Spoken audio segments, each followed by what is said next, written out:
I agree. It's not, we're not there yet. And that's the tension in all of this is trying to have the porridge be neither too hot nor too cold. If you don't go, if you only go into use the most superficial terminology and it's not contextualized, they'll be confused, not helped. If we do the whole thing now, we'll end up almost inevitably giving different instructions at the end and they'll conflict. Right. Pasha v. State is the case on the point Mr. Sharp was making, and it makes it very clear that any one overt act by any member of the conspiracy satisfies the statute, so they don't have to all be alleged against each one, and we don't have to prove more than one. The only, going back to where you were prior to the objection, and you may not want to address this now, but there's a kind of middle ground here because we have gang act charges. Right. And in this case, and I think you recognize this on Thursday, the gang YSL is YSL, the enterprise is YSL. Right. They're the same thing. And of course, the definitions under the two statutes are very similar. So evidence that comes in as to count one that would tend to show YSL as a gang would be admissible under any gang act provision, because we don't have to prove the specific defendant was a gang. We just have to prove there was a gang. In that context, they will be, under the law, entitled to consider it. I don't know if you want to go that deep at this point in time. I think the most important thing is to not say something that has to be taken back later, because it's always harder. Okay. It's always harder to do it twice than it is to do it once. But I wouldn't. That's just an issue for all of us to grapple with and be aware of. And I don't know if you want to create an exception that says, unless I otherwise instruct you during the case, during the course of the case, or at the end of the case. No, okay. But thank you.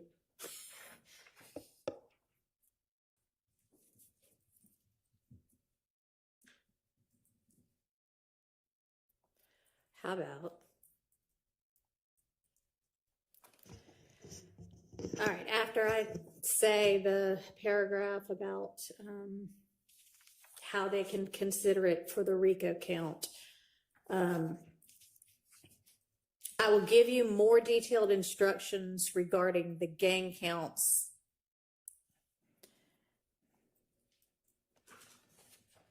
later. Your Honor.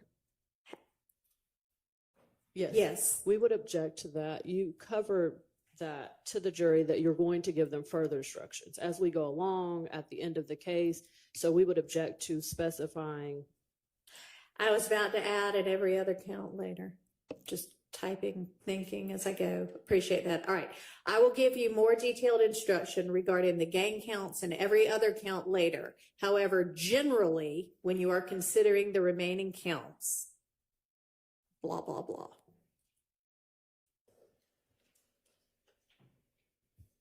Thoughts?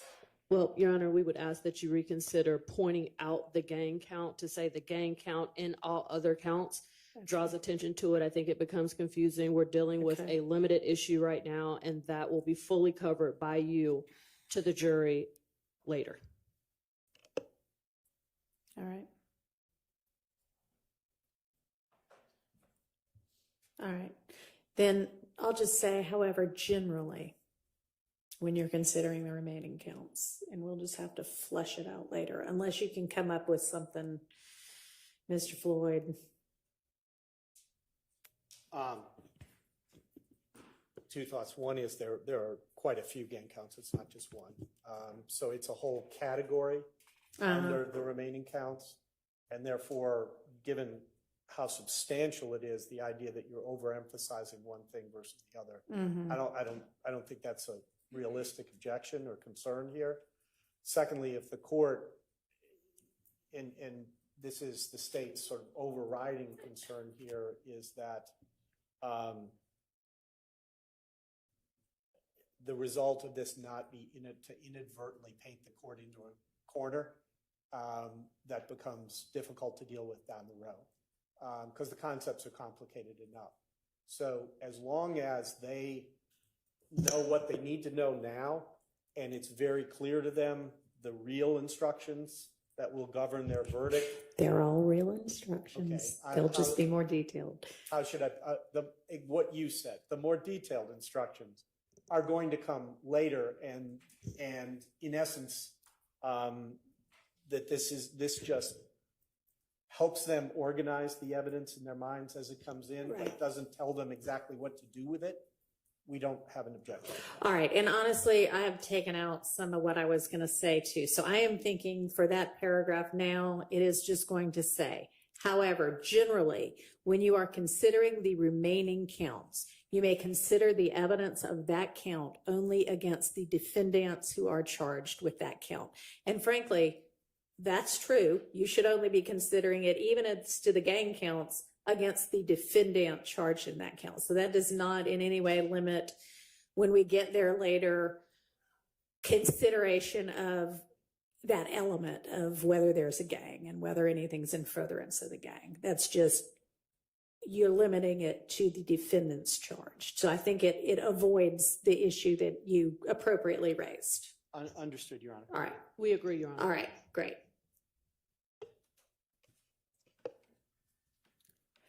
All right. So I think the next thing we need to do is get Mr. Copeland in and find out how he feels now that he has woken up on Monday. Excuse me, Your Honor. Yes. 5 minutes before we bring in Mr. Copeland. Sure. Thank you. All right, we'll recess shortly for a short break.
is finishing up the last edits that we discussed to those jury instructions.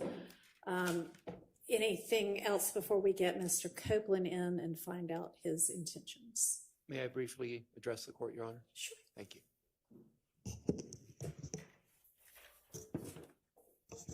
Good morning, Your Honor.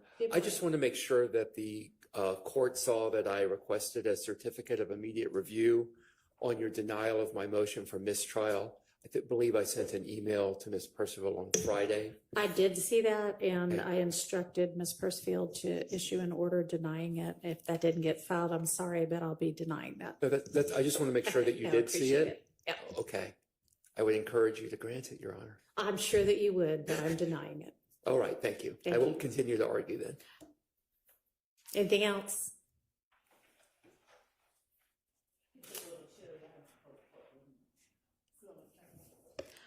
Better that y'all be cold than that I be hot, so I'm not changing it. Sorry.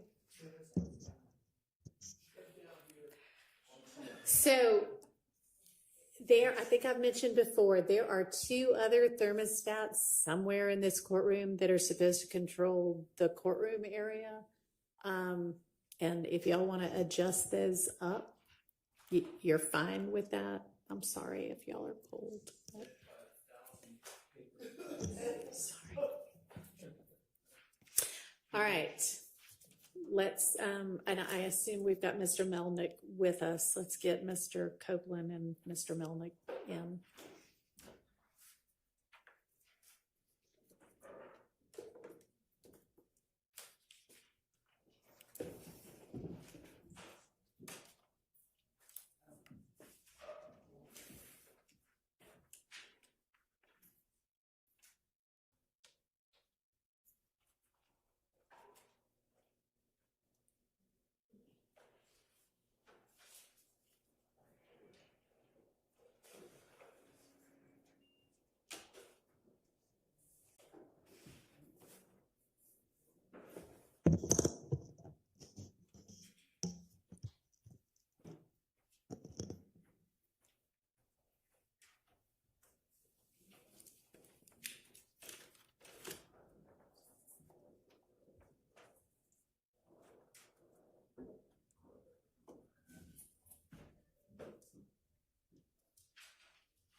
All right, it's Monday morning now, and I need to find out from you what your intention is with regard to whether you are going to testify in this case. You have been granted immunity so that the privilege of self-incrimination is no longer relevant because the state can't use anything that you might say in answer to their questions or any other questions against you. And you have been instructed with the benefit of counsel as to the consequences if you don't testify. So I'm asking you now what your intention is. May I speak? You can answer my question, please. And so you're under subpoena. The state intends to question you. Are you going to answer any of those questions? Are you going to testify in this case? Well, Your Honor, I've been pressured from the get-go. You know what I mean? Like, even when I went to the meeting with Glenville, I have told him over and over and over and over. You know what I mean? This is on my conscience. I got to keep distracting myself every day because I'm being dragged down into here because of lies that I don't told. I'm tired of y'all bothering me. Okay, well, I'm sorry that you're tired of being bothered, but you're under subpoena. It's a valid court order. So your decision at this point is, yes, I will abide by the subpoena and testify, or no, I will not abide by the subpoena and the immunity order, and I will be held in contempt for my refusal and put in jail. So which is your decision? But I did the time for all my crimes that I was caught for. Sure, this would not be any kind of punishment for any crimes you may or may not have committed. This would be that you have been ordered by a court to testify, and if you refuse to testify, you're held in contempt. You're saying, I refuse to listen to the court's order and obey it. And it is not a punishment, it is an incentive to have you change your mind and obey the court order. So which is your decision?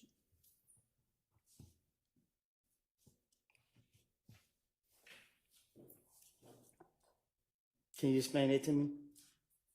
So we talked about it. It's the same thing that Glenville doing to me? It is the same order that is still in control. You have a subpoena for your testimony. That is a court order. You also have a court order that says anything that you say can't be used against you other than if you get on the stand and lie and it amounts to perjury, you can be charged with that or with false statements. But if you refuse to testify altogether, when you're under a court order to do that, then that is considered contempt because you're saying, I don't care what the court has ordered, I'm not going to do it. And then you'll be put in jail through the end of this trial. Or until you decide, you know what, I think I will testify after all. So let me, Young, I'm telling you to your face, you just said that something about it, they can lock me up for lying. I'm telling you to your face, this is all I do. And you're telling me that they can lock me up if I lie. But if I sit here and testify, so the E-way going to jail. No, not with regard to anything that you might testify to that might otherwise admit to a crime or admit to your involvement in a crime. That's what the immunity order does. And I'm sure Mr. Melnick has explained this to you, and I know I've explained it previously, but none of that is going to result in you being put in jail because they cannot use that evidence against you to prove any of those crimes that you might incriminate yourself about.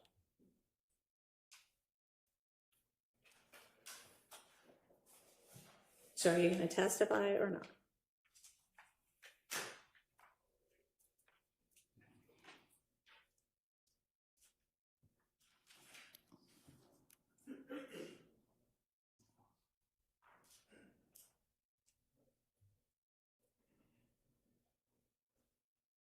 Do you want to talk to Mr. Melnick again? No? Okay.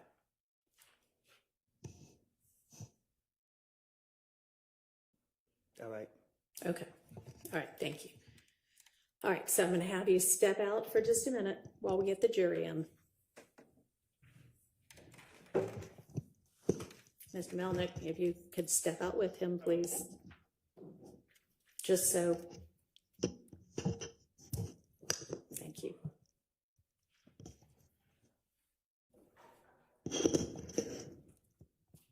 Yes, ma'am. I am. I was gonna see if anybody had anything to say first. Your Honor, I'm going to renew my motion for a mistrial based on coercion by Judge Glanville. This is based on the fact that Mr. Copeland, having now been properly instructed that he would only be incarcerated until the end of trial versus his instruction previously that he would be incarcerated forever. He's now deciding to testify. I think at this point, it demonstrates the coercion by Judge Glanville. So I'd like you to reconsider that. All right, I don't think it just demonstrates anything of the sort. I think it demonstrates that he's now been properly advised and he's making a decision anew. Thank you. Overruled. Yes. Housekeeping matter. Is the Harvey rule still under your Yes. guidance? Still in Yes, effect? Okay. yes, it is. Thank you.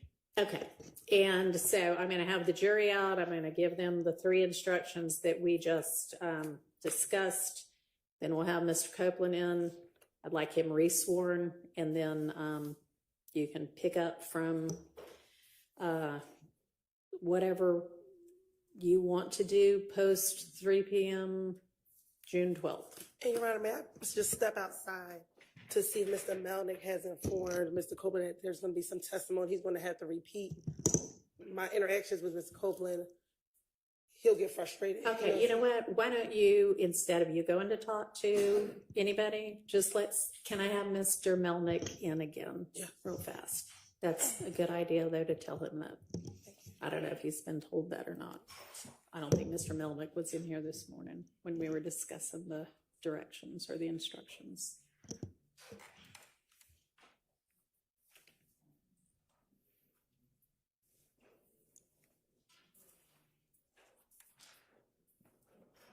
Just while we're waiting, you're going to bring them in after you give the instruction, they be excused.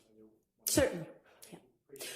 Mr. Melnick, I just wanted to make sure, because you weren't in here this morning when we were discussing it, and you may or may not have been in here for any of the times we were discussing it, but we are going to be essentially redoing everything post-recusal motion, and I didn't know if Mr. Copeland was aware of that or not. So some of the things he's going to feel like, man, I already said this once, but he's going to have to say it again because I'm telling the jury disregard a lot of the last few days of his testimony. So I believe he's aware of it. Okay. As far as what he remembers about what he testified or didn't testify. Okay. All right. I appreciate it. Thank you.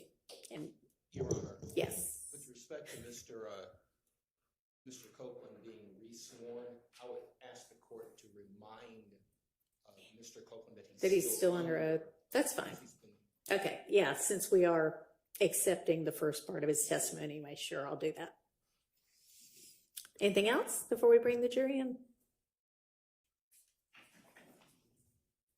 Okay. Let's go ahead and get the jury.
Thank you very much. All right, ladies and gentlemen, y'all can be seated.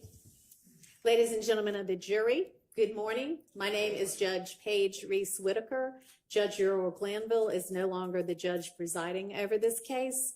I will be the presiding judge in this case moving forward, and you are not to concern yourselves with this change. Let me remind you, as I assume the presiding duties in this case, that none of my decisions and nothing that I say during the trial is evidence, just like none of Judge Glanville's decisions and nothing Judge Glanville said during the trial is evidence. The decisions and remarks of a judge do not mean that the judge favors or leans to one side or another in this case. The court is only interested in seeing that this case is tried fairly, based on the laws and the Constitution of the state of Georgia and the Constitution of the United States. You are to disregard any comments that may have been made by Judge Glanville that may have been disparaging of any of the lawyers in this case. To maintain the integrity of the jury system, I remind you that you must decide this case based only on the evidence admitted during this trial and the law as I will explain it to you. Now, I know that you have been on a bit of a break, but prior to that break, witness Kenneth Copeland was testifying. I am going to instruct you and admonish you now that you are to disregard any and all of Mr. Copeland's testimony and any evidence introduced during that testimony that came after the 3 p.m. break on Wednesday, June 12th, which was the last break for that day.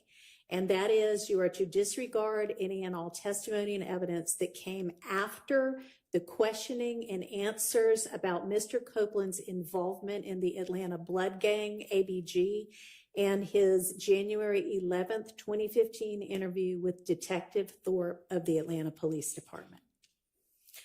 The court is going to be collecting any of the notes you wrote during that portion of the trial, and I'm going to give you a short break in just a moment to identify those notes and provide those notes to my staff attorney, Ms. Persifield. And I'd like to find out at this point in time if there are any of you who cannot set aside and disregard that portion that I just mentioned of Mr. Copeland's testimony and evidence in the deliberations in this case. That is everything after his testimony about ABG and after the 3 p.m. break on Wednesday, June 12th.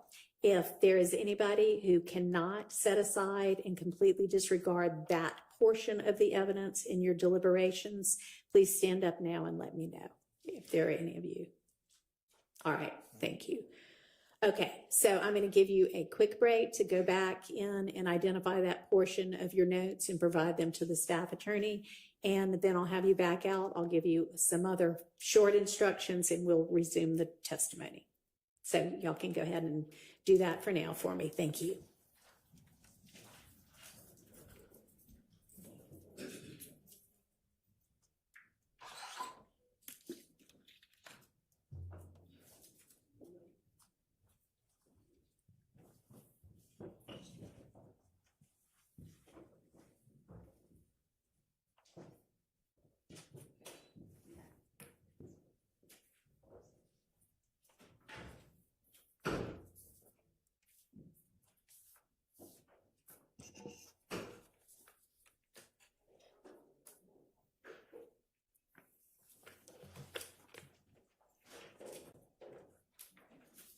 All right, y'all be seated. And while they're out doing that, let me just ask y'all what was the practice with regard to order of cross-examination? Is somebody just taking it as the team? Somebody will handle it? Okay. All right. When you say taking it as the team. Like, is there going to be one of you fine lawyers who's going to represent the questioning for all of the different defendants, or are we doing all 6 of you individually? Okay. What order are y'all going in is what I was trying to. There's no particular order, Your Honor. Whoever gets up and starts. Okay. Generally. Just find out from each of you whether you have anything else. Okay.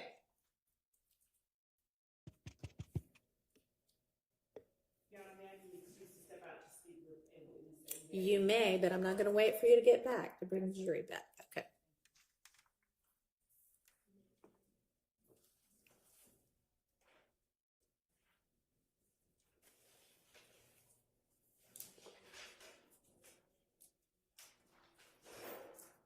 And we'll just recess in place at this point until the jury is finished with their note.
that the jurors, being good stewards of the environment, are taking double-sided notes. So it may be that something has to be erased from the first side, but they need it for the other side. So it's going to take just a minute because they're going to have to make, make copies and give back to them the parts that they can continue to utilize. So in the meantime, I believe, let's see, Miss DeWilliams, you filed a Jackson Deno about some statements by Mr. Ryan, so we'll probably deal with that during our non-jury week next week. Really, that should have been filed by whatever date that was I gave you about 3 weeks ago when I first took over this case. No reason that could have been filed then. And also, you are essentially just very broadly saying voluntariness, Miranda, and I need some specifics if we're going to actually sort that out. Okay, so you need to particularize that motion. All right, next. The motion in limine 49 now supplemented that had to do with that PowerPoint presentation with one of the gang experts. Can one of y'all speak to that? I know Miss Love's out of the room. It had appeared that there was an agreement that the state was not going to use that, but then it looked like nothing ever got reduced to writing as an order to that effect. What's the state's intention with regard to either version of that PowerPoint? Because if you're not going to use it, then I don't need to make a decision. And if a decision already got made, then y'all need to acknowledge that as well. You're right. I think we were trying to check whether or not there was an agreement made before we announced it. So we had. Well, Mr. Steele cited you to, page and verse, so it shouldn't take much more than that. And I'm sorry, Your Honor. I'm stepping in because I did not see Mr. Steele's motion. So if you give me 1 second. Well, that was filed on Friday, the supplement. So I need an answer to that. We can circle back on that at the end of the day. Just trying to do some housekeeping while we have time anyway. Your Honor, speaking about housekeeping, do we have the evidence downstairs for the case? It's somewhere. If y'all need it. We need the evidence, Your Honor. Okay, then we'll have to go retrieve it. Okay, thank you.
is still under oath. Oh, actually, tell them to hold off because get them in. I still have this 1 page of instructions, so then we'll have him in. Yeah, get them now. Thanks. So we're going to get the jury in.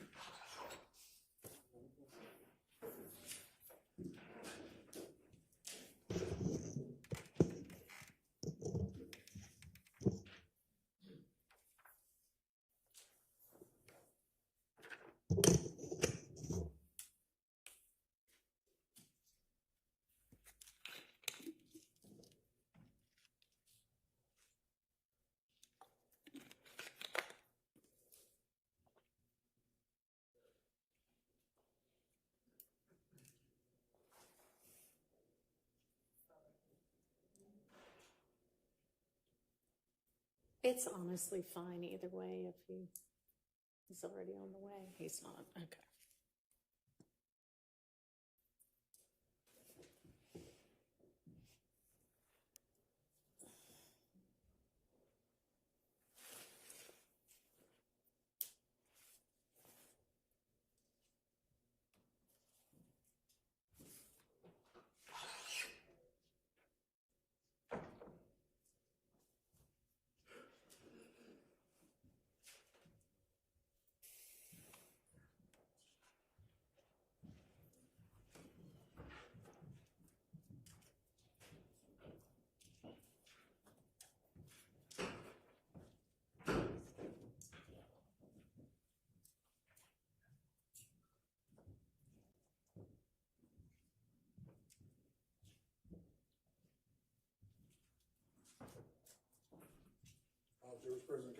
Thank you. All right, y'all can be seated.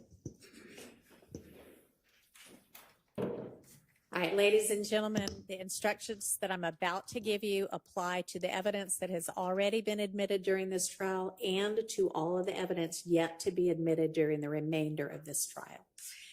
Count 1 of the indictment charges a conspiracy to violate Georgia's Racketeer Influenced and Corrupt Organizations Act, which is sometimes referred to as RICO. At the end of the case, I will give you detailed instructions about what is required to establish a RICO conspiracy violation. And at that time, I will also give you detailed instructions about the other counts in the indictment, as well as other important principles of law. But today, as we resume this trial, I want to give you a brief explanation of some principles to just keep in mind while you listen to the evidence. This is not a substitute for the more detailed instructions that I will give you at the end of the case. Sometimes evidence is admitted for a limited purpose against some defendants, but not others, or for some counts of the indictment, but not others.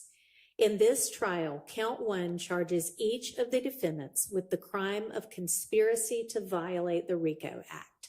Since all of the defendants are charged in count 1, and since each of the other counts charged in this indictment is asserted to be an overt act in furtherance of the alleged RICO Act violation, you may consider all of the evidence that is admitted when you are considering whether the state has proved the RICO conspiracy as to each defendant in count 1.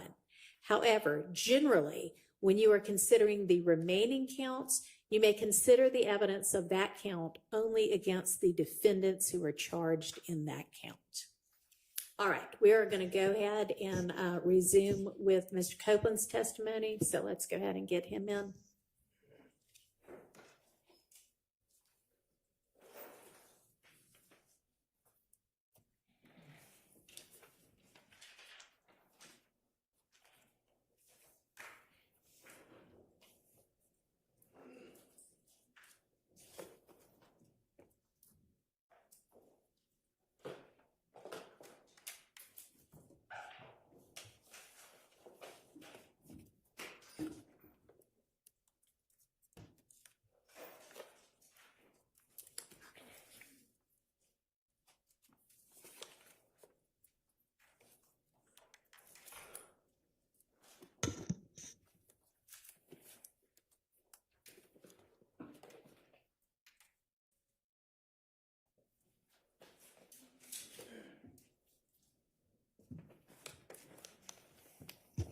All right, Mr. Copeland, I'm going to remind you that you are still under oath. Go ahead, Ms. Hilton. Thank you, Your Honor. Good morning. Mr. Copeland, do you know a person by the name of Shell Cal? I don't recall. Are you saying you don't recall if you know someone by the name of Shell Cal? Sustain.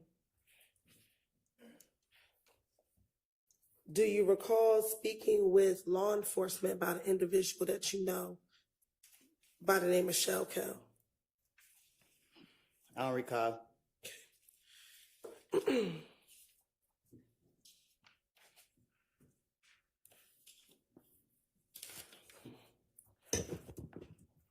I want to go back to December of 2014 and into January of 2015. Were you present at a gambling house in Lakewood when the shooting occurred? I don't recall.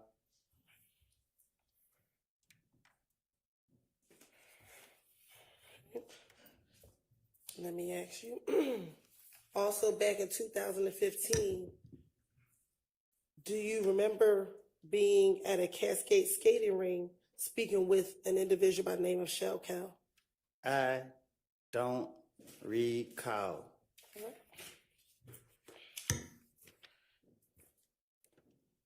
Back in January of 2015, do you recall being at a Club Crucial and getting into a fight with an individual by the name of Shell Cal?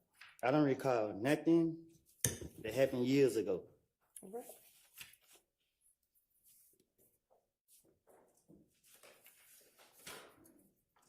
Do you recall in January of 2015 having to go to the Atlanta Police Department to talk about whether or not you were involved in the murder of an individual by the name of Donovan Thomas Jr.? Say that again. Do you recall in January of 2015 having to go to the Atlanta Police Department to speak about your potential involvement in the murder of Donovan Thomas Jr.? I don't recall. All right.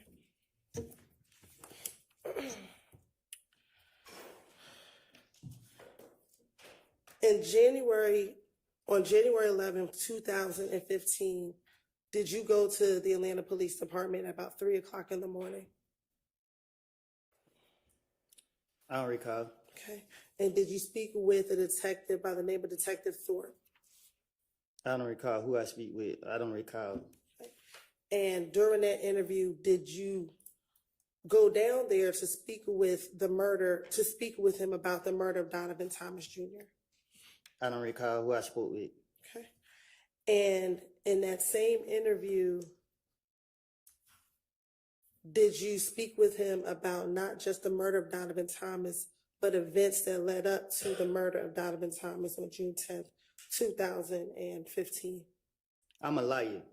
So you want me to remember something that I done lied about in the past? Like I don't know. So my question for you is, did you go to the Atlanta Police Department? Is your response you don't recall?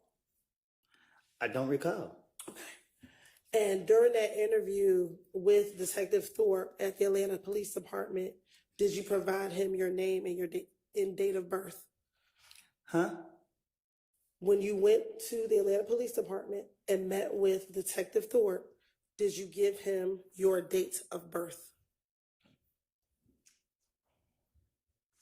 I don't know. Okay. And is your date of birth July 25th, 1991?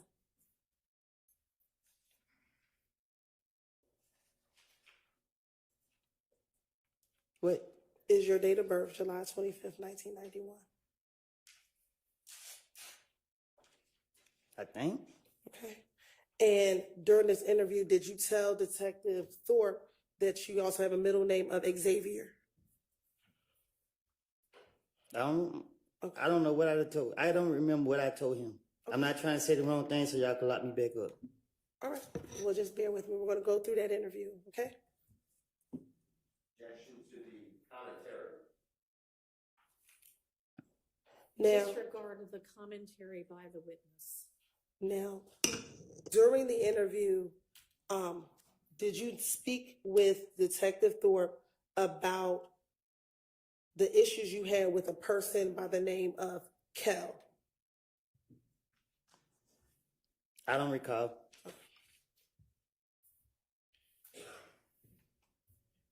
And did you speak with Detective Thorpe about a problem that the two of you all had in the club? I don't recall. Okay. And did you tell Detective Thorpe in that same interview that Kel was Nut's little brother? I don't know if they brothers or not. Okay. So do you know who Kel is? No, I don't recall. Okay. And when I say Nut, is that Donovan Thomas Jr.? You asking me that? I am asking you that.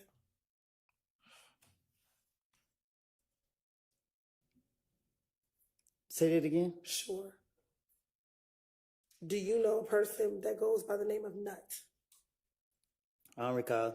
Okay. Now, in that same interview, did you tell Detective Thorpe about you and Kel getting into the fight at Club Crucial? I don't recall nothing from 2015, 14, 16, none of that. Okay. And during that same interview, did you tell Detective Thorpe that you and Kel had been in a beef for maybe about no longer than 4 months, and this was back in 2015? And he's still alive? My question is, did you tell Detective Thorpe that you, Michelle Kel, at that time in 2015, had a beef, and it was probably going on around 4 months at that time? I tell the detective whatever they want me to say, whatever they want to hear, whatever. So if I said it to him, I said it to him. I don't recall what I said to no police. Okay. And during that same interview, did you tell Detective Thorpe that whenever y'all were in the club, y'all would initially just throw up birds at each other? Huh?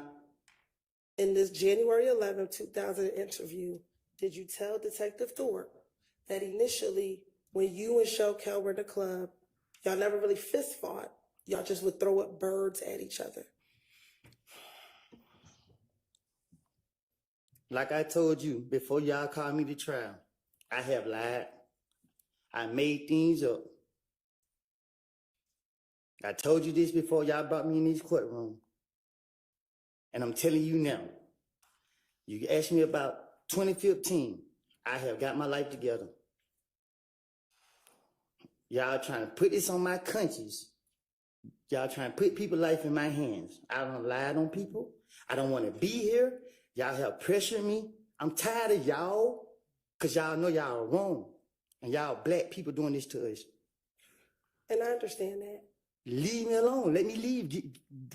Man, y'all pissing me off. Listen, I don't recall nothing I said to no police. Stop asking me these questions. Okay. I'm telling you, I don't recall. I understand, but we're going to have to get through the questions. You can just continue to say you don't recall if that's what it is. That's what you want me to say? I want you to Hang on, answer the everybody, question. for just a minute. Objection, improper instruction of the witness on how to testify. I don't think that you were instructing him how to testify. I hope not. Oh, But I don't am instruct him how to testify other than truthfully.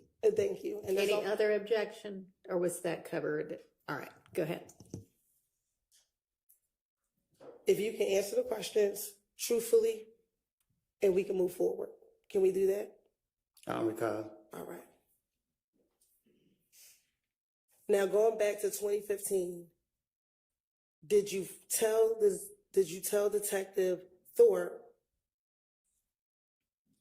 first about a meeting that you had with Michelle Kel at the Cascade skating rink? I don't recall. Have you ever been to the Cascade skating rink?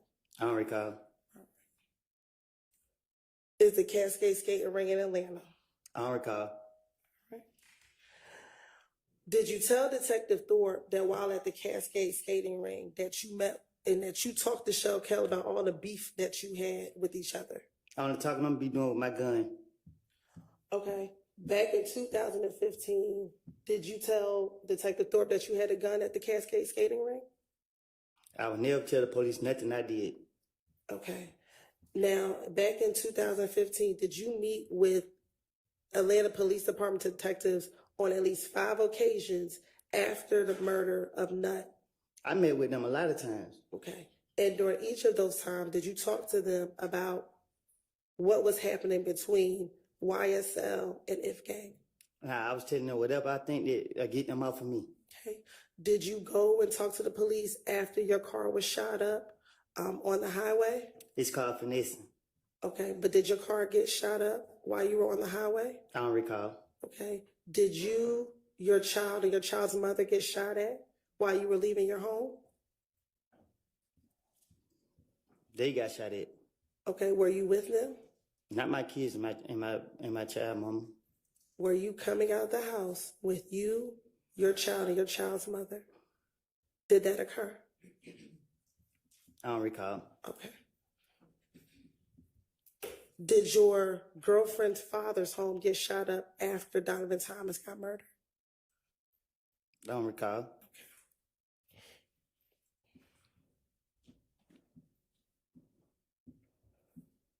All right.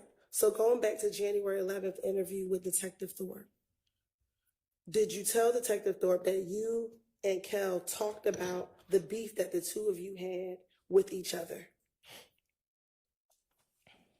I don't recall. Okay. And during that, when you and Kel spoke, Kel asked you to call Thug on the telephone. It's effect on the listener or not? It's a what? I'm sorry. Effect on the listener or not? Whether or not he called, but what he did in response to being asked that. All right. Overruled. So, did you tell Detective Thorpe that when you met with Kel at the Cascade skating ring, he asked you to call Thug? Okay, so this what happened. Okay. The police kept locking me up for whatever they could. Every time I came out the door, the police was on me, and they keep bringing up Thug's name. So what I did was, to get him off of me, I said, Thug did this, Thug did that, Thug did, because I knew they would never, I knew he didn't do it. And in my mind, I knew that the police would never go mess with him. So it was easy for me to try to throw the blame off on him to get them off of me. And that's what I was doing from all these years. I don't remember what I done told them in the past, but my whole motive was Thug did it because I knew he didn't do it, and they couldn't lock him up. And they keep talking about Thug. So guess what I'm gonna tell them? Yeah. What else you want me to tell them? Yeah, he killed this person. Yeah, he did that. That's what I'm gonna do. And that's right now. If I walk out this thing and they say the police stop me now, hey man, give me something about Thug. Shit, I'm about to make something up about him again. On January 11, 2015, when you went to speak to the police, when they called you, did they ask you about Thug, or did they ask you about the murder of Donovan Thomas? I don't know. I don't remember. Did you go down to the police department on your own to tell them that you did not kill Donovan Thomas? Did I go on my own? Did you walk into the police department by yourself to tell them on the morning of January 11, 2015, that you did not kill Donovan Thomas? I don't recall. Okay. So you don't recall going to the police, or you don't recall why? I don't recall none of that. All right. I just know that every time the police was after me, trying to get me, they kept bringing his name up. And I knew that they had me what I had, so I was like, yeah, whatever y'all want me to say, I would say it. And that's what I told Gaither and Dennis, and that's why they kept coming after me, because they felt like, okay, they can make a case out to him or whatever they trying to do. So they knew that, okay, we gonna get Woody today, he gonna have something to say about Thug, and it's wrong. And y'all is wrong because y'all know that I'm full of shit. And y'all keep trying to drag me in here to bring up bullshit that y'all know I don't say it. Why is y'all doing that? Leave me alone. If y'all gonna charge me for what I don't did the time for the crimes y'all caught me for. Okay. Would you mind your language while we're sitting here in court? I'm trying to. Y'all need to give me a break because my blood pressure is real high. I keep telling y'all, leave me alone. Okay. And the quicker we get through this, the quicker we can leave you alone. Do you understand? Okay, that? I don't recall. Okay. Going back to January 11th, 2015. I don't recall. Can I finish the Wait question? and listen to the question first. When you went to the Atlanta Police Department, Detective Thorpe didn't ask you about Thug. You brought up Thug. Do you recall that? I did. You did. Okay. So let's continue. During your meeting with Detective Thorpe, when you went down to the police department, did you tell him about the beef that you were having with Shell Cal? Am I here to tell the truth or to remember my lies? I want you to tell the truth. But you keep going to my lies, though. That's what you, back in 2015, did you tell Detective Thorpe that this was a lie? I would have told the police whatever. Listen, when they get me, I'm going to sit down and I'm going to try to tell them whatever I can to finesse my way out of whatever situation that I'm in. Okay. And it's only now in 2024 that you're saying that everything you said in 2015 is a lie. Is that correct? Because I went to the feds. Y'all didn't let me out of jail till what, four years later? So if I was telling the truth then, why it took y'all so many years to try to say, okay, he was being honest or whatever the case is? If I was telling the truth, y'all would have made any case back then. Y'all knew I was lying. Y'all put me in jail. I go do my time. I get out of jail, try to get my life together. Y'all trying to drag me back into the lies that I done made. Y'all, what's up? Can I ask you this? In 2021, when you interviewed with Investigator Viverito after you got out of prison, did you tell her that everything you said back in 2015 was the truth, but we as a state didn't believe you back then? So my thing is, right? I went to jail. So the lies that I was telling, they didn't go for it. Y'all didn't go for it. Whoever didn't go for it. So I went to jail, did my time for it, right? And then y'all got me again. So guess what they say? Well, we're going to bring up the name again. And guess what I'm going to do? Try to finesse my way out of it again because y'all ain't touching for the lies I done told on them in the past. So guess what? It ain't nothing to put the blame on Thug for what I did. Okay. And that's what I'm going to do. I'm going to blame him for. And let me, I don't recall. Okay. And let me ask you this. You keep talking about Thug, but were you asked about other individuals as well? During all these interviews, were you asked about Shannon? And I'm going to put the blame on him. Okay. Were you asked about Demekion Garlington? I'm going to put the blame on him. Were you asked about Quindarius Zachary? I'm going to put the blame on everybody but myself. Okay. And during this time, did all the police, every time you spoke to someone, did they tell you that they are going to have to verify what you said? And did they? My question to Copeland, answer the question that she asked you. Did they tell you that we had to verify everything that you said? I don't recall. Okay. And when they told you they had to verify what you said, you continued to talk to the police? Because with the knowledge that I have, it's nothing to trick the police.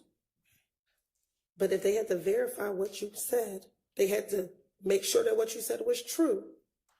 How could you trick the police? Easy. Overruled. How could you trick the police? Easy. How? I can't tell you that. Okay. Were you aware that the things that you talked about were verified? Sustained.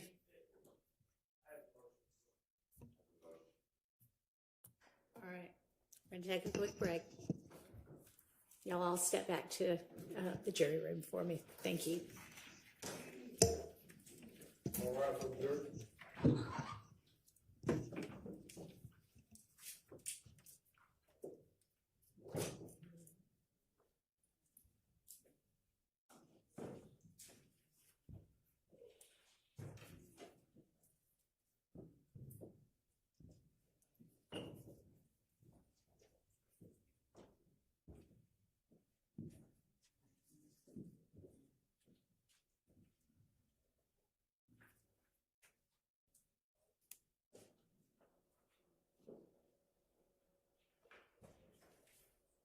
All right, I don't know which, y'all can be seated. I don't know which person. Go out. You can go out. Thank you. You say go out? Yeah, just stick very close. Mr. Melnick, you're going to go out there with him. All right, thank you. I don't know who voiced the objection first, but I mean the motion. Who said they had a motion first? But go ahead. Your Honor, the way I wrote down in my notes is that the prosecutor said, not a question, but a statement that the police verified inculpatory information from Mr. Copeland. That is not true, by the way. It is questionable whether anything's verified, but obviously jurors make that determination. That is testifying by the prosecution, that is bolstering by the prosecution, that is putting the prosecution's thumb on the scale of the justice, which none of this can be done. This is not the first time that the prosecutors have put themselves in as giving facts before the jury rather than just trying to obtain facts. So I am moving for a mistrial. If your honorable court denies it, I need curative instructions to strike it, and respectfully, if it happens again, it will not be the second time. It's a continuum. So I would ask the court, I know you weren't here, but to keep that in mind as we go forward as well. I'm not moving off my mistrial. I'm just anticipating. No one wants a mistrial. I didn't want a mistrial, but why say that to a witness? So I don't see any good faith in that question. All right, thank you. Mr. Short.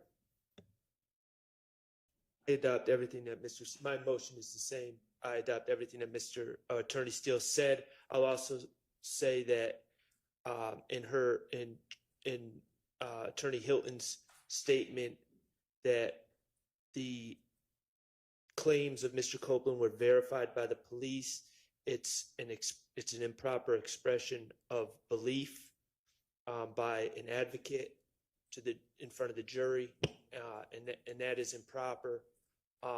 And I'll also add, Your Honor, not only do I not believe it to be true, but also there has been absolutely no evidence presented that any of this has been verified. All right. So, thank you, Your Honor. Thank you. Response? Oh, I'm sorry. Yeah, everybody joins. Okay. When I asked the question, Your Honor, what we will eventually get to with Mr. Copeland, I believe, is that he's the person who told the police initially on the night of the murder about certain facts that were verified. And when I say verified, that we have corroborating evidence to support it. So Mr. Copeland, when he talks to police in June of 2015, he told the police that Mr. Williams rented the car that was used in the murder from. Can I stop you for just a second? Yes. It may be that some of the things were verified. It may be you have presented evidence or will present evidence that some of the things were verified. The question that you asked was, did you know that all of the things you told them were verified? So that's the issue. Okay. And I didn't mean all, but some of the things that he told police were corroborated. Maybe my better version should have. That's how you said it. Correct. So it was inartful, but what I was talking about is the things that he told police was corroborated by other evidence. And so do you have a response to their motion for mistrial with regard to you having said, did you know that all of the things you told the police were verified? Your Honor, I would ask that a mistrial not be granted, but that you ask the jury to strike that question, and I can rephrase the question. All right. You need to be more artful. Yes. From the get-go with your questioning from here on out. Understand? Yes, sir. All right. I propose to instruct the jury, remind the jury that nothing that any attorney says in questioning is evidence, and also to strike Ms. Hilton's last question entirely from their minds. Any further curative instructions proposed? No, Your Honor. How about from the defense? Talk into your mic if you don't mind for me.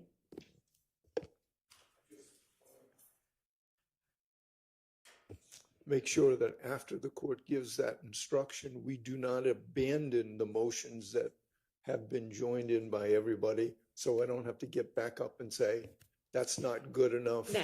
We don't agree to. I'm asking you now, and I understand y'all would still prefer a mistrial, short of a mistrial, which I'm denying at this stage. These are the curative instructions I'm proposing. If understanding you'd still rather have the mistrial, is there anything further curatively that you all would like to add? On behalf of Mr. Stillwell, I have nothing. All right. All right. Nothing from anybody else. No, Your Honor, just the same thing. The rule is that before the next question is posed, we have to again ask for a mistrial, but you just said that that's preserved, so nothing further. Understood. All right. Thank you. All right. We're ready to get the jury back in and Mr. Copeland back on the stand. You can do that first.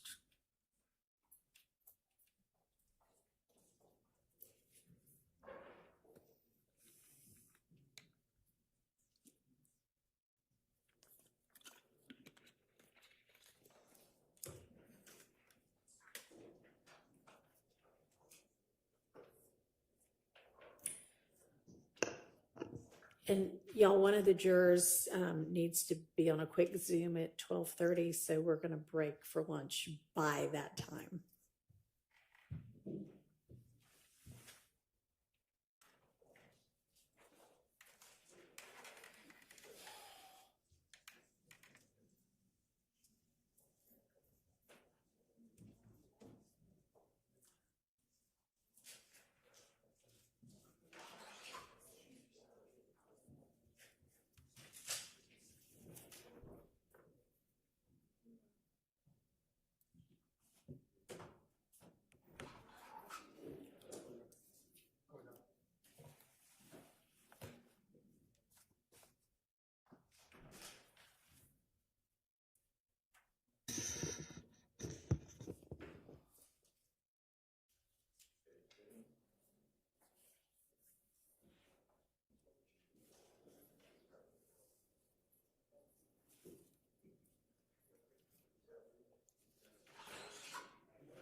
All right, everybody can be seated.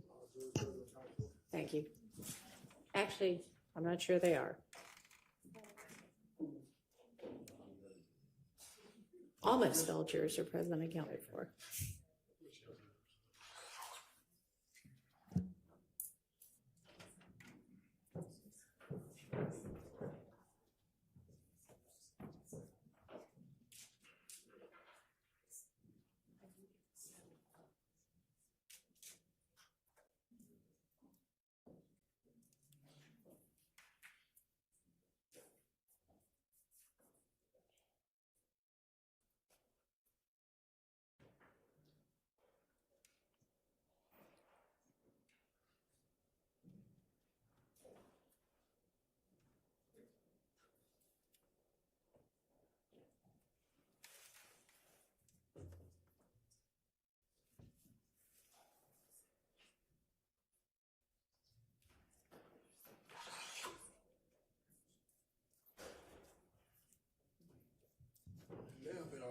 All right, thank you. All right, y'all be seated. All right, ladies and gentlemen, I want to remind you that nothing that any attorney says in questioning is evidence. And I need you to strike Ms. Hilton's last question entirely from your minds. Go ahead, Ms. Hilton. Thank you, Your Honor. Going back to this January 11, 2015 interview, did you tell Detective Thorpe that once Thug and Kel had a conversation and you thought everything was squashed between you and Kel, back in January of 2015? What's your question? Sure. Did you tell Detective Thorpe in the January 11th, 2015 interview that at the Cascade skating ring, Kel and Thug had a conversation and you thought your beef with Kel was squashed once you left the Cascade skating ring? My motive was to get the heat off of me. The only way I was gonna get it off of me, what I thought about putting on the, I felt he was rich, and the police locked me up and do what they want to do to me because I'm broke and I can't afford to pay for a lawyer. He rich, they're not gonna bother him. So I said, I got it off me by putting it on him. How is telling the police that the beef was squashed after a phone conversation puts anything on Thug? Because I gotta line it up to get it off of me. So you gotta set the pattern. Okay. Next, did you tell Detective Thorpe that you, on Monday, you all went to Club Crucial on the Monday before Donovan Thomas passed away? I don't know what you're asking. Okay. Going back to January 11th of 2015, did you speak with Detective Thorpe about going to Club Crucial on the Monday before Donovan Thomas passed away? I told the detectives, I don't know none by their name, but everyone they talked to me, as long as they sit in front of me, I was gonna put the blame off on everybody, anybody to convince them to get off of me. How is going to Club I don't remember what I don't told the detectives. I don't have a clue what I don't told them. That's why I can't tell you exactly what I don't told them, because I can't remember what I said. Okay. Did you go to Club Crucial the Monday before Donovan Thomas was killed? I probably did. All right. And at Club Crucial, did you get into a fight with Kel? I don't recall. Okay. Did you tell Detective Thorpe that you got into a fight with Kel at Club Crucial the Monday before Donovan Thomas got killed? I probably did. Okay. And did you tell them that was after you were flashing money while you were on the stage? I probably did. I know. I would. Detective Thorpe, his brain was the size of a squirrel brain. So you could just tell him anything, he gonna go for it. You're right. At this time, the state's going to ask for permission to treat Mr. Copeland as a hostile witness under pursuant to 24-6-611, Your Honor. Granted. Thank you. What that mean? Don't worry about it. That's just for her to understand how she can ask the questions. You just continue to answer them truthfully. Isn't it true that in this January 11, 2015 interview that you told Detective Thorpe that at Club Crucial on that Monday before Donovan Thomas was killed that Kel punched you in the back of your head? I don't recall what I told the detective. And isn't it? I'm sorry. I don't want to cut you off. I don't recall what I told him specifically, however you pronounce it. Okay. And is it also true that after Kel punched you in the back of the head, then other people came and began jumping on you as well?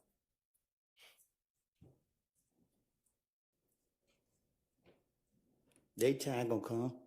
That's not the question I asked you. Is it true that you told Detective Thorpe during this January 11, 2000 interview that after Kel punched you in your head, that other individuals also began to jump on you as well? I don't recall what I done told the police. And also in that same interview, isn't it true that you told Detective Thorpe that after they jumped on you, you ran outside of the club? To get what? Is it true that you told Detective Thorpe that after they jumped on you, you ran outside of the club? I ain't doing no running. Okay.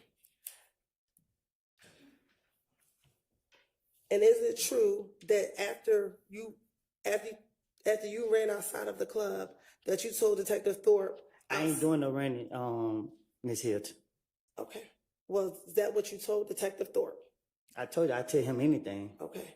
You want the truth though, but I ain't doing no running. I'm gonna make other people run. All right.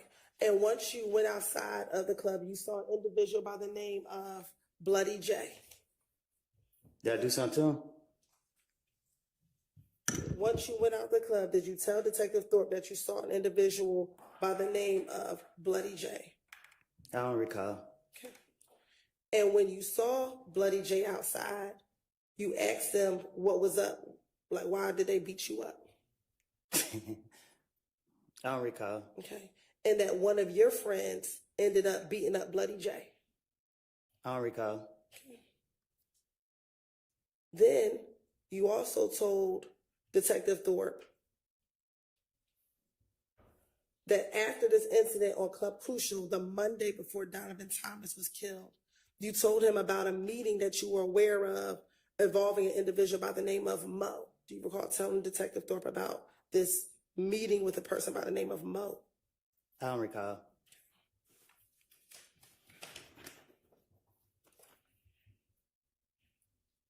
And that the meeting with Mo was about you and Thug. You and Thug were the topic of discussion at this meeting with this individual named Mo. Sound like something else I make up. Okay. And that at the time, Mo is actually in prison. I don't know who that is. Okay. I don't recall. All right. And that the guy in prison, he's supposed to try to get you and Thug killed. I don't know about Thug, but I'm still here, ain't it? That's not my question. Isn't it true that's what you told Detective Thorpe? Nobody gonna do nothing to me. So do you not remember telling Detective Thorpe that? I done told Detective Thorpe anything. Okay.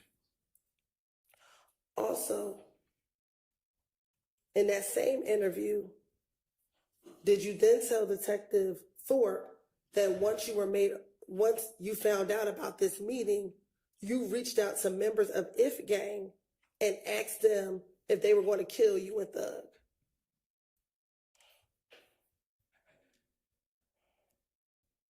You sound copping deuces? I'm sorry? You sound copping deuces?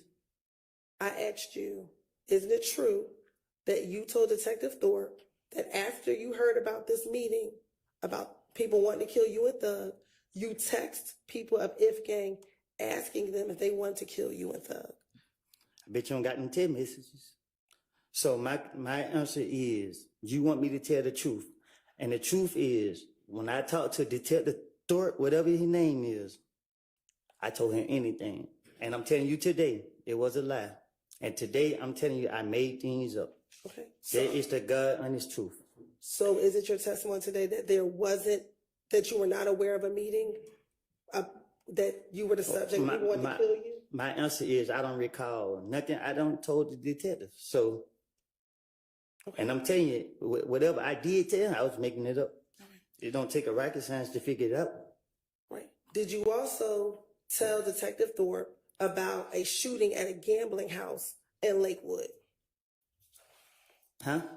Isn't it true that you also told Detective Thorpe about a shooting at a gambling house in Lakewood? I probably did, just to try to make my story seem more convincing. I don't recall what I done told them. I don't know. Okay. And during the course of that shooting at the Lakewood house, Thug's car got shot at. I don't recall.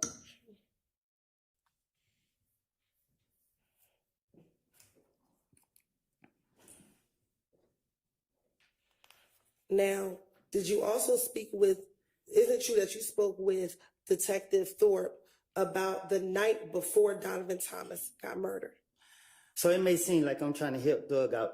I'm not trying to help him out. I don't care nothing about him, what he got going on, nothing. I care about the truth. The truth was, I was going through a phase in my life, and I have put all the blame on him. Okay. I don't know what he did. I don't know what he got going on. But y'all got me on the stand, and I'm telling the God honest truth. Leave me out of this. I made all these stories up, put the blame on him to get myself out of the situation because the police told me they want a big fish, and I'm a little fish. They ain't who I want. Okay. So when they told me that, my only motive was to convince them that I'm telling the truth about this guy right here, and I'm lying. All right. Is it true that you told Detective Thorpe that the night before Donovan Thomas got murdered, you were actually at the studio with Thug? I doubt it. I don't recall. Okay. And that the studio that you were at was DJ Drama Studio.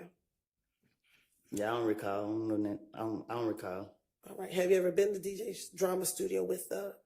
I don't even know who DJ Drummer is. Okay.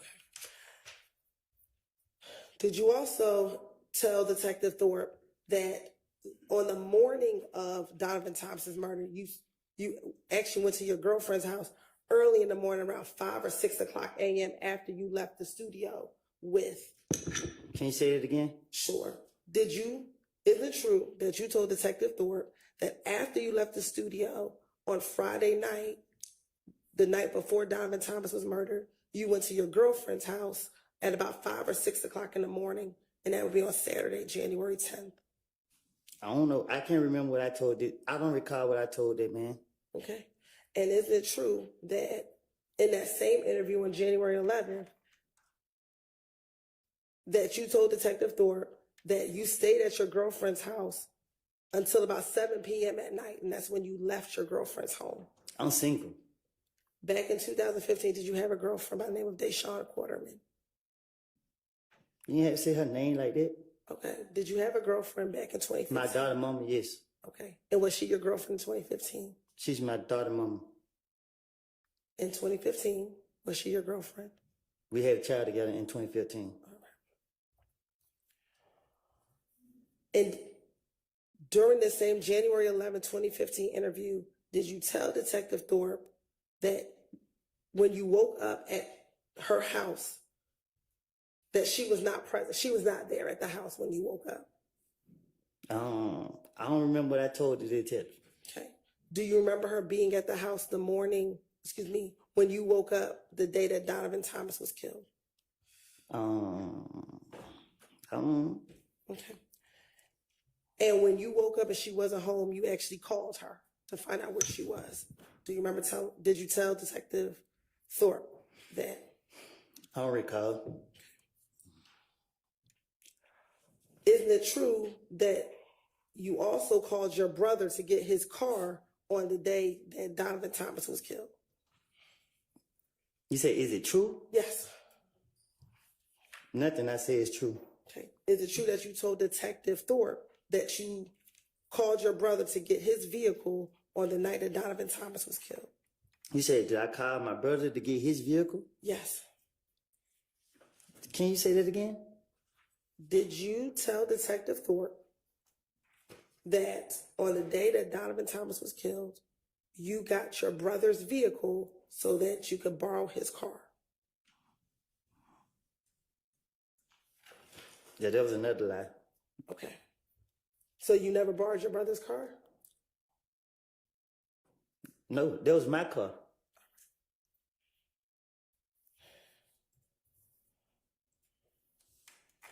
Did you tell Detective Thorpe? I don't recall telling Detective Thorpe. No, I mean, like, my brother never let me drive his car. Okay. Is it true that your brother lived in the same neighborhood as your girlfriend back in 2015? I don't recall. Okay.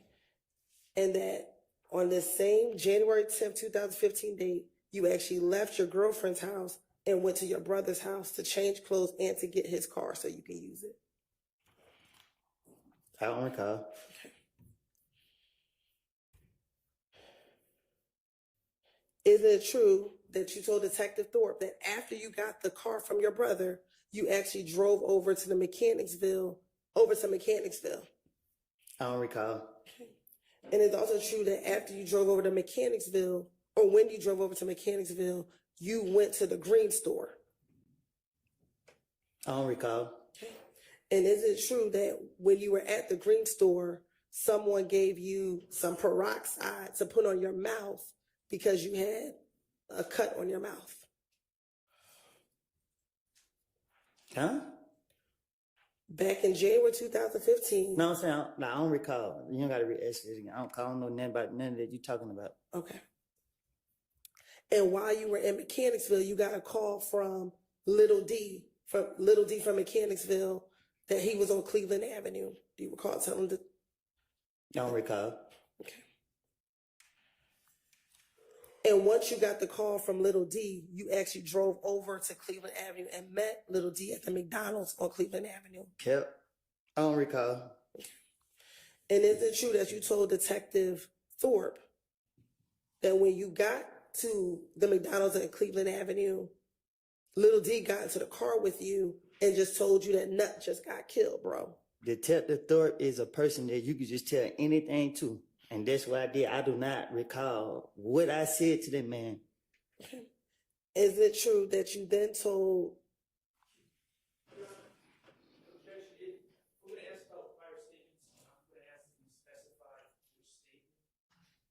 All right. Okay. Can you be a little more specific in your questioning as to which statement it is? Sure. In the same January 11, 2015 interview, did you tell Detective Thorpe that you met Little D at the McDonald's on Cleveland Avenue? I don't recall. Okay.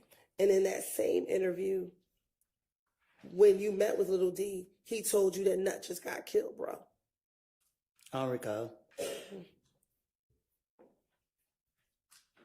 And you responded, really, bro?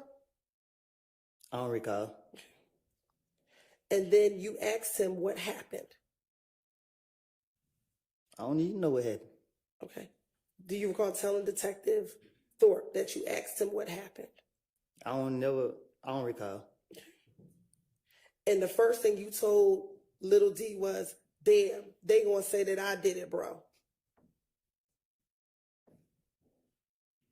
Huh?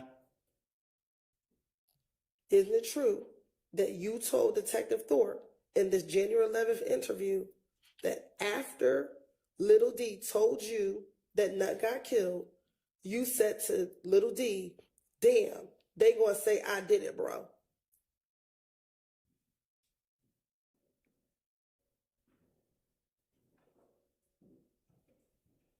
Okay. Okay. Isn't it true you told Detective Thorpe that? I don't recall. All right. And he responded to you, shit, before I know you ain't do it. Who responded to me? Little D, that's what Little D said to you. He said what? Shit, but I know you ain't do it. That what he said? That's what you said to Detective Thorpe. I don't know. Okay. I don't recall. Then is it true that you also told Detective Thorpe that as you were leaving the McDonald's, Moontook called you? I don't recall. Okay. You don't recall Moontook called you that night? Okay. I don't know. All right. And that Moontook called you on FaceTime? I don't recall. And Moontook, for the record, is MOONKTOONK.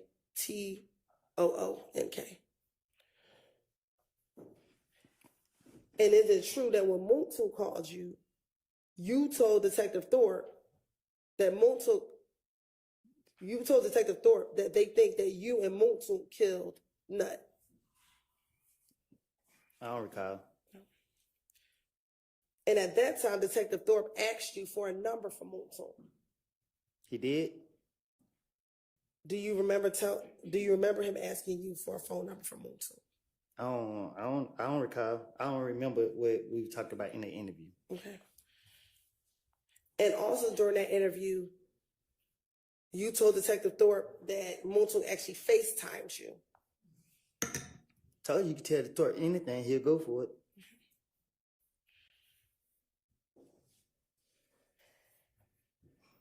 And in that same interview, did you tell Detective Thorpe that initially you didn't want to come to police headquarters, but you talked to people and asked them whether or not you should come down to the police headquarters? Can't nobody give me, I would not listen to nobody, not even you. Okay. Isn't it true that you told Detective Thorpe? So at first I asked like, hey bro, they saying I did it. I need to go to headquarters. And he's like, nah, we need them to call you. And I told everybody I didn't have nothing to do with it. So I called. I was trying to get the best advice I can. Then the next you know, they was like, oh, I called my girl's mama. I was talking to her before they shot her house up. Me and her was talking on the phone. You put me here to tell the truth. The truth is I made it up. I'm gonna have to keep telling you this. So the police can't get me. Man, we got you. You put a gun out on us, man. Just give us your boy Thug. What y'all want me to say? On January 11th, did you pull the gun out on anybody? On January 11th, 2015, did you pull the gun out on anybody? I ain't did nothing. Okay, so you went down to the police department on your own, correct?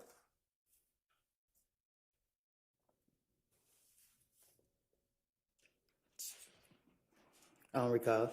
Okay, and when you went to the police, that was to clear your name that you did not kill Nut, correct? I think that was the motive. Okay, so you went down on your own to tell them about whatever you knew about Nut, correct? Say that again? You went to police headquarters on your own to tell them whatever you knew about Nut, correct? Is it a trick question? No, it's not a trick question. Can you ask it again? Sure. Back in January of 2015, the night that Nut was murdered, you went to Atlanta Police Department, correct?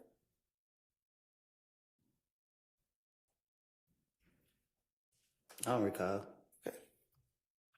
And when you went down there, that was to clear your name that you did not kill Nut, correct? You gonna lock me up? Did you get locked up on January 11th, 2015? I'm saying if I get my answer now. Did you go to clear your name about killing Donovan Thomas? I don't recall.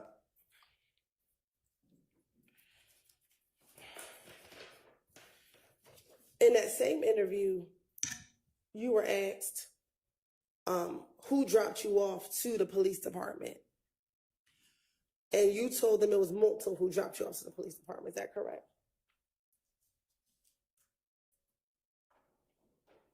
I thought you said Muntun called me. After Multo called you, did you meet up with Multo? I don't recall. So much happened that night. I don't know. Okay.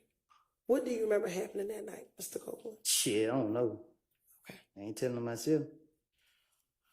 All right.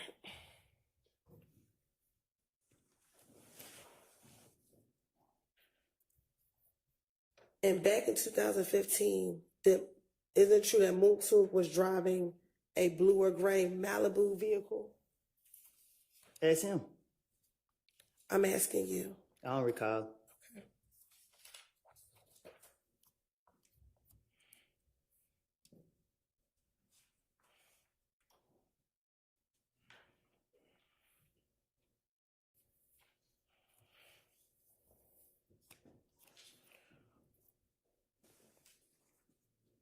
In the same January 11th interview,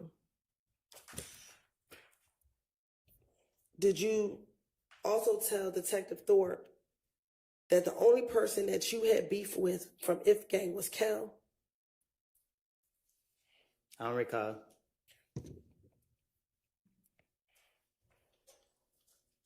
What I told the detective. But if you asking me for the truth, I keep telling you, I would tell detectives whatever they wanted to hear or whatever they wanted me to say to get out of my situation.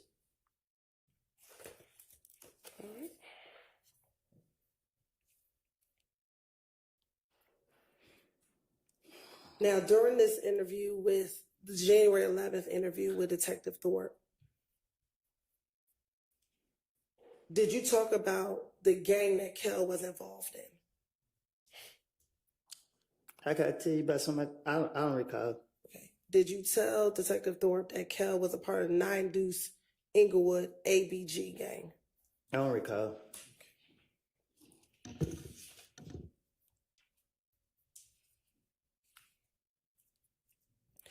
Did you also tell Detective Thorpe that that was the same gang that Bloody J was a part of? I don't recall.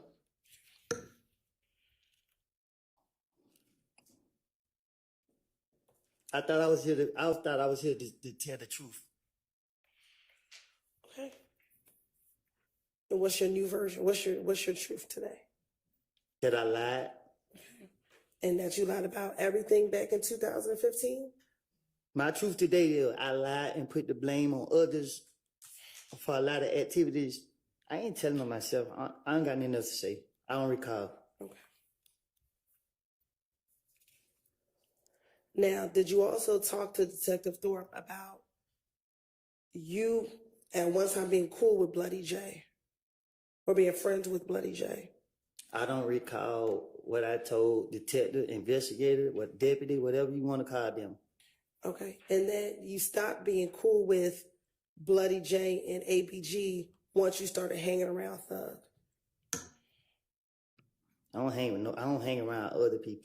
Okay. Isn't that true that you told Detective Thorpe in this January 11, 2015, that when Thug started letting me hang around him, that's when you were no longer cool? I'm from Mechanicsville. I do what I want to do.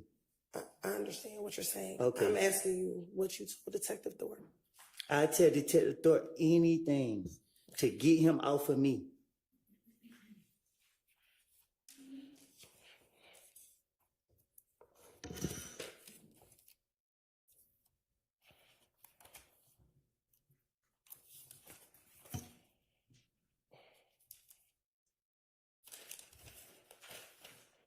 Y'all believe me so much. Why?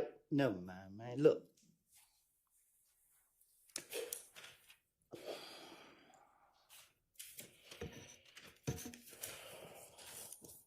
After Donovan Thomas was killed, did Deshaun's mom's house get shot up?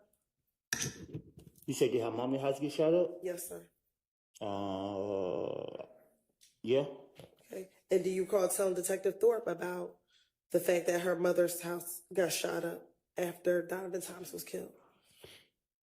I don't remember if I said it to him, but I know her mom's house did get shot up, so I don't know what I told him.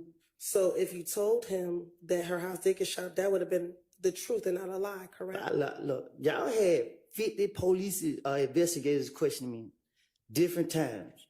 I don't remember, because I know y'all trying to trick me to get me back in jail. I don't know if it was Detective Thorpe, Gaten, Dennis, or whoever the other police is here. What I don't lied and told them. But every time that they came and told me, I sat in front of them and gave them whatever I wanted to tell them. And if it was the truth, it would not take no 10 years later for them to try to go do anything about it or to go back and use it. I'm telling you today, I told you before y'all put me in this courtroom that I lied. I don't want to be here. I'm not scared of nobody. I'm not in here trying to work in nobody's favor. Y'all is not fit to put it on my conscience that I don't sat up here and lied on these boys for stuff that I don't did. Not what I did, but for stuff that I'm not fit to sit up here and lie on them. And no, I don't care. Stop asking me questions. I'm not fit to lie on them. Okay. All right, Mr. Copeland, listen to the question that Ms. Hilton just asked you and see if you can answer that question. Just pay attention to what she's actually asking you and answer that. Yes, ma'am. So my question was, on January 11th, 2015, you told Detective Thorpe about Deshaun's mother's house being shot up, correct? I told it to a police. I don't know which one to be specific. And that was not a lie, correct? Her house was been shot up. Okay, so that wasn't a lie when you told Detective Thorpe that, correct? I don't know if it was him I told it to. Okay. I don't think we gotten a clear answer yet. Overruled. So that wasn't a lie, though, correct? If you told any police, whether you remember being Detective Thorpe or Gaither, was that a lie? That her house was shot up? Yes. Man, So was that a lie? what you mean? You just said So everything. when you finessing the police, this how you finesse the police. You take a little bit of the truth and you take the bullshit and you put it together. Okay. So That's how I outsmarted Detective Thorpe and Gaither and everybody else. Take this right here, because I know they didn't know this, and put it with this over here. and during all of your interviews, did they tell you we're going to have to corroborate what you said? And if you take all of my interviews and put them together, let's see what you come up with. Okay. But did they tell you that? Did they tell you they were going to corroborate everything that you said? Overruled. Did the detectives tell you that they would have to corroborate everything that you said? I can't tell you. Y'all have so many police talking to me. I don't know. I can't say what they done told me. Did Gaither tell you on multiple occasions, I'm going to have to verify what you're telling me? I just can't take your word for true.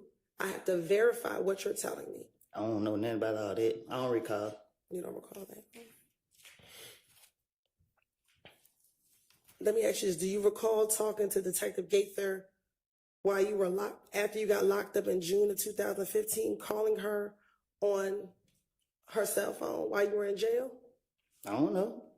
I don't recall. All right. And do you recall asking her, what's going to happen to me? Am I going to be able to get out? And she kept telling you, we got to verify what you told us. And did I get up?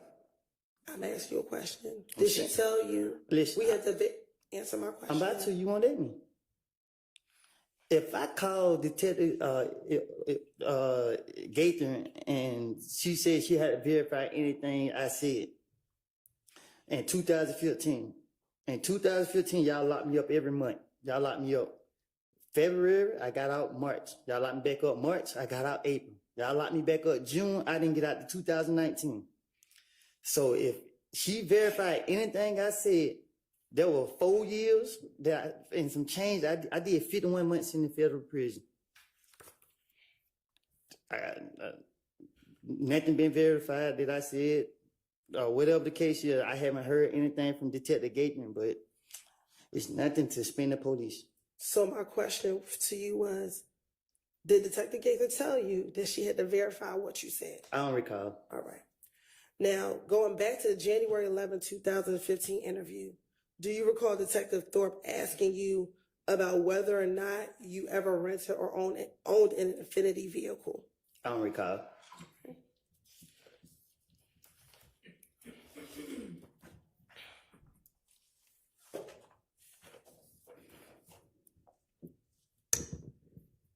And earlier you said that your brother never gave you a car or let you borrow his car. Did you remember saying that? I bought my own car. Okay. Do you recall telling Detective Thorpe that your brother let you borrow his white Dodge Charger? I tell Detective Thorpe anything. Okay. And matter of fact, is that the same white Dodge Charger that members of If Gang shot at while you were on the highway back in late January of 2015? Well, I don't know. I don't recall. Okay. And matter of fact, you told your brother to make the police report because it was his vehicle that you were driving when members of If Gang tried to shoot at you on the highway. I don't recall.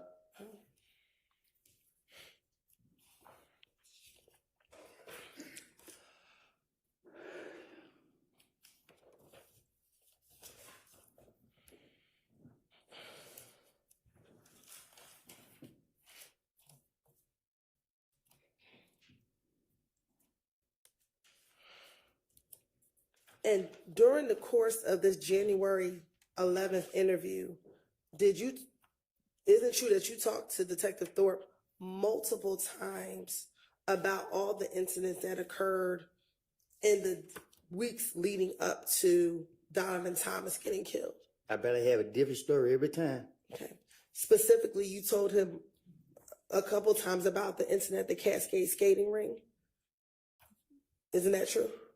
I don't recall. Okay. And that's specifically what I said. I know if you take any time I talk to the Detective Thorpe, I bet you ain't none of my stories gonna be the same. Okay.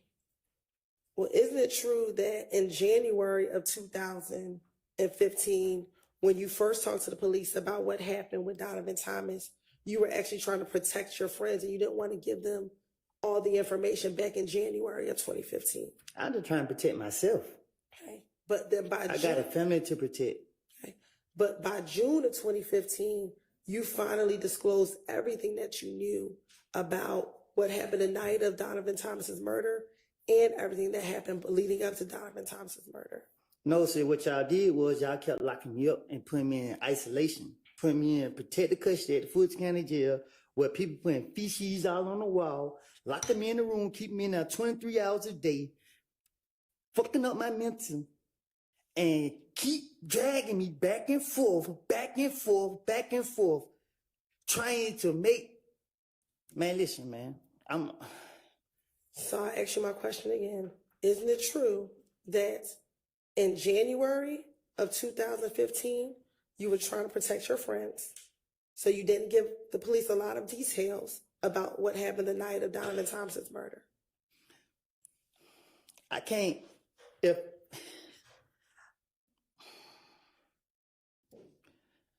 can you ask that again? Sure.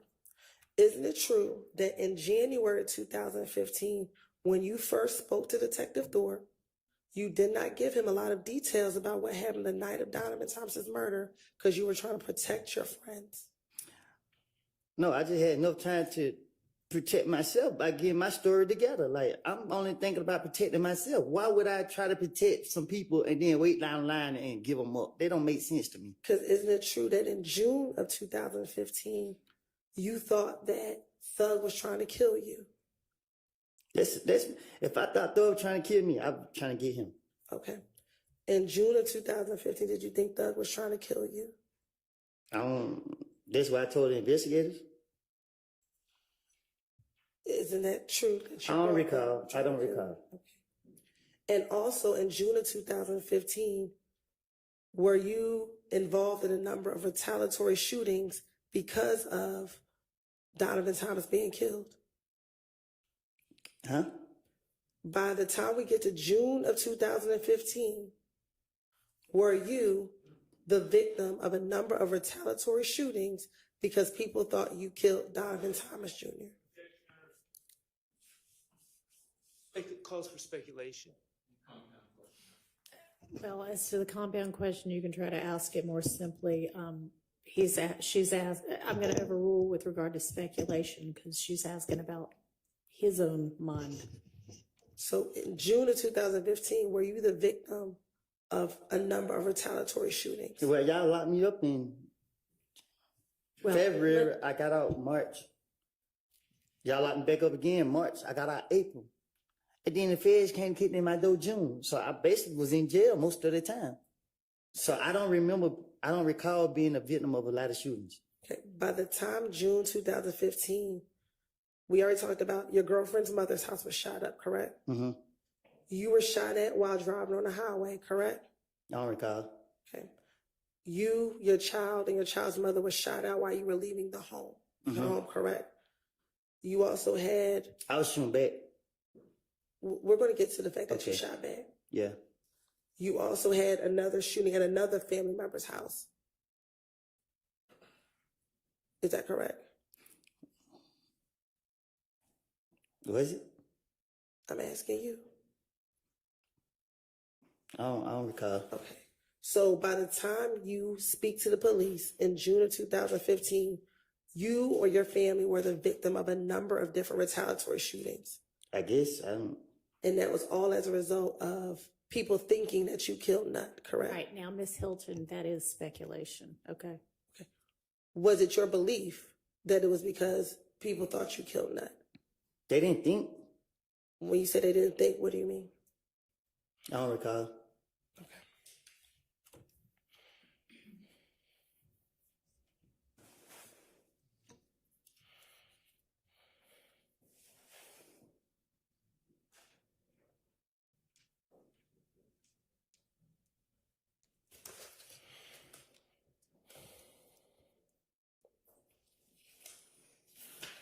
Now,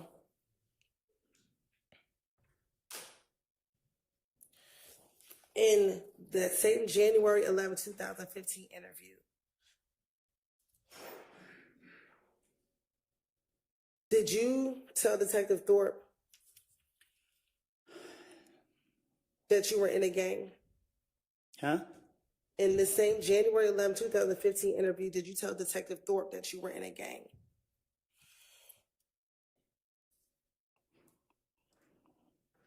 I don't recall. Okay. And did you tell Detective Thorpe that some of the beef that you were having with Kel is because you were not down with ABG anymore? I'm from Mechanicsville. We never liked it them. Okay.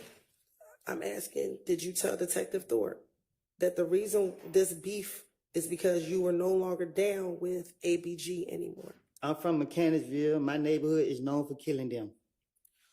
That's not my question. I would never be part of their gang. Okay. Do you recall telling Detective Thorpe or Detective Thorpe asking you, okay, so you left ABG, and your response to that question, yes, but that was in about 2013. I went to jail in 2013 or 12. I went to jail in 2012. I did a year. But when I went to jail in 2012, I didn't get down with the gang no more. I told him I wasn't in it. Do you recall telling Detective Thorpe that? Being questioned by the police, the main goal is to be a victim. And that's what my motive, to play a victim. So if Detective Thorpe asks me any question, I'm going to play a victim. So I'm going to say whatever that come to my mind to make myself look innocent and to be a victim. Okay. And then you also told Detective Thorpe that when you got out in 2013, you just stopped going around and you just wasn't claiming it anymore. Did you recall telling him that? Can you say that again? Sure. You also told Detective Thorpe that once you got out of jail in 2013, you just stopped going around and that you weren't claiming it anymore. I don't run behind nobody. Okay. And then did you also tell Detective Thorpe, so now they think I'm with Thug, I'm claiming YSL? Again, I'm talking to Detective Thorpe. So if I did say that. Okay. And as you said, that is about, so because you rap, I'm going to get some money, but I'm going to claim YSL. Can you say that again? Sure. You told him, so now they think I'm with Thug, I'm claiming YSL. It's about rap, so I'm going to get some money, but I'm claiming YSL. I don't know what you're saying. Okay.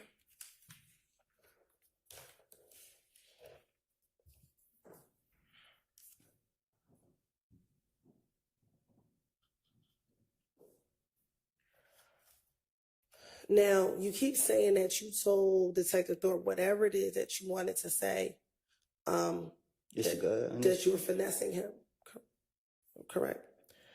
Do you recall telling Detective Thorpe, I'm not trying to go to jail. I'm not trying to do any of that. I don't want none of this. Me and Nut ain't never had a problem. And I still ain't trying to go to jail. Okay. So why would you be lying to Detective Thorpe if you did not want to go to jail? Can you say that? Why would I be lying to him if I didn't want to go to jail? Correct. What you mean? Like you keep saying that you were just lying. Why would you lie versus just telling him the truth? That's how I was raised. I was raised up to lie to the police. I was at an early age, I was taught to lie to the police. But if you're trying not to go to jail, why would you lie to the police versus telling them the truth? You trying to trick me? I'm asking you a question. I'm not going to confess. Confess to what? Nothing. When you went in on January 11th, were you there only to talk about the murder of Donovan Thomas? I don't know what I'll be. All I know is if you give me an opportunity to talk my way out of the situation, I'm about to talk my way up out of the situation. Okay. During the course of your interview, were you asked about what your Instagram page was back in 2015? I don't recall. Okay. And back in 2015, is it true that your Instagram page was Woody372? I don't recall. I had a lot of Instagram, so I don't know. Okay. Is it true that's what you told Detective Thorpe that your Instagram name was? I tell Detective Thorpe anything.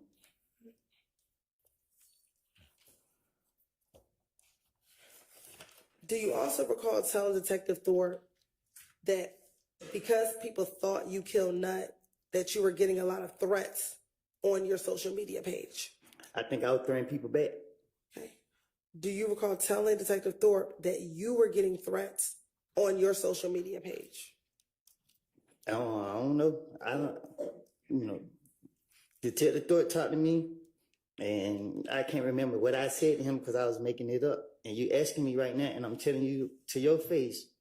Can you look at me in my eyes? I'm telling you to your face, I made it up. Okay.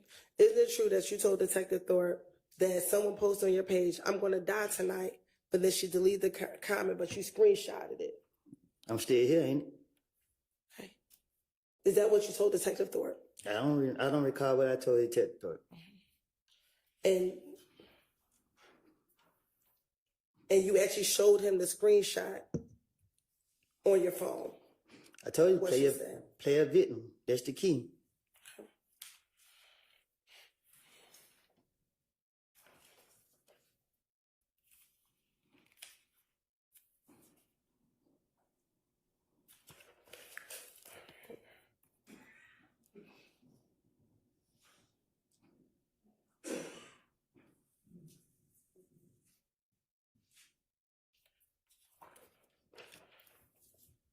Do you recall how many people back in January 2015 that you asked whether or not you should go down and talk to the police that night of Donovan Thompson's murder? I never take people's advice. Okay. Do you recall, or is it true that you told Detective Thorpe that you spoke to Deshawn's dad about whether or not you should go down and talk to the police? I never had Deshawn's dad number that I recall.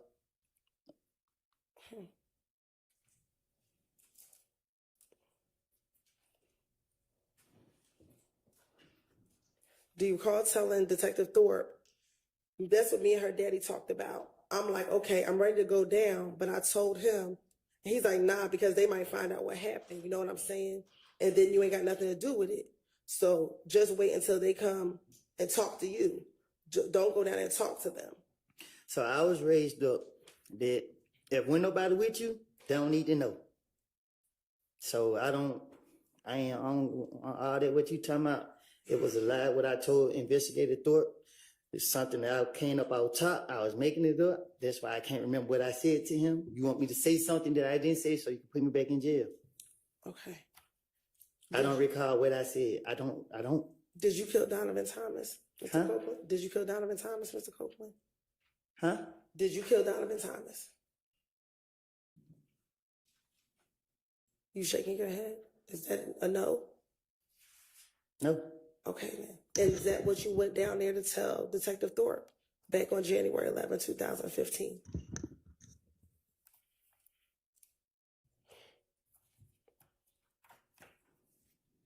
What? Is that what you went down there to tell Detective Thorpe, that you did not kill Donovan Thomas? I don't understand. I don't know if this is a trick question. When you went down there, did you go down there to tell Detective Thorpe where you were the entire day and that you did not kill Donovan Thomas? Melvin, can I answer that? Yeah, you need to answer that. I don't know how to answer that. Do you need to talk to Mr. Melnick? No, I don't know if it's a trick question that she asked me. All right. I'm not understanding. Hang on. Let's break. We're going to need to break in just a few minutes. Anyway, so let's break now. If you need to talk to Mr. Melnick in the interim, you can do that. And then we'll come back after lunch and you can answer that question if, depending upon what you and Mr. Melnick decide. I'm going to object to the question on the basis that it's a compound question. All right. Well, that is true. I will sustain that objection. So Ms. Hilton, during the break, formulated into something that is not a compound question. Yes, Your Honor. All right. So let's break until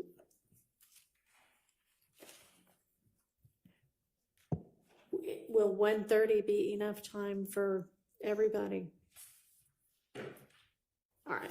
We'll see everybody back in your seats, ready to go at 1:30.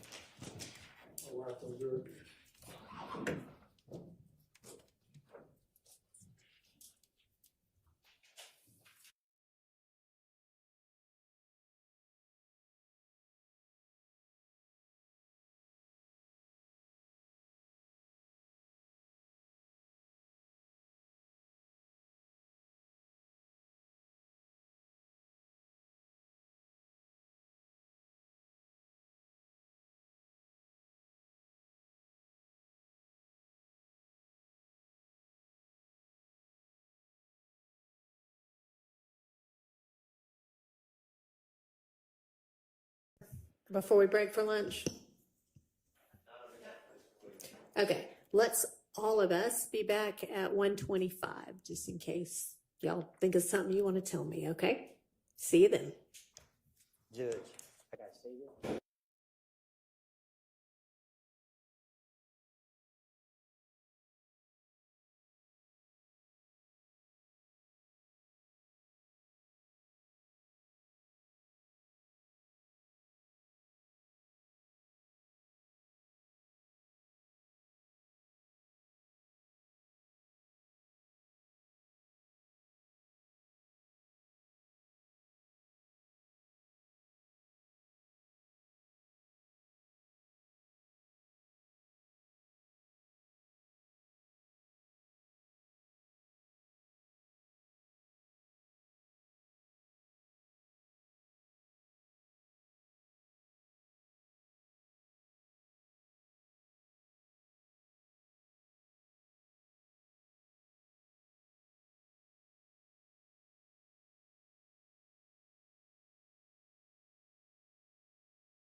in your brother's vehicle? I don't recall. Do you not recall being shot at on the highway? You don't recall telling this to the detectives? I don't recall none of this you talking about. Okay. So you don't recall being shot at on the highway? I've been shot at a lot of times. Specifically in January 2015, do you recall being shot at on the highway? While in your brother's vehicle? I don't remember. I don't. Do you remember telling the detectives that you were shot at on the highway while in your brother's vehicle? I don't remember what I done told the detectives.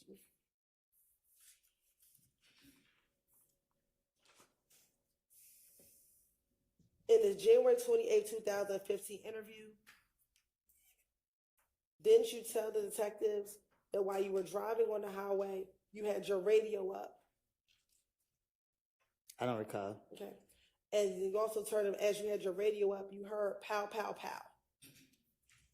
I don't recall. Okay. And did you also tell detectives that you then again heard another pow, pow, pow, and so you ducked down? I don't recall.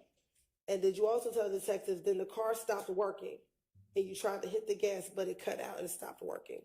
I do not recall. In the same interview, did you then tell detectives, so the dudes, they came up to you and you was concerned because your car didn't work, because the car wasn't working? I don't recall. Okay. And in the same interview, did you tell detectives that you then heard some more shots even after that? I don't recall.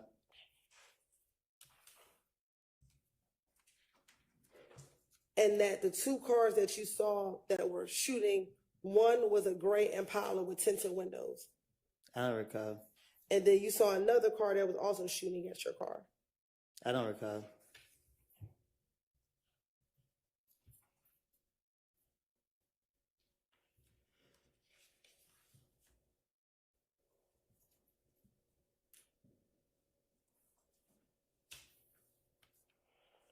Then, do you recall Detective Gaither, after you told her about the shooting on the highway, her asking you, when did this beef begin between you and If Gang?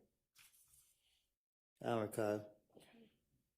And you also told her the story about what happened at Club Crucial the Monday before Donovan Thomas was murdered. I don't recall.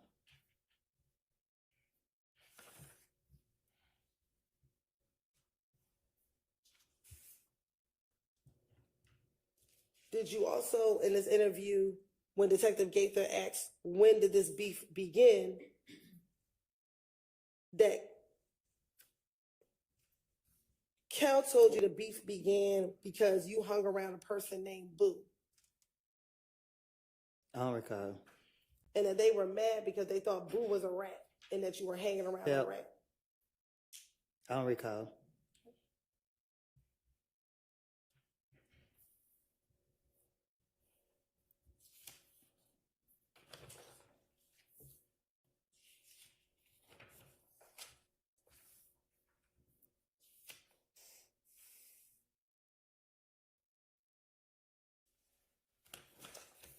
Then do you also recall to telling Detective Gaither, again, with her asking about when did this beef begin, you also telling Detective Gaither in this now January 28th, 2015 interview about the shooting at the gambling house on Lakewood?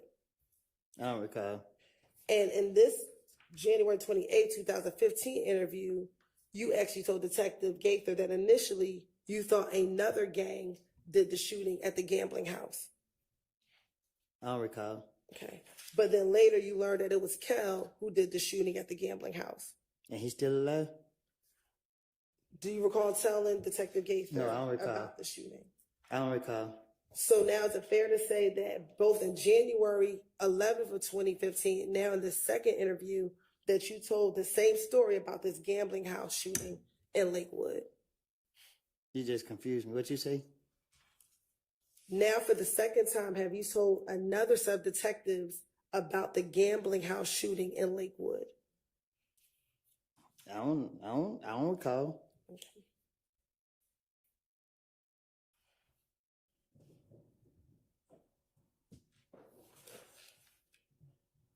Do you also recall in the same January 28th, 2015 interview telling Detective Gaither that Kel wanted to speak with Thug on FaceTime? I don't recall. Okay. And this is why you were at the Cascade skating ring. You told her about the Cascade skating ring incident as well.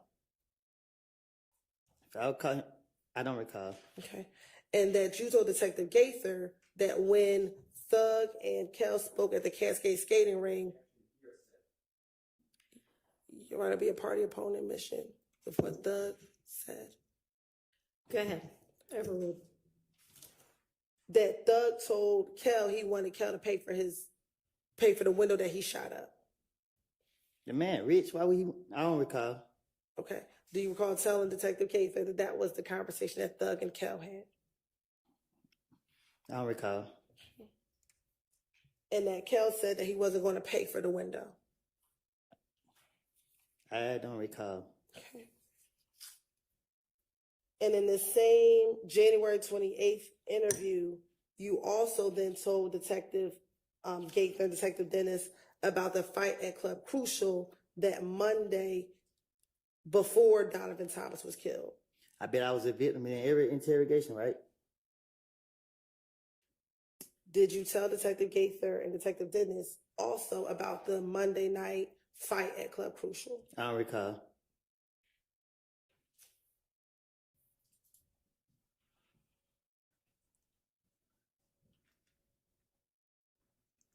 And that you also told Detective Gaither at the same Monday night event at Club Crucial that you had money flashing and that Kel walked up to you and punched you. Boy ain't And living punched like you. that. He ain't living like that. But did you tell Detective Gaither that this occurred? I don't recall.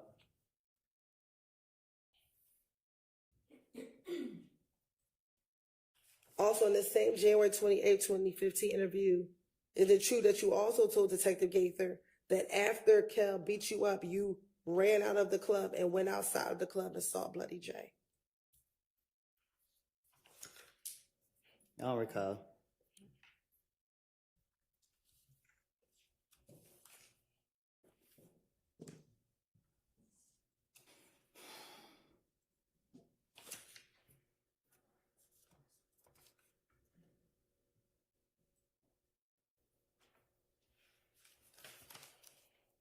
And in the same January 28, 2015 interview, did you also again then tell Detective Gaither and Detective Dennis that people in your crew jumped Bloody J?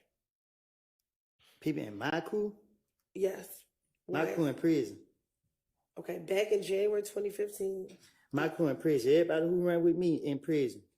Okay. Back in this With January. license. All right, Mr. Kaplan, listen to the question. Let her finish the question and then you can answer it. In January 2015, did you tell Detective Gaither that at the same Monday night event at Crucial where you got beat up by Kel, that when you went outside, your people jumped on Bloody J? I don't recall.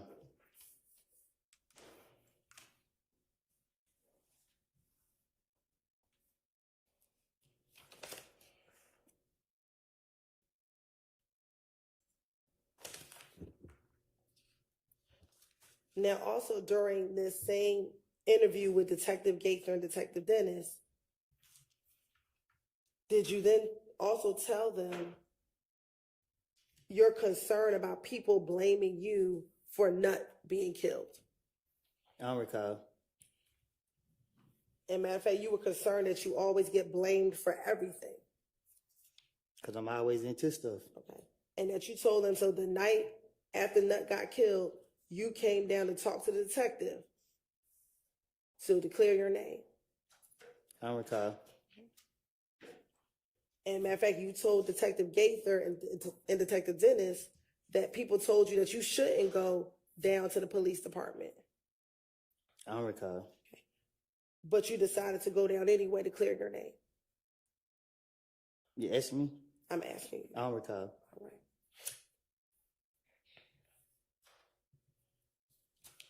Did you also tell Detective Gaither and Detective Dennis that on the night of Donovan Thompson's murder, you actually told your girlfriend to call the police and tell them what was going on, tell them everything, because you again wanted to clear your name about being involved in Donovan Thompson's murder. I don't recall.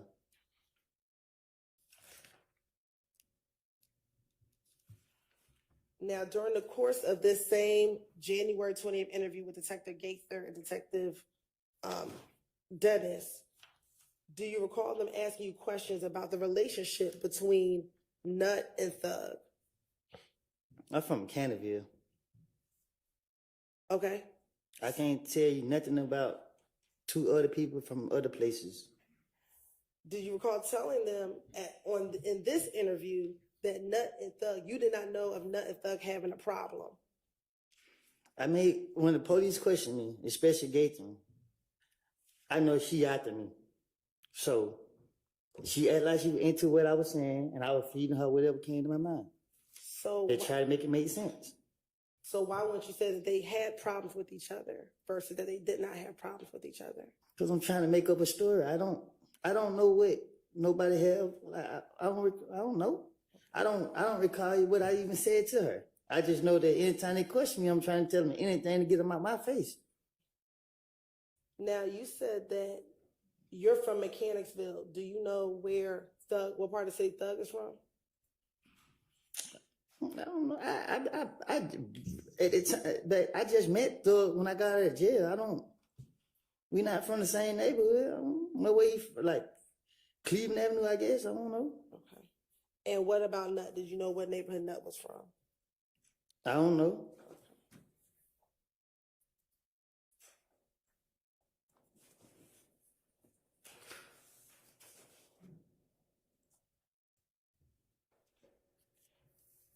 Now, after Nut was killed, did you go to Miami?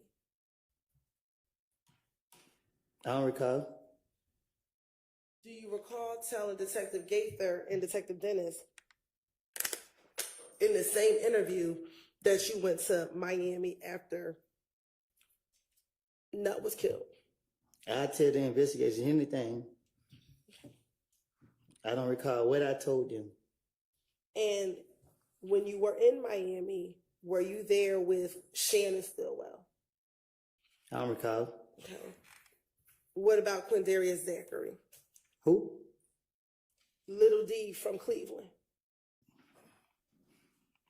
I don't think me and him ever traveled together. I don't recall. Do you recall him being in Miami while you were in Miami? I don't recall being in Miami. Okay. Do you recall telling Detective Gaither that you and your child's mother went to Miami to lay low after the shooting of Donovan Thomas? Back then, I tell so many lies. I tell 15 lies in 1 second. I don't recall what I said, and I'm not even trying to remember what I said either. Okay. Do you recall telling, or didn't you tell Detective Gavin Dennis that Thug actually told you to come down there with him to Miami to lay low? Thug can't tell me nothing.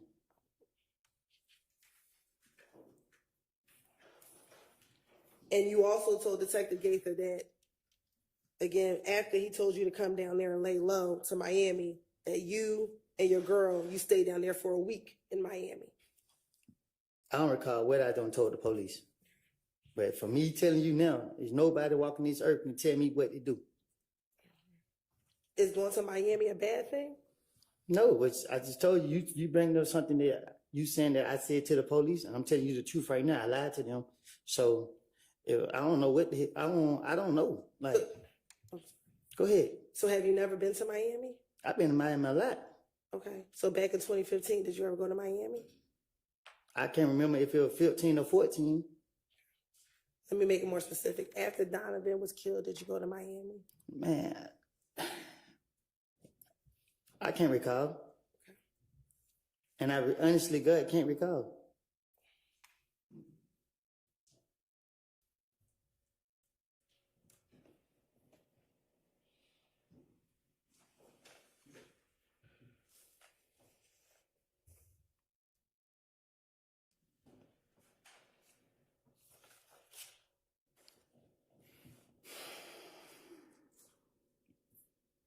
Now, when you spoke to Detective Gaither and Dennis, did you tell Detective Gaither and Dennis that you thought Thug was trying to get rid of you?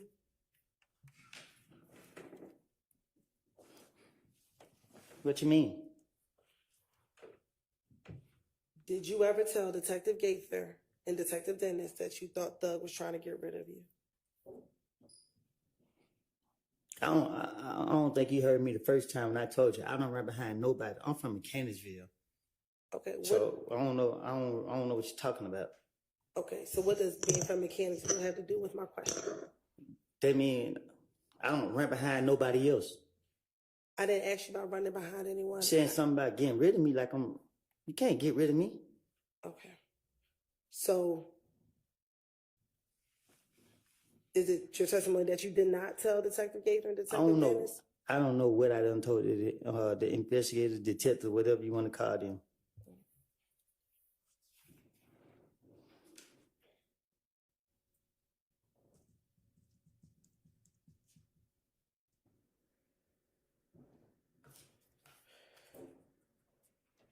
Isn't it true that you told Detective Gaither and Detective Dennis that you actually spoke to Thug about the fact that you thought he was trying to get rid of you? I could tell the investigator anything because I know one thing. They talking to me.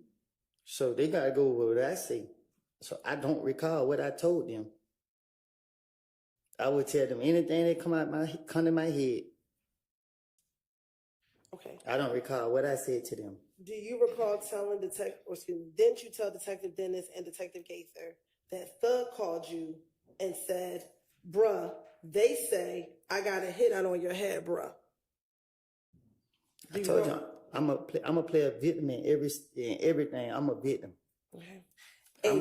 Go ahead. No, you go ahead. I'm sorry. I'm gonna justify myself by being a victim. Okay. And your response to him was like, you do? And then y'all both started laughing. They don't even make sense. I don't recall none of that. Saying it, me telling it. I don't remember specific what I said to any investigator. I know I told them whatever. I feel that I can convince them to let me go.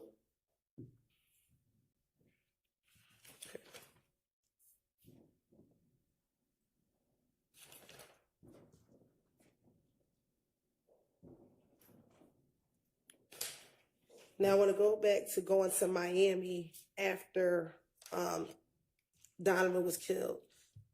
Isn't it true that you told Detective Gaither and Detective Dennis that while you were in Miami, initially Thug treated you like a brother, but then things felt different? Do you got proof of me being in Miami? Did you provide us your phone number so we can get your phone records, Mr. Copeland? Which phone?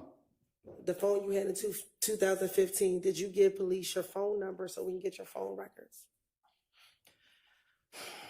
I don't recall. Now you're talking about. Okay. Did you give police your phone number in any of these interviews so that we can get your phone records? Which phone? Your phone that you had back in 2015. I had more than one phone. Okay. So did you give any phone number to the detectives back in 2015 so we can get your phone records? Any phone you have? Shit. I don't know. I can't remember. I don't recall. Did you, matter of fact, tell the police to go get your phone records so that they can confirm where you were on the night of Donovan Thompson's murder and afterwards? I don't know. I probably did. Ain't no telling. Okay. And did Detective Gaither tell you that that was one of the things that she was going to have to verify was your phone records and where your phone put you? I don't remember. I don't recall.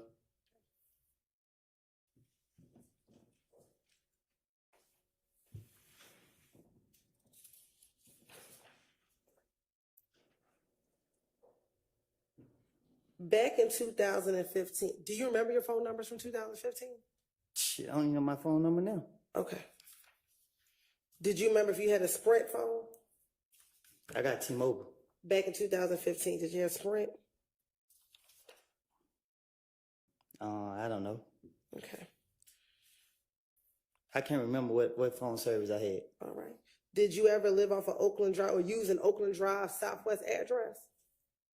You said, have I ever used the Oakland Drive address? Yes.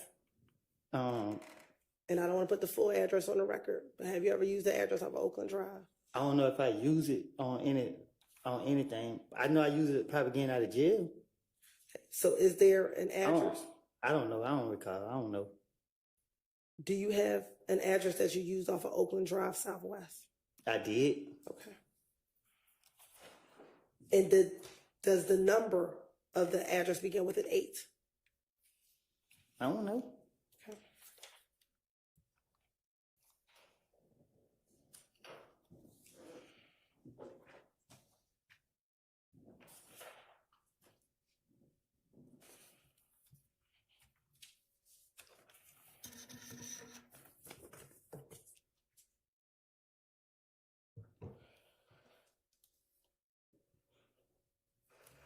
Okay. Going back to the January 2015 interview.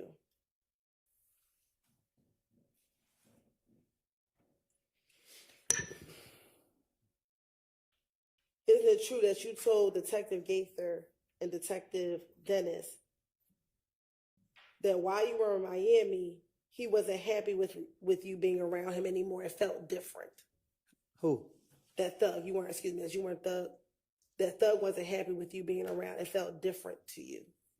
I don't recall. I don't recall being in Miami.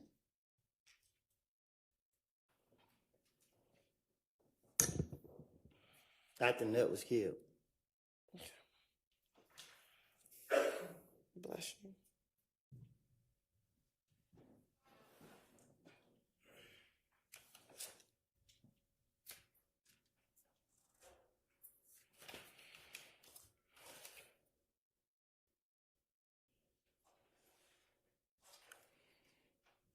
Now, in that same interview that you had with Detective Gaither and Detective Dennis, did you speak with them about, do you recall talking to them about YOUNGTHUG and that you encouraged YOUNGTHUG that he should come down and talk to the police as well regarding Donovan Thomas's murder? I don't recall what I told no investigators. Okay. Isn't it true that you told them that because people were calling his name in the murder, he should come down and speak to the police?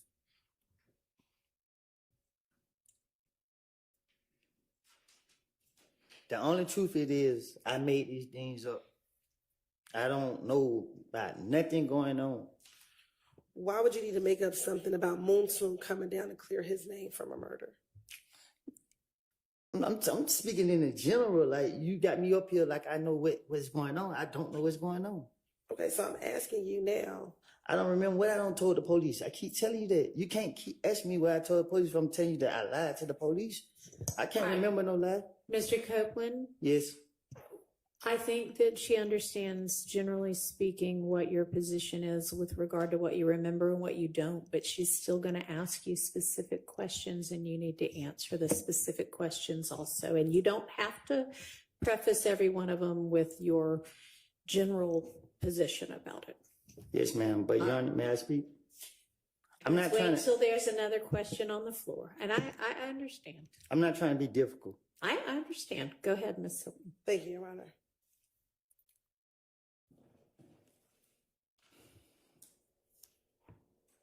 Now, earlier I asked you about an individual by the name of Bloody J. Do you know a Bloody J? I heard of him. Okay. Have you ever spoken to Bloody J? I doubt it. Okay.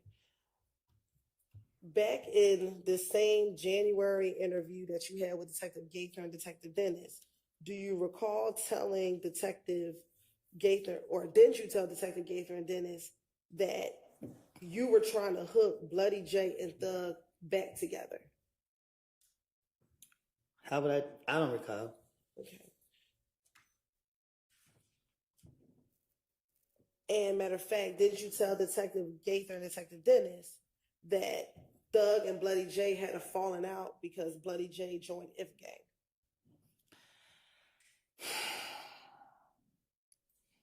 If you going off what I said in the past to what I told the investigators, That's crazy. I do not remember what I said. You can't get me up here to try to remember what I said to them. I don't remember what I said. You can ask me these step by step, but my response is my response. You want me to be honest? Or you want me to lie? I can't answer your question because I can't remember what I said. So I don't recall. So I'm going to ask you now. Did Bloody J and Thug stop being friends because Bloody J started messing with Ifgang? Thug behind you, ask him. I'm asking you. Huh? I'm asking you. I don't know. So why would you tell Detective Gates and Detective Dennis that? Ma'am? Why would you tell Detective Gates and Detective Dennis that?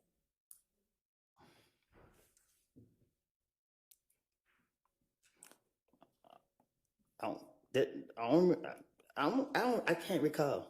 Okay.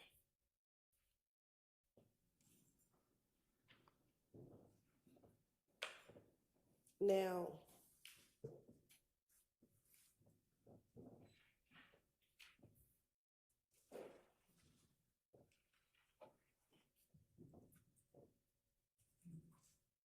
going back to the January 28th interview.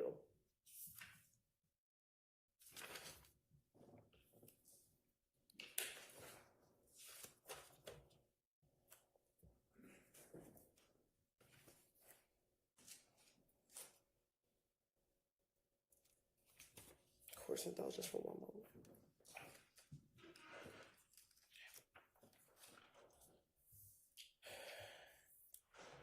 After speaking with them briefly about the murder, did you then go into more details about the shootout not the shootout, but the shooting of your car on the highway? Do you recall telling them about who you believed shot at your vehicle on the highway? I don't recall.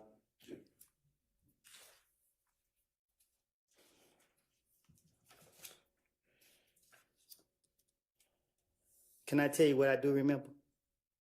Is that about the shooting on the highway? No. Then no, not right now. Okay. Or let me ask you this: do you remember what you told Detective Gaither in January of 2015? No, I was gonna tell you what I remember from when Nut was killed. Okay. Tell me what you remember the night that Nut was killed. I remember everybody said I killed him. That's all I remember. Then that's the only thing you remember. That's all I remember. I don't remember nothing that night. I don't remember where I was. I don't remember what I told the investigator. I thought that when they called me down there, I thought I walked in and he let me walk right back out. I don't remember sitting down talking to him. I don't remember him doing no ballistic. I don't remember him. I remember he said one thing and he left. He said, the man sitting on the street and everybody saying you did it. He like, man, I still got a bite on the street. That's all I remember. I thought I walked in and walked back out. I don't remember nothing. Like, okay. And that was the first time when you went to go speak with Thorpe. I don't even know if it was. I know. Yeah, I think something happened with the mic, Sharona. They all went out. With whose mic? All of us. Yeah. Of course. I don't have a way to fix it. Yeah. Take a bathroom break. We'll try to get the mics fixed in the meantime.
or not they had a hit on you, No. but he never responded to you. I No, don't remember. I don't recall. I don't know nothing about none of it. I wouldn't have their number and they wouldn't have mine. Now, back when you were interviewing with the detectives, both Thorpe and now the second interview with Gaither and Dennis, were you the only individual in the room with the detectives? I don't know. Looking at that picture, are you the only person in the room with the detectives? This one? Yeah, I want you to look at 378, Yankee Bravo and Yankee Alpha. It looked like I'm in there by myself beside with the police. Okay. And this is when you're telling the detectives all the things that I'm asking you about, correct? I don't recall what I done told them.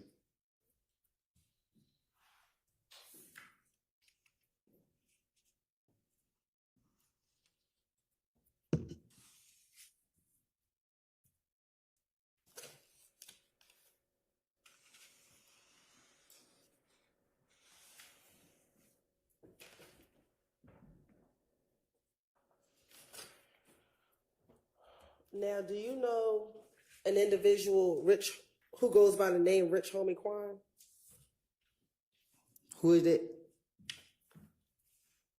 Do you know a person who goes by the name of Rich Homie Quan? Rich Homie Coin? Yes. Or the rapper? He raps. Mm-hmm. Do you know him? Do you have you ever spoken to Rich Homie Quan yourself? No. Do you recall the I time? don't recall speaking to him. Do you recall talking to Detective Gaither and Detective Dennis in this same interview about conversations you had with Rich Homie Quan? No, I do not recall having a conversation about Rich Homie Coin. And that Rich Homie Quan, you told Detective Gaither and Detective Dennis that Rich Homie Quan was a part of If Gang.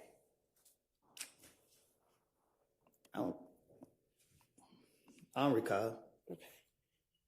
And that you told Detective Gaither and Dennis that Rich Homie Quan felt torn between being with If Gang and being friends with Thug. Again, I'm just telling the police whatever they convince them that I know what I'm talking about. Okay. So why would you bring Rich Homie Quan into any of it? Why would that be Because necessary? I'm sorry, go ahead. I didn't hear you. Why would it be necessary to even talk about Rich Homie Quan So to the police? So when the police question me, my whole motive is to get them off of me. So if they sitting me down, laughing, hee ha ha, like you doing when y'all was up there asking me, and I told you I was lying. This the same thing going on. They sit here. I don't know about them asking me about Rich Homie Coin or nothing. But if they bring up a name, if they ask me something, I'm going to come up with something that act like I'm in the midst, like I know what's going on. I don't sit around and gospel with people. I don't sit in people's faces. Like I'm out in the streets. I like to be I like to be outside. I'm not sitting around trying to listen to what nobody got to say. Okay. But when you originally went to the police, it was to talk about being shot at on the highway. So what would anything about Rich Homie Quan, why would you need to talk about Rich Homie Quan at all? That's what I'm trying to tell you. I don't have a clue what you're talking about. Okay. Isn't it true that that you told the detectives that Rich Homie Quan said to you, we the same set. You right here hitting these niggas this and that. So we talk. We the same set. I just can't turn my back on them. Like it ain't that, bro. This is what you're telling him. You supporting these niggas. Bro, I'm telling you, the more you supporting them, the more they gonna come out and do that. If you leave them alone, then everything gonna go away. And this is what you're telling Detective Gaither and Dennis that you said to Rich Homie Quan. So let me. Gaither was a gang investigator, and what she do is she sit in the neighborhood, watch us all day, and she put cases on it. So I know Gaither to sit there, and so when I'm interacting with Gaither, the main thing go through my mind is to convince her that I know what I'm talking about. That was my motive. So be bringing up Rich Homie Coin ain't never been like that in my eyes. So for me to be, I'm just trying to make it seem like I know what I'm talking about. What they said they want a big fish, and he's a big rapper. So shit, I'm trying to make up whatever I can come up with. I don't know. I don't remember what I said to no police. It's all stuff I just out the top of my dome. You ask me a question right now, I go out the top of my dome, and I convince you that I'm telling the truth. Okay. So in response, you said that Rich Homie Quan asked for your protection. And he said, you told detective that he's like, why don't you protect me, bro? We need y'all, bro. I need y'all to protect me. And you said, how the hell are we going to protect you? Can you say it again? Sure. In the same interview with Detective Gaither, you said after you spoke with Rich Homie Quan asked for your protection. He a millionaire. What he need my protection for? Why would you tell Detective Gaither and Detective Dennis that? They the police and they trying to get me. Okay. Do you recall telling Detective Gaither about Rich Homie Quan's father's barbershop being shot up?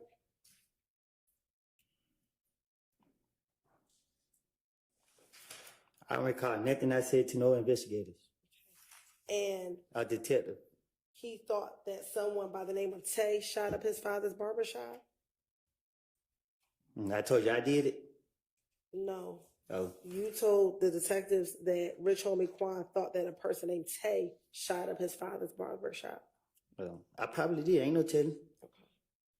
But you were convinced that it wasn't Tay that shot up the barbershop. What you mean? You told Detective Gaither Dennis that you don't think it was Tay that shot up his father's barbershop. So I told him he did it, or I told him he didn't do it. Which one is it? You told them that Rich Homie Quan thought that Tay did it. Okay, so then I told the police, Correct. and then I told him that he didn't do it. That you did not think he did it. Objection, Your Honor. Are these questions? Yes, they are. Uh, You can Do you tell need me by to the fact repeat? that her voice goes up at the end. Well, it may be that too, but yes, these are questions. Do you need me to repeat it? Okay. In your interview with Detective Gaither, did you tell Detective Gaither and Detective Dennis that Rich Homie Quan thought an individual by the name of Tay shot up Rich Homie Quan's father's barbershop? I don't recall. Okay. In that same interview, did you also tell them that you did not think that Tay shot up the barbershop? You confusing me. I'll repeat it one more time and I'll separate it. In this interview with Detective Gaither, did you tell Detective Gaither and Detective Dennis that Rich Homie Quan thought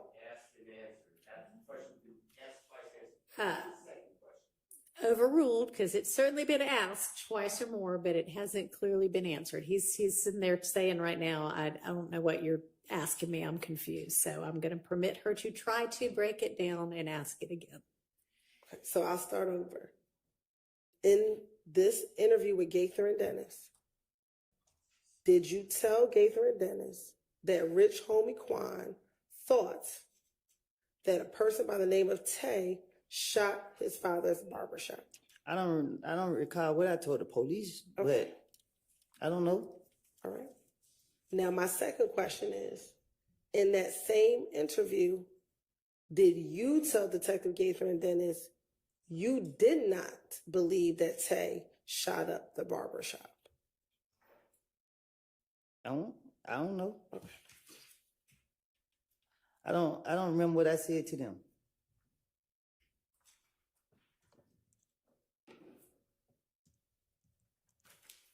And I should ask this, do you know an individual, Tay, who's from Bankhead?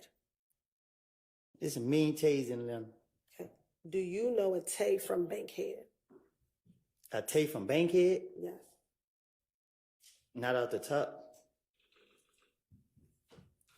In this same interview, did you tell Detective Gaither about this individual named Tay from Bankhead? I don't know a Tay from Bankhead. Do you know a Tay from the west side of Atlanta? Yeah. I'm sorry? Yes. How many Tays do you know from the west side of Atlanta? Too many on the count. But not from Bankhead.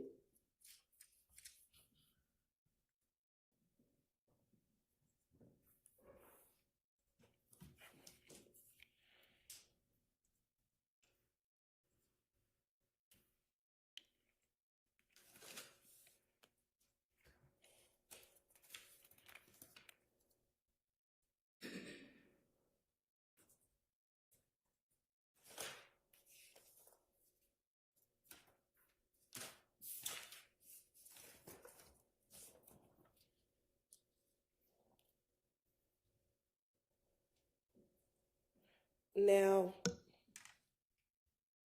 back in January of 2015, did you ever learn about, strike that, do you know someone that goes by the name of Lucci? Who? Lucci. A rapper by the name of YFN Lucci.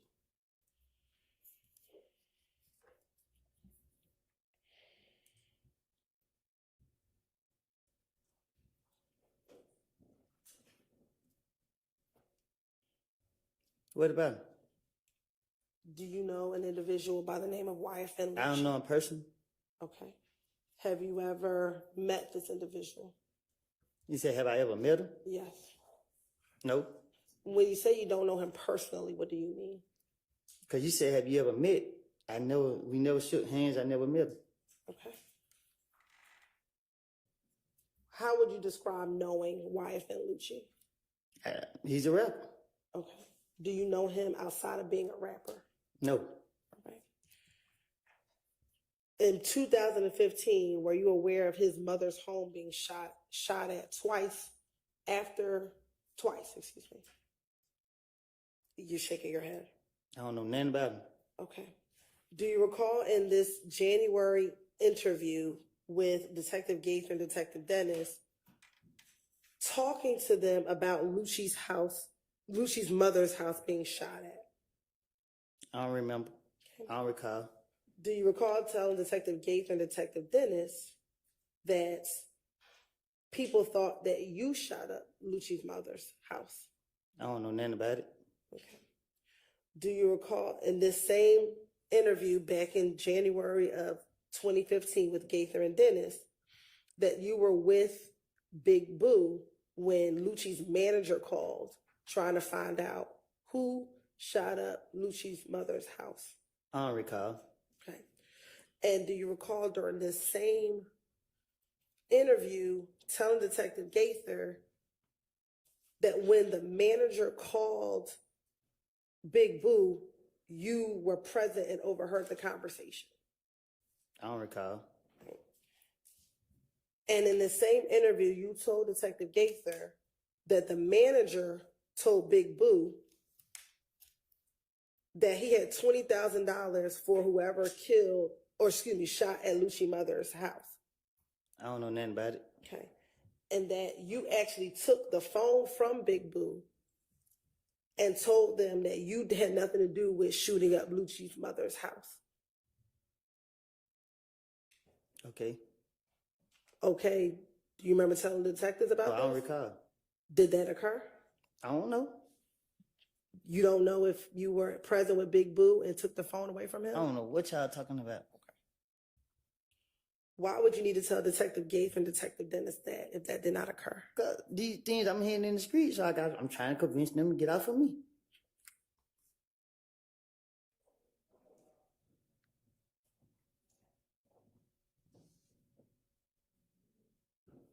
Specifically, didn't you tell Detective Gaither that when you took the phone, you said, man, I ain't did nothing like that, bro. You know, don't scream my name. I ain't got nothing to do with it. I ain't said he did. I ain't do that. I don't care about none of that. I didn't do that. I don't recall.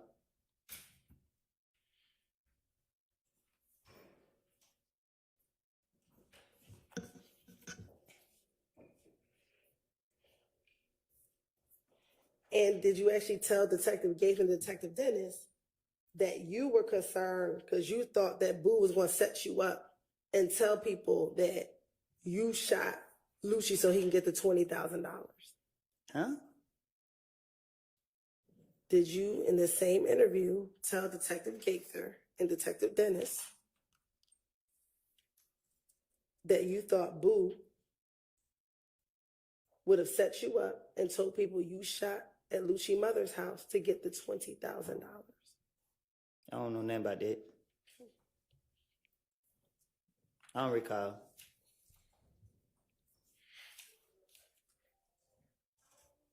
And after that phone call that with Big Boo, you were so upset that you had Montauk take you home because of that phone call. I don't know. I don't recall.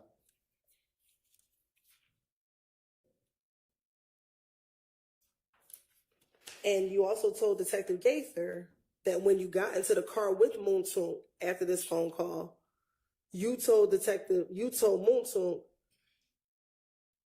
Boo tripping. Boo going to try to get, you know what I'm saying? And Montauk said, we got to stay away from them. Nah, I don't recall. I supposed to be saying this stuff?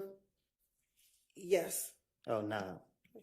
And were you the only person in the interview room with Gaither and Dennis based on those pictures that are in front of you? I was the only person in the room when I was telling you I made these lies up too. Okay.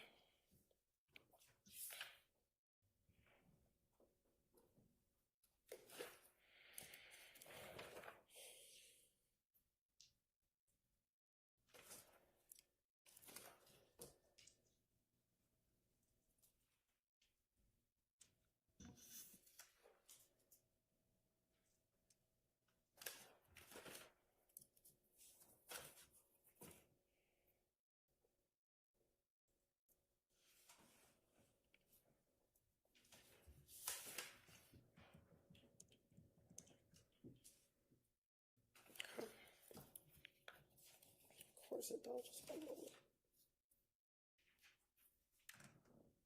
All right. In the same interview with Detective Gaither and Detective Dennis,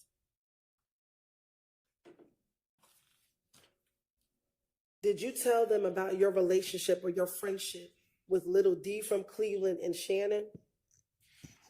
Huh? In this interview with Detective Gaither and Detective Dennis, do you recall telling them about your friendship with Little D from Cleveland and Shannon? No, I don't know nothing about that. Okay. Is it true that you told them that the people that you're around, that you often hang around back in January 2015, is Little D from Cleveland and Shannon? No, I don't recall. And matter of fact, did you say specifically to Detective Gaither and Detective Dennis, I keep a couple people around, you know what I'm saying? And Dennis asked who? And you said Little D from Cleveland and Shannon. Trying to convince him. If I did say it, I don't recall. Like I don't told the police so much stuff like this just made up. Like I don't remember what I done told them. So And then you also said sometimes Moonsoon may come around, but the primary people you hang with is Shannon and Little D from Cleveland. Little D from Mechanicsville. but let you tell it, you every time you say I'm about to go home Moontoon. So it seemed more like I be with Moontoon more than I be with anybody else. Okay. From based off what you saying today. So you know it's all made up. All right. Did you also hang with Moontoon, Little D from Mechanicsville, I said Cleveland, and Shannon? I hang with myself. I don't hang with nobody. I don't run behind nobody. No, none of that. Okay. All right. Well, back in 2015, didn't you tell Detective Gaither and Detective Dennis, I really have my trust in him. I wouldn't want nobody around me but Little D, and this is Little D from Mechanicsville. You know, Little D ain't going to turn his back on me. That's cap. You said that that's cap. I don't remember saying it. Do you remember, God bless you, when we were here back around June 10th, June 11th, that you said that little D was the person you called your son? Who? Do you remember back in June of this year, around June 10th, June 11th, stating that little D was like your son? No. Okay.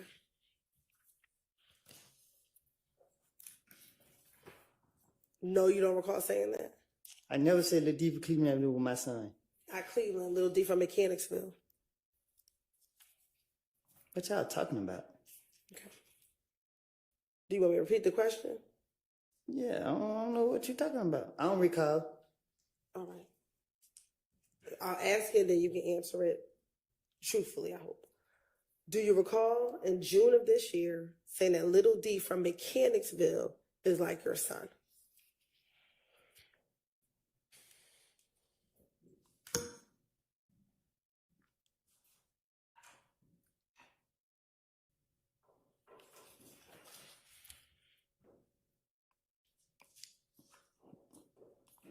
I don't know.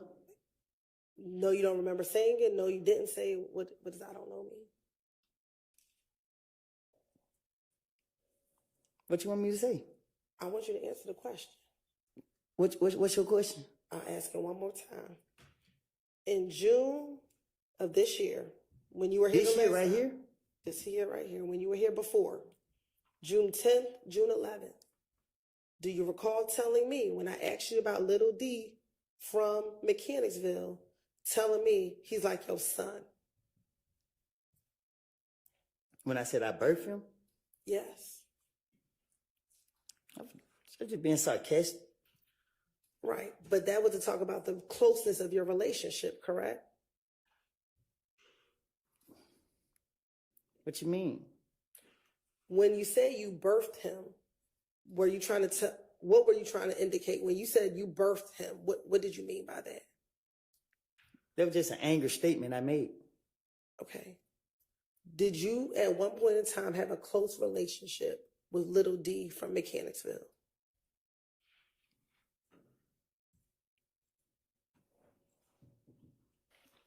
I don't recall.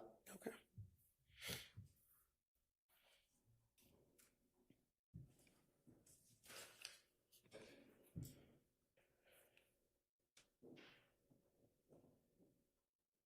All right. Now, going back to this January 2015 interview with Detective Gaither and Detective Dennis, did you speak to them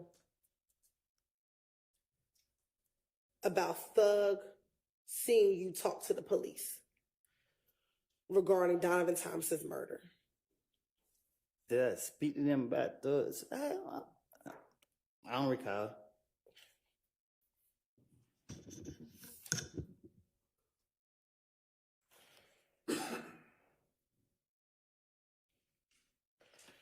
Do you recall telling the detectives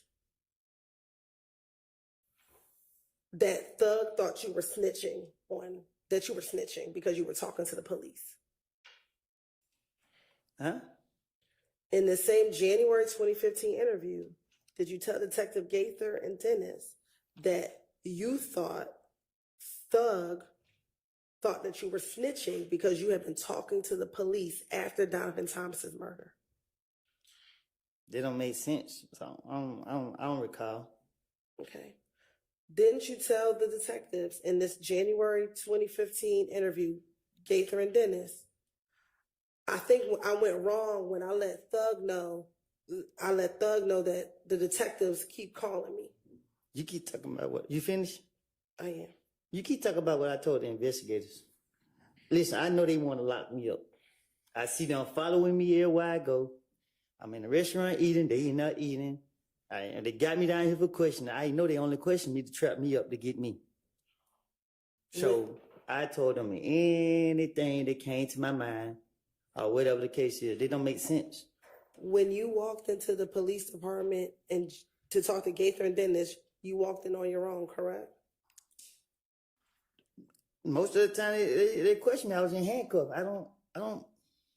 In early 2015, isn't it true you met with the detectives 5 times? Let me tell you more than that. Okay. I don't know how many times I done met with them. I just know that the police questioned me every time that I was in handcuffs. You have, in front of you, you have 2 dates, correct? Is that January 11th and January 28th? Yes. Permission to approach? You may.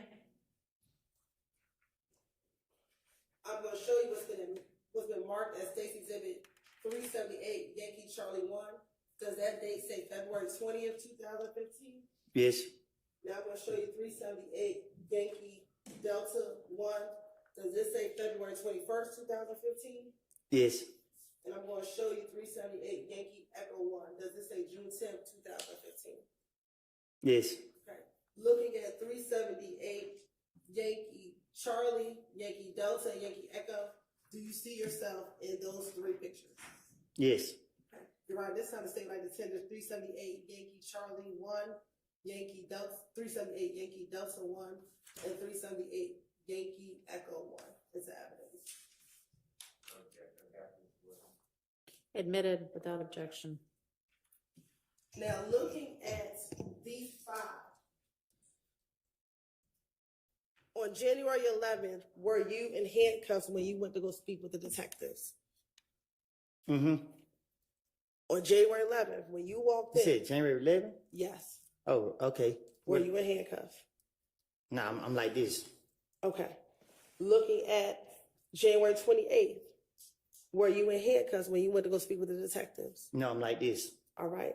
On February 20th, were you in handcuffs when you and Deshaun went to go speak with the detectives?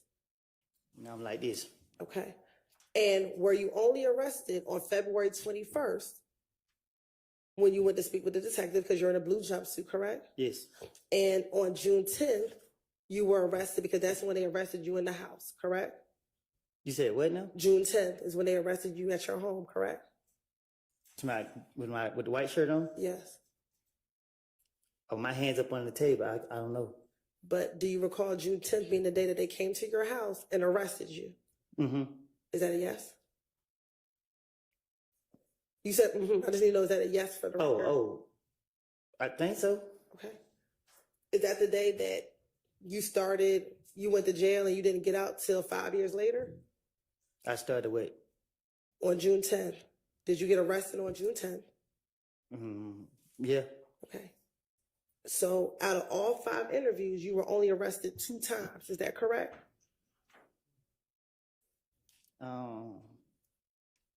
I guess. All right. So each of the other times, besides February 21st and June 10th, you walked freely in and out of the Atlanta Police Department. Is that correct? Wait a minute. What you mean by that? Well, sure, I'll repeat it. Would you agree that in early 2015, you went to the police, you talked to the police 5 times? No, more. Do you have 5 interviews right there? Yeah, but they had me in the back of their police cars too. Okay. How many times did you go to the Atlanta Police Department? On my own? In 2015. We're going to talk about just generally 2015. I don't know. I don't recall. All right. Do you see 5 different times in front of you? I got 5 papers in front of me. Okay. And would you agree they're all different dates? Yeah, they all got different dates. All right. And 3 of those 5, you are not in handcuffs. Is that correct? Yeah, 3 of them are not in handcuffs. And only 2 of them you are in cuffs, or you knew that you were arrested that day. God bless you. I guess. All right. The 2 times that you were arrested is February 21st. Is that what you have on the blue jumpsuit? Okay, right there. And June 10th when they arrested you at the house. Is that correct? Mm-hmm. Is that a yes for the record? Yes. All right. So the other 3 times, January 11th, you came into the Atlanta Police Department on your own, correct? He called me down there. Okay. And you voluntarily went down there after he called you, correct? after you spoke He with, he took my baby mama down there and told me I need to be down there. and you decided to go, correct? Yeah. Okay. And after you interviewed with him, you walked out, correct? And you left. You're shaking your head for me.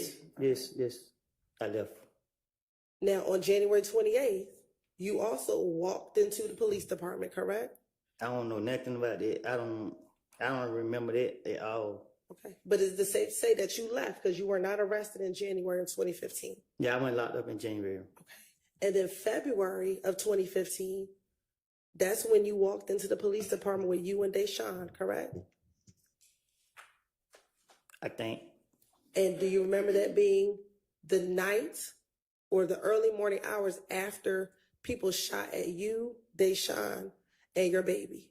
He was fit to put me in handcuffs. But did he put you in handcuffs? Cause the other police told, I don't know if it was that one right there, but one of the police told him, he whispered something to him. Cause I told him, you gonna lock me up, nigga, go ahead and get out of the way. And they decided not to lock you up, correct? Cause he wanted the gun. But he did not lock you up, correct? The next day he did. Answer this question. On February 20th, did he lock you up? He told me I got 24 hours to get him the gun. Okay. And you were able to leave that interview room to go find the gun, correct? Finessed him. You were able to leave, correct? Mm-hmm.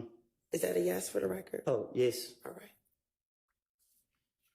So when you keep saying they only wanted to keep locking you up, you only were locked up 2 times. Well. No. Okay.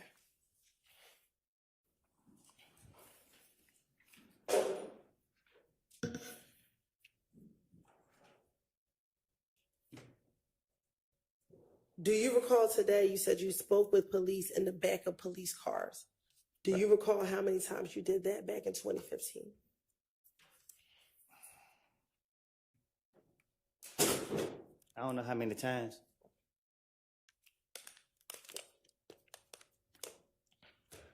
When you were inside the back of the police cars, did they release you or did they take you to jail? They released me. Okay. So again, even those times you were not locked up. Cause I finessed him again. All right.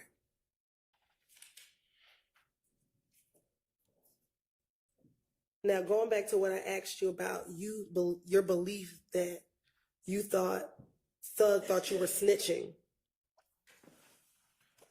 Do you recall telling the police that every time you spoke to the police, excuse me, let me strike that, that there were times when the police would call you and you were in Thug's presence? And you were with Thug when the police would call you. What you mean? You gotta be more specific. Sure. In January of 2015, when police were calling you about Donovan Thomas's murder. After he was killed, I wasn't around that much for him to be able to see me answer the phone or talk to any police or anything. What you talking about? Did you tell the police when they were asking you about Thug thinking you were snitching, you told the police, because like every time he called, it's like I was right there in front of him and I had walked up. I was like, that was the detective. Like, shit, they trying to find out who. And he just felt like I was just making stuff up because I always stutter. So when you snitching is based off the truth and off facts. Lying and trying to finesse your ways is different things. So there would never be the case if he concerned about me snitching. So you only snitching if you telling the police the truth. And back in 2015, when they were calling you and they were asking you about Nuts' murder, were you telling them that you were not involved in Nuts' murder? I was telling them I told them everybody did. I told them Shell killed them. I told them all type of people did. I didn't know. I don't know. Y'all just pick and choose what y'all want to take and use. Did I not say Shell did it? did you tell them that you heard that could have been a rumor? I told you it was a rumor that they said I did too, right? Right. And you didn't kill him, correct? How many times you gonna ask me that? Okay, then. So if you're talking about rumors, the rumors aren't true. You just told them what you heard. I'm saying what y'all want to pick and choose with. Okay, I don't recall.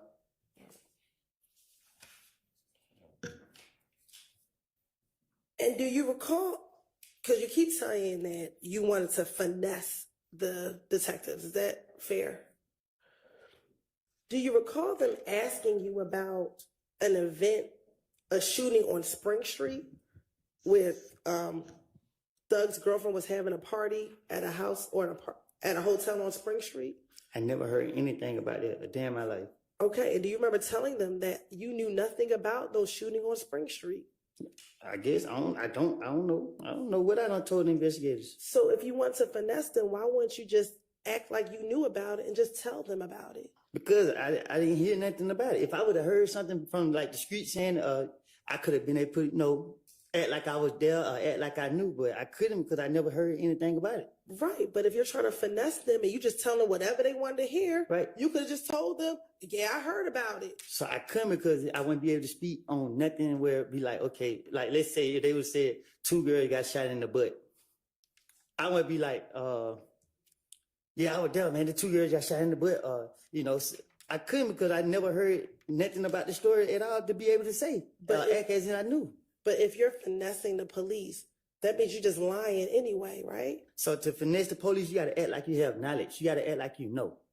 Okay.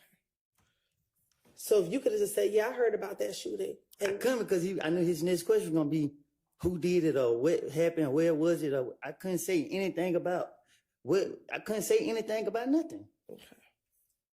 So why would I speak on something and get caught up? I'm not trying to get caught up in my life. Okay.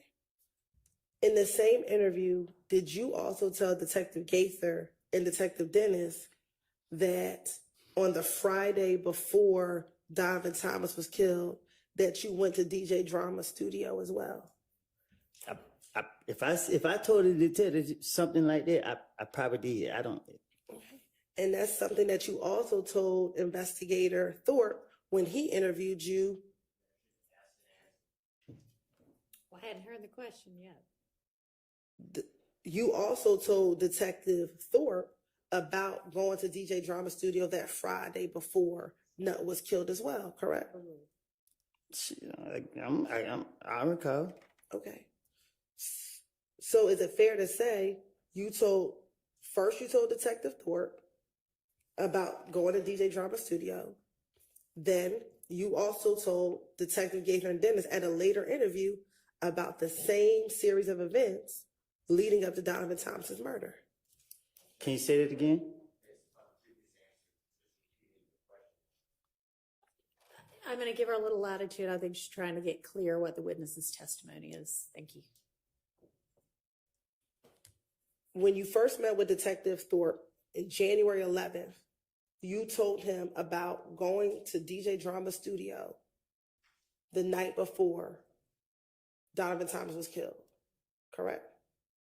I don't recall. Okay. You also now, in this January 28th interview, you've now told Detective Gaither and Detective Dennis also about this going to DJ Drama's studio the Friday night before Donovan Thomas was killed, correct? I probably did. I don't remember what. I don't know.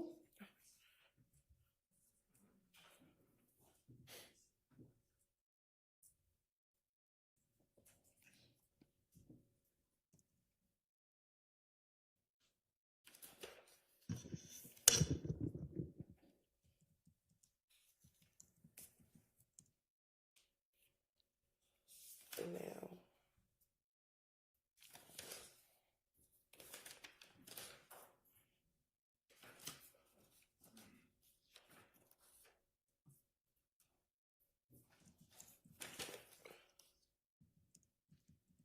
during this same January 28th interview,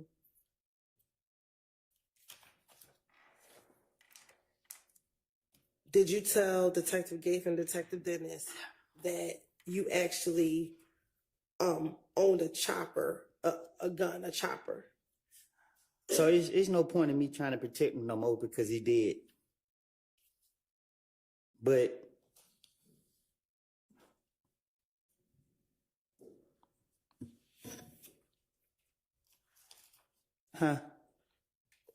You were making a comment about someone being deceased and passed away.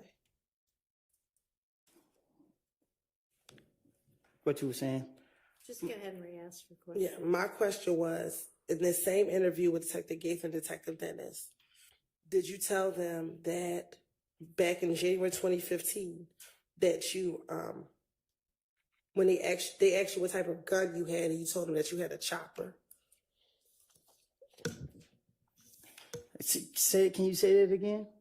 Sure. In this same January interview where you're meeting with Detective Gates and Detective Dennis, they asked you what type of gun you had. Do you recall telling them that you had a chopper? No, I don't recall what I just said to them. And that chopper is a chopper that was purchased by Quindarius Zachary or Little D from Cleveland. I don't recall.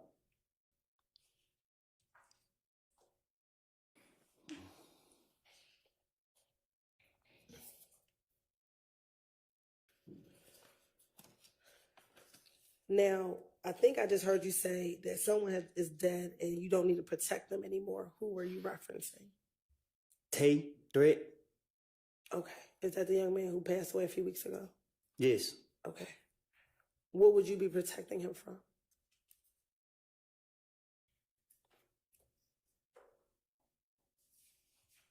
I don't want to talk about it. And let me ask you this, back in 2015,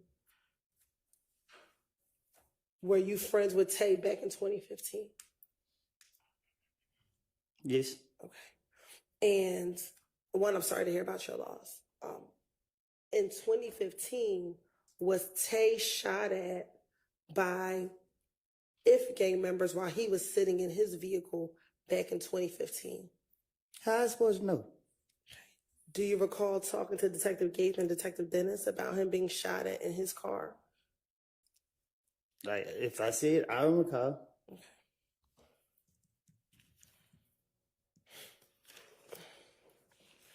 And is his real name Trevante Turner? You're shaking your head. Is that a yes Yes. for the record? Yes.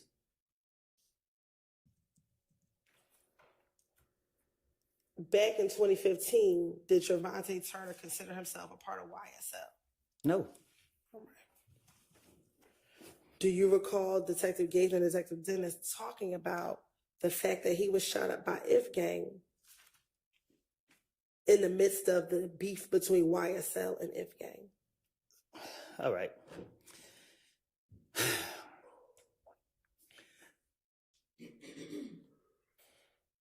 Threat had beef with Rich Homie Coin. I don't know what they beef was about, but Threat had beef with Rich Homie Coin, and he was on his ass. Oh, I'm sorry. Who was on who's behind? Threat was on Rich Homie. Okay. And yeah, Threat was on Rich Homie, and Threat got into it with Nut and them.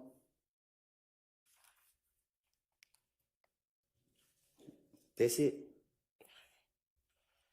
And at the time, was Rich Homie Quan claiming affiliation with IF gang? Huh?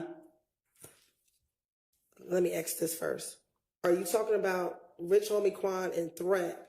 Was this back in 2015? Back in 2015. What you mean? What you were just telling me? No, it was 2014. I think it was one of them years.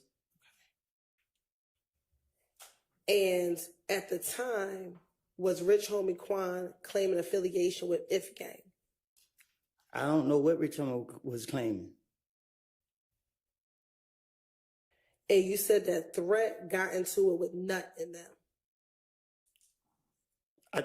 I don't know. I don't know how it went, but I know that. Yeah, Threat like that. Okay. Is that what started the beef between YSL and IF gang? Threat wasn't YSL. Like, you know what I mean? Like, people, YSL is not what y'all making it be. Like I keep telling y'all that a person can wake up and say Atlanta is a monkey see, monkey do city. Like you see people doing something, you just do it. I mean, and people say just because I know this person, oh yeah, I say, oh, I take a picture and say I'm YSL or whatever, but threat was MDC. You know what I mean?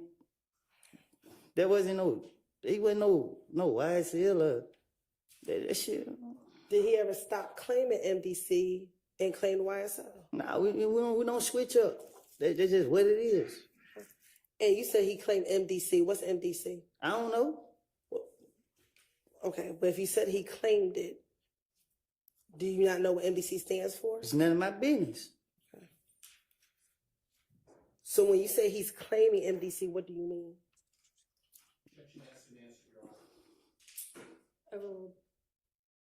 When you say he's claiming MDC, what do you mean? I don't ask questions. That's what I mean. Okay. Is MDC a music group? Ask them. I'm asking you. I think they got rappers. I don't know. Okay. Are they a music group? Huh? Are they a music group?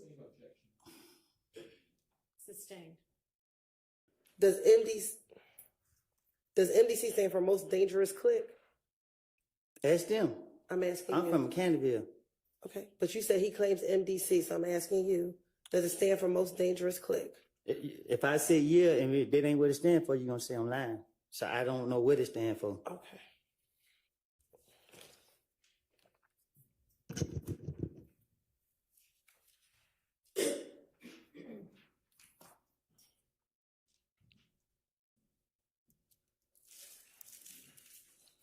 Do you recall telling Detective Gaither and Detective Dennis about members of MDC beating up Little D from Mechanicsville in the club, in Club Crucial?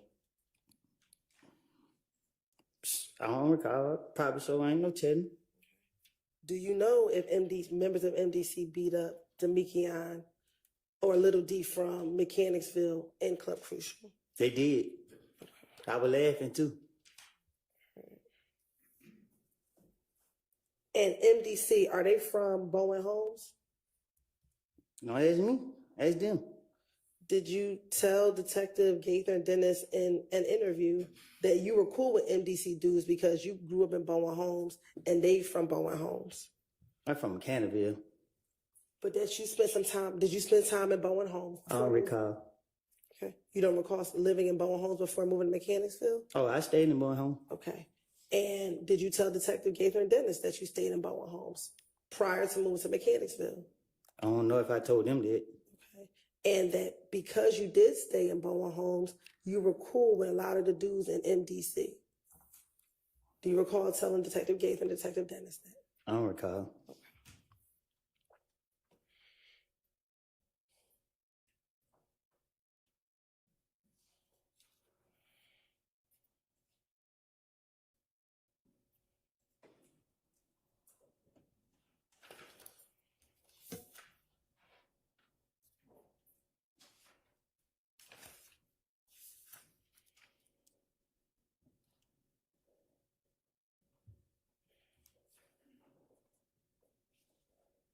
What does it mean to claim a clique? You said he claimed MDC. What does that mean to claim a clique or claim MDC? What does that mean? What you mean? You said it, so I'm asking you, what did you mean? You said he claimed MDC. What does that mean? Ask him. I don't know. I'm asking you because you said it. So what did you mean? That's just how I talk. Okay, so what did you mean when you said that? You said something about was he YSL or something. I'm just, you know what I mean? Like, you can't tie my friends into what nobody else got going on. Like, when you speaking on gangs, you know what I mean? A gang is a gang. That shit don't have nothing to do with nothing else. If you I'm sorry. I didn't. Okay, that's all right. Frustrated me up here. That's fine. So what did you mean? I'm asking a very specific question. What did you mean when you said he claimed MDC? What does that mean to claim it? I guess we gotta Google it then. Right, you- Mr. Copeland, she's not asking what does it mean objectively. She's asking what did you mean when you said it? I just said it, Your Honor. I don't know.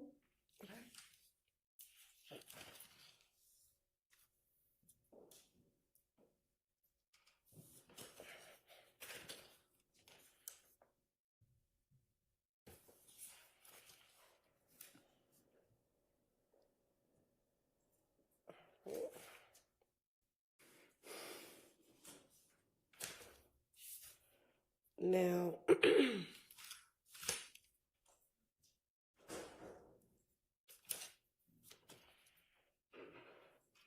right.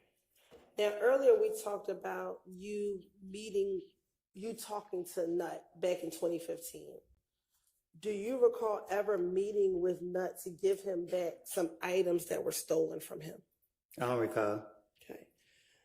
Do you recall, isn't it true that you told Detective Gaither and Detective Dennis that prior to Nut passing away, that someone broke into his car and you ended up with the merchandise from his car being broken into? I recall telling you in the back room somewhere in this courthouse that I lied, and I'm being truthful today by telling you that I made it up. So what I said to the investigators in the past, I came forward and told you that I was in the room by myself when I told you that. I don't have no reason to lie. Don't nobody intimidate me. I'm not trying to protect nobody, no nothing. But I'm not going to sit up here and tell a lie that I can't keep up with. That's just it. I don't know. Like, what you talking about? Okay. We're going to get to what you told me, but I'm going to ask you first. Did you tell back in 2015 that you met up with Nut because someone stole some of his items and you gave him those items back? I don't recall. Okay. Now, speaking about what you told me, do you recall telling me and my investigator Long that it was actually you who stole the items and then you returned it back to him? I paid too much. Okay. But do you recall telling myself and investigator Long that you actually took those items, but you then returned them? I did tell you that. All right.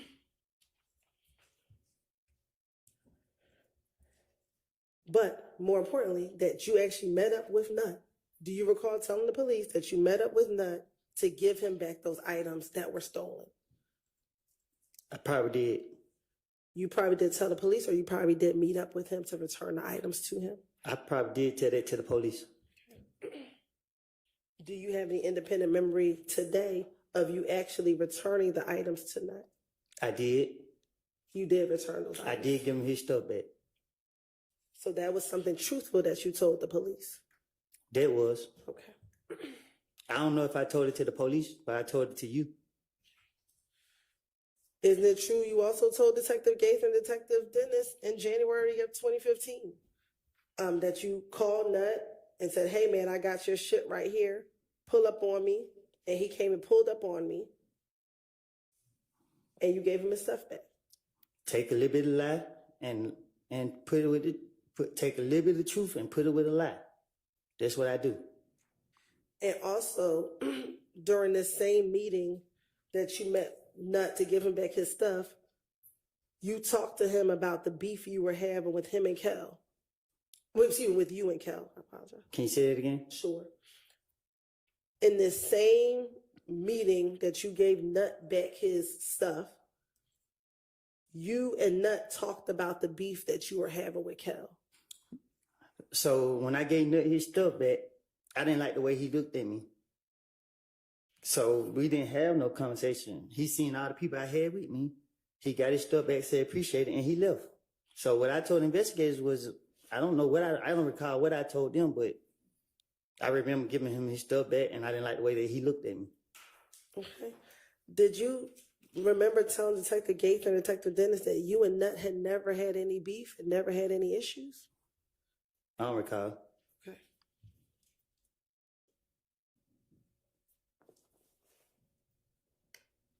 When you met with Nut, do you remember who you were with? I ain't telling you. Okay, so do you remember who you were with? There was a lot of people with me. Okay. Who were some of the people that were with you? I can't recall. All right. Well, you just told me that you weren't going to tell me. So, Because I can't, it was a lot of people with me. how many people did you have with you? More than 5. Okay.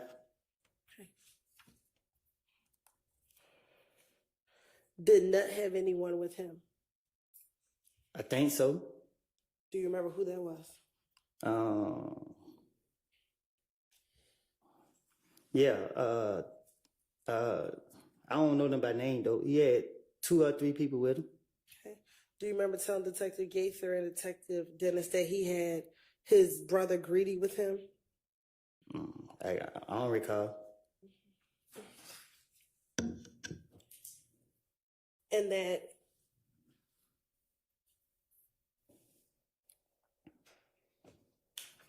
Greedy pulled up in the gray Impala and then Nut pulled up in his Tahoe truck, his green Tahoe? From what I remember was I was already talking to Nut when that great car pulled up. Okay. And was Nut in his green Tahoe truck? Do you remember? Damn, I can't really recall what Nut was in. Okay. He may have. I ain't pay attention to his car. It's just the way the other car pulled up that made me pay attention. Okay, so did you not like how Greedy pulled up? Yeah. Okay. So was your issue with the way Greedy pulled up or your issue was with Nut? The way they did, I don't recall.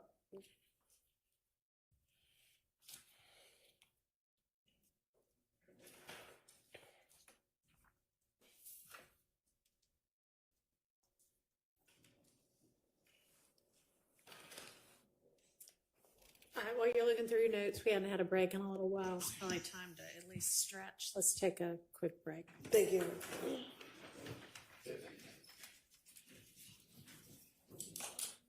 All right, so adjourn.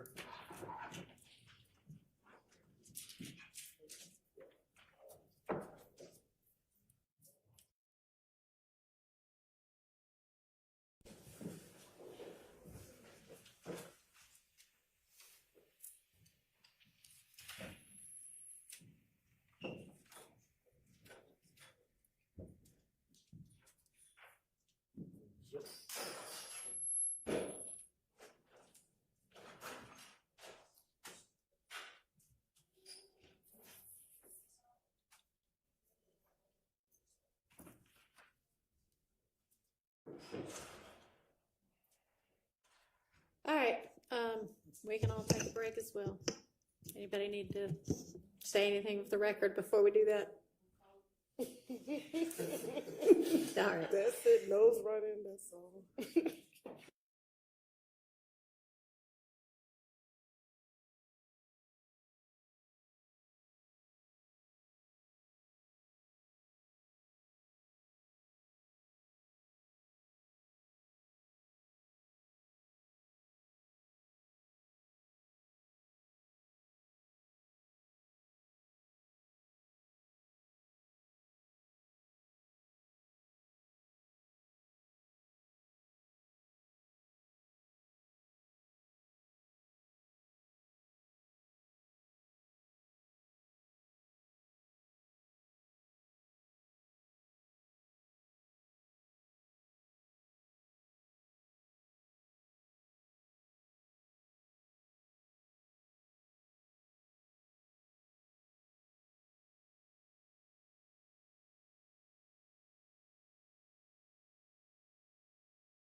Furthermore, you said you told Detective Gaither and Dennis, yeah, he shot Thug's window. So Thug, like, I don't care about none of that, about what you all have going on. You still shot at me. Just pay for my window. If you don't pay for my window, hey man, I ain't letting nothing go. I looked at Kel and said, that's between y'all two. Do you recall telling Detective Gaither and Dennis that? You know, I don't even talk like that. All right. And then afterwards, they hung up from FaceTime, and Kel's like, nah, man, call Nut. And so you and Kel started talking, and you told Kel, just pay for the window. This shit over. And Kel's like, pay for the window? This nigga just tried me. Did you tell the police that that's what Kel told you after he got off the phone with Thug? When I pulled that gun out on Sheriff Kel, I said, I could have got you. He went his way, and I went mine. Okay. Do you recall telling Detective Gaither and Dennis that you actually did shoot at Kel's house back in June of 2015? In the interview in June of 2015, you actually told the police that you shot at Kel. Do you not recall that? No, I don't. Okay. So I don't think I got a chance to get him. You said that. You told the police you shot in the air, but Kel was around. Do you recall telling the police Can you that? say it again? Sure. I shot in the air, but what? I'm going to object to his statement of what he said. It was just represented that he told the police he shot at Cal, and now it's being represented he told the police he shot in the air, so Cal was around. All right, well, that may be something he told the police too. I don't know. She can ask about it and he can answer whatever his recollection is of what he said to the police. Go ahead. Okay, well, that is true. So make sure that you have a basis for your questions. Yes, I do, Your Honor. Looking at those pictures, did you also speak to detectives in June of 2015? June? Yes. Okay. And during that interview, do you recall telling the police that you actually did shoot at Kel, but you told them that you actually shot in the air, but Kel was around? I love God too much to be shooting at him. Okay. Do you recall telling the police that you shot in the air? No, I don't even recall ever shooting in the air. Okay. Now I want to go back to the January 28th, 2015 interview. Do you recall telling the detectives that you told Kel, you got a problem with Thug, you don't have a problem with me. That's over with, and y'all shook hands? Yeah, I don't recall what I done told the investigators.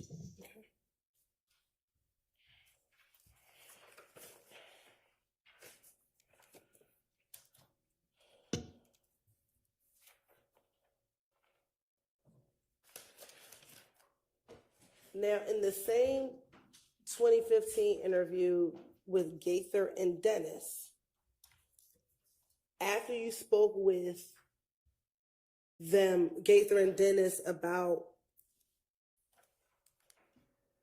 what led up to the shooting on the highway, do you recall giving them more detailed information about the shooting on the highway? What you mean? Sure. Let me ask you this. Do you remember how long your interview was with Gaither and Dennis? See, they questioned me so many times. Okay. Do you remember the interview being approximately 3 hours? Probably so. Okay. And in the course of that interview, do you recall talking to them about a number of different things? I don't recall. Okay.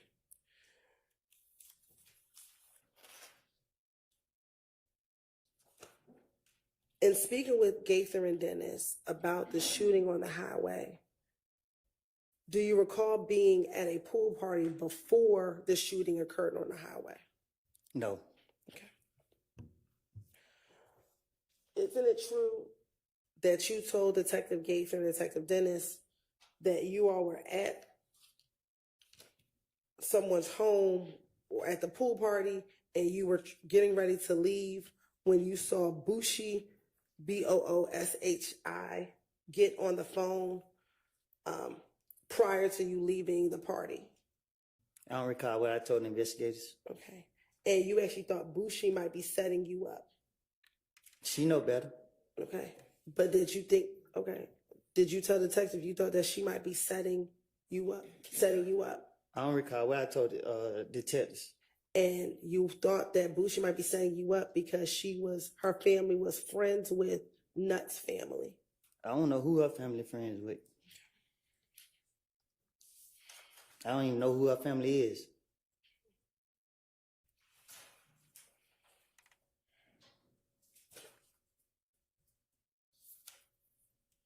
Do you recall them saying in that same interview that once you all left the party,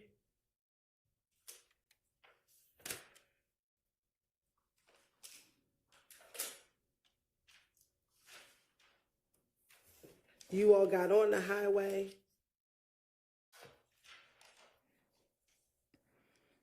and you got near, I believe it was Atlanta Medical Center back then? And that's the area in where the shooting occurred on the highway.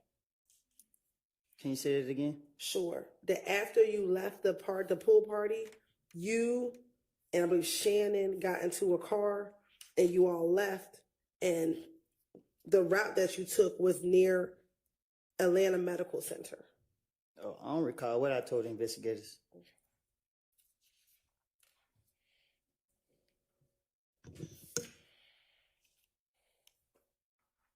The truth of the matter was I was trying to protect my friend. Threat. Okay. Were you trying to protect Threat when you all were getting shot at on the highway? I don't recall what you're talking about. Okay. Was Threat in the car with you when you were getting shot at on the highway? I don't recall.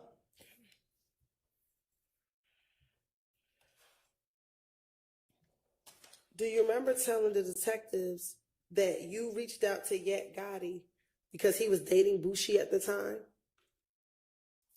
to tell him you thought that Bushi set him up? I don't recall.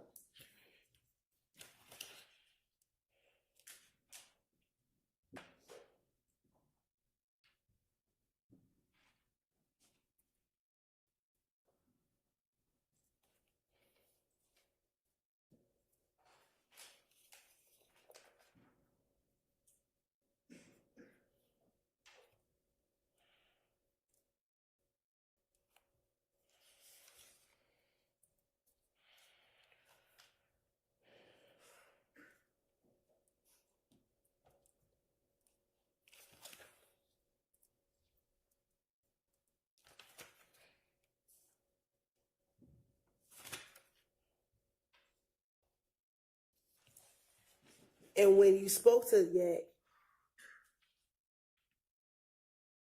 and you confronted him and said, your girl just set me up, he responded to you and said, who? Bushi? And then he told you he was going to call you back. He hung up. He called back and said, she doesn't know what you're talking about, that she didn't set you up. I don't recall.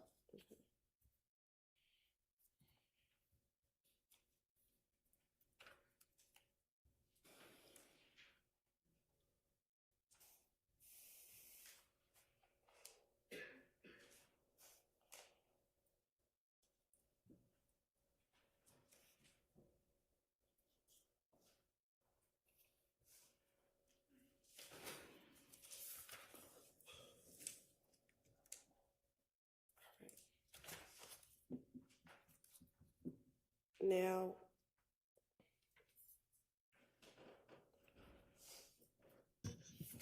earlier we talked about who you hang with, or back in 2015, who you were hanging with back in January of 2015.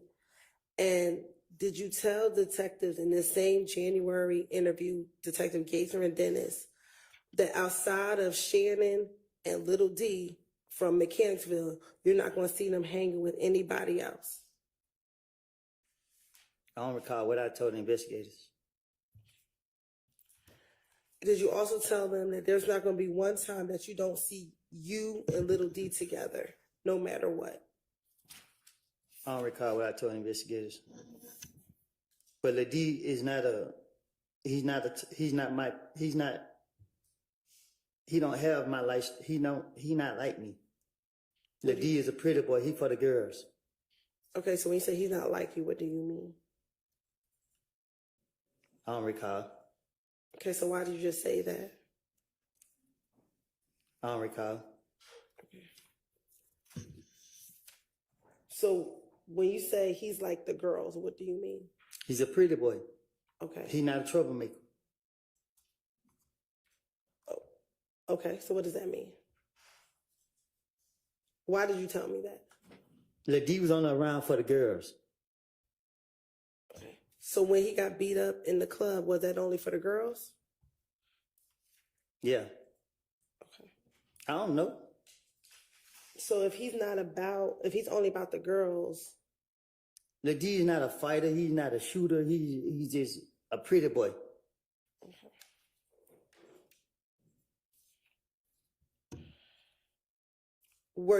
Are you aware of Little D shooting at people's houses after he got beat up in the club in April of 2015? No, Lil D don't know how to shoot no gun. Okay. Were you aware of him being convicted for that? Cause Lil D wanna be something that he ain't. So he probably took a charge. Ain't no telling.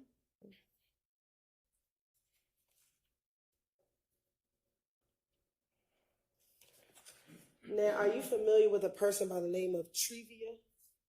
Who? Trevia? I don't know who that is. Okay. Do you know of YOUNGTHUG having a girlfriend named Trevia? Oh, the girl. Yeah, I know who. I don't know her. I know who you're talking about. Okay. And Trevia, was she at one point in time also dating Shell Cal? That's her. I'm asking you. I don't recall. Okay. Do you recall telling the detectives about Trevia and about the issues you had with Trevia yourself? I ain't had no issues with her.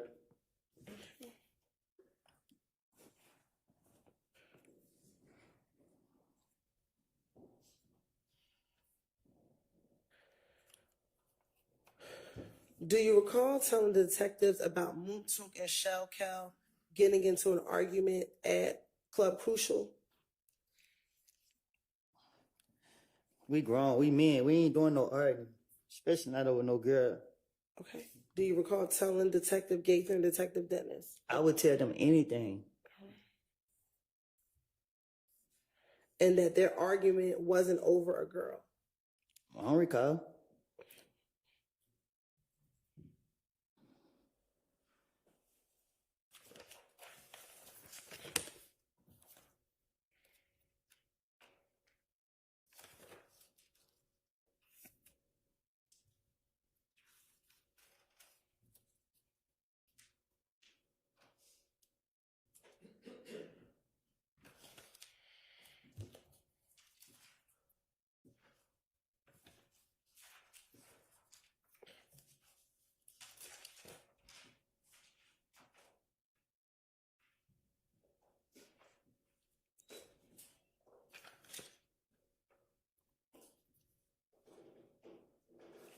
Okay. Earlier you talked about pulling a gun out on Shell Cal. Do you recall telling me that a few moments ago? Yes. All right. In this same January, excuse me, I thought it was in June, but in this same January interview, do you recall telling Detective Gaither that you actually told Shell Cal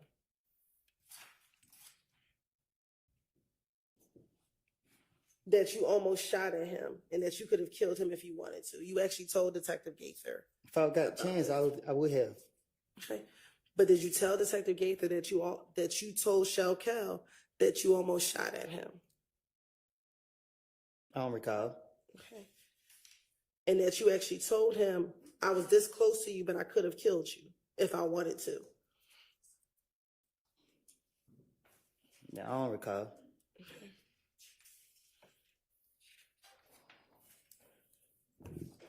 And that's when you told him, I ain't shoot at you, but I shot in the air. If I would have shot you, I could have got you.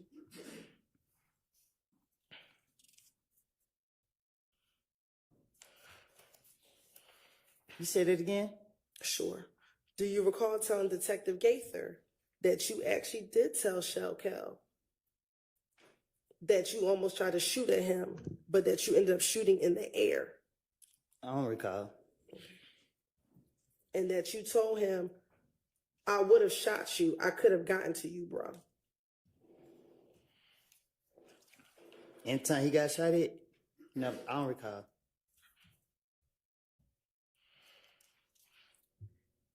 And even when you told Detective Gaither that you intended to shoot at Shell Kel, were you arrested that day at all?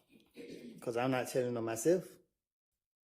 But you told her what you told Shell Kel, which was that you were shooting at him. I told her lies because I knew she wouldn't be able to go back and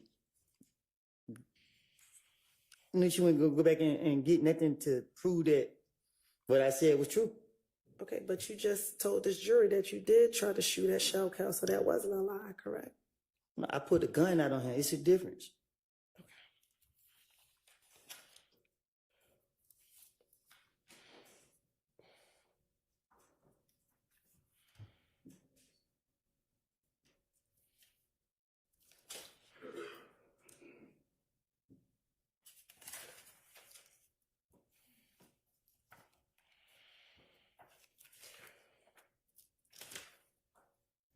Now, after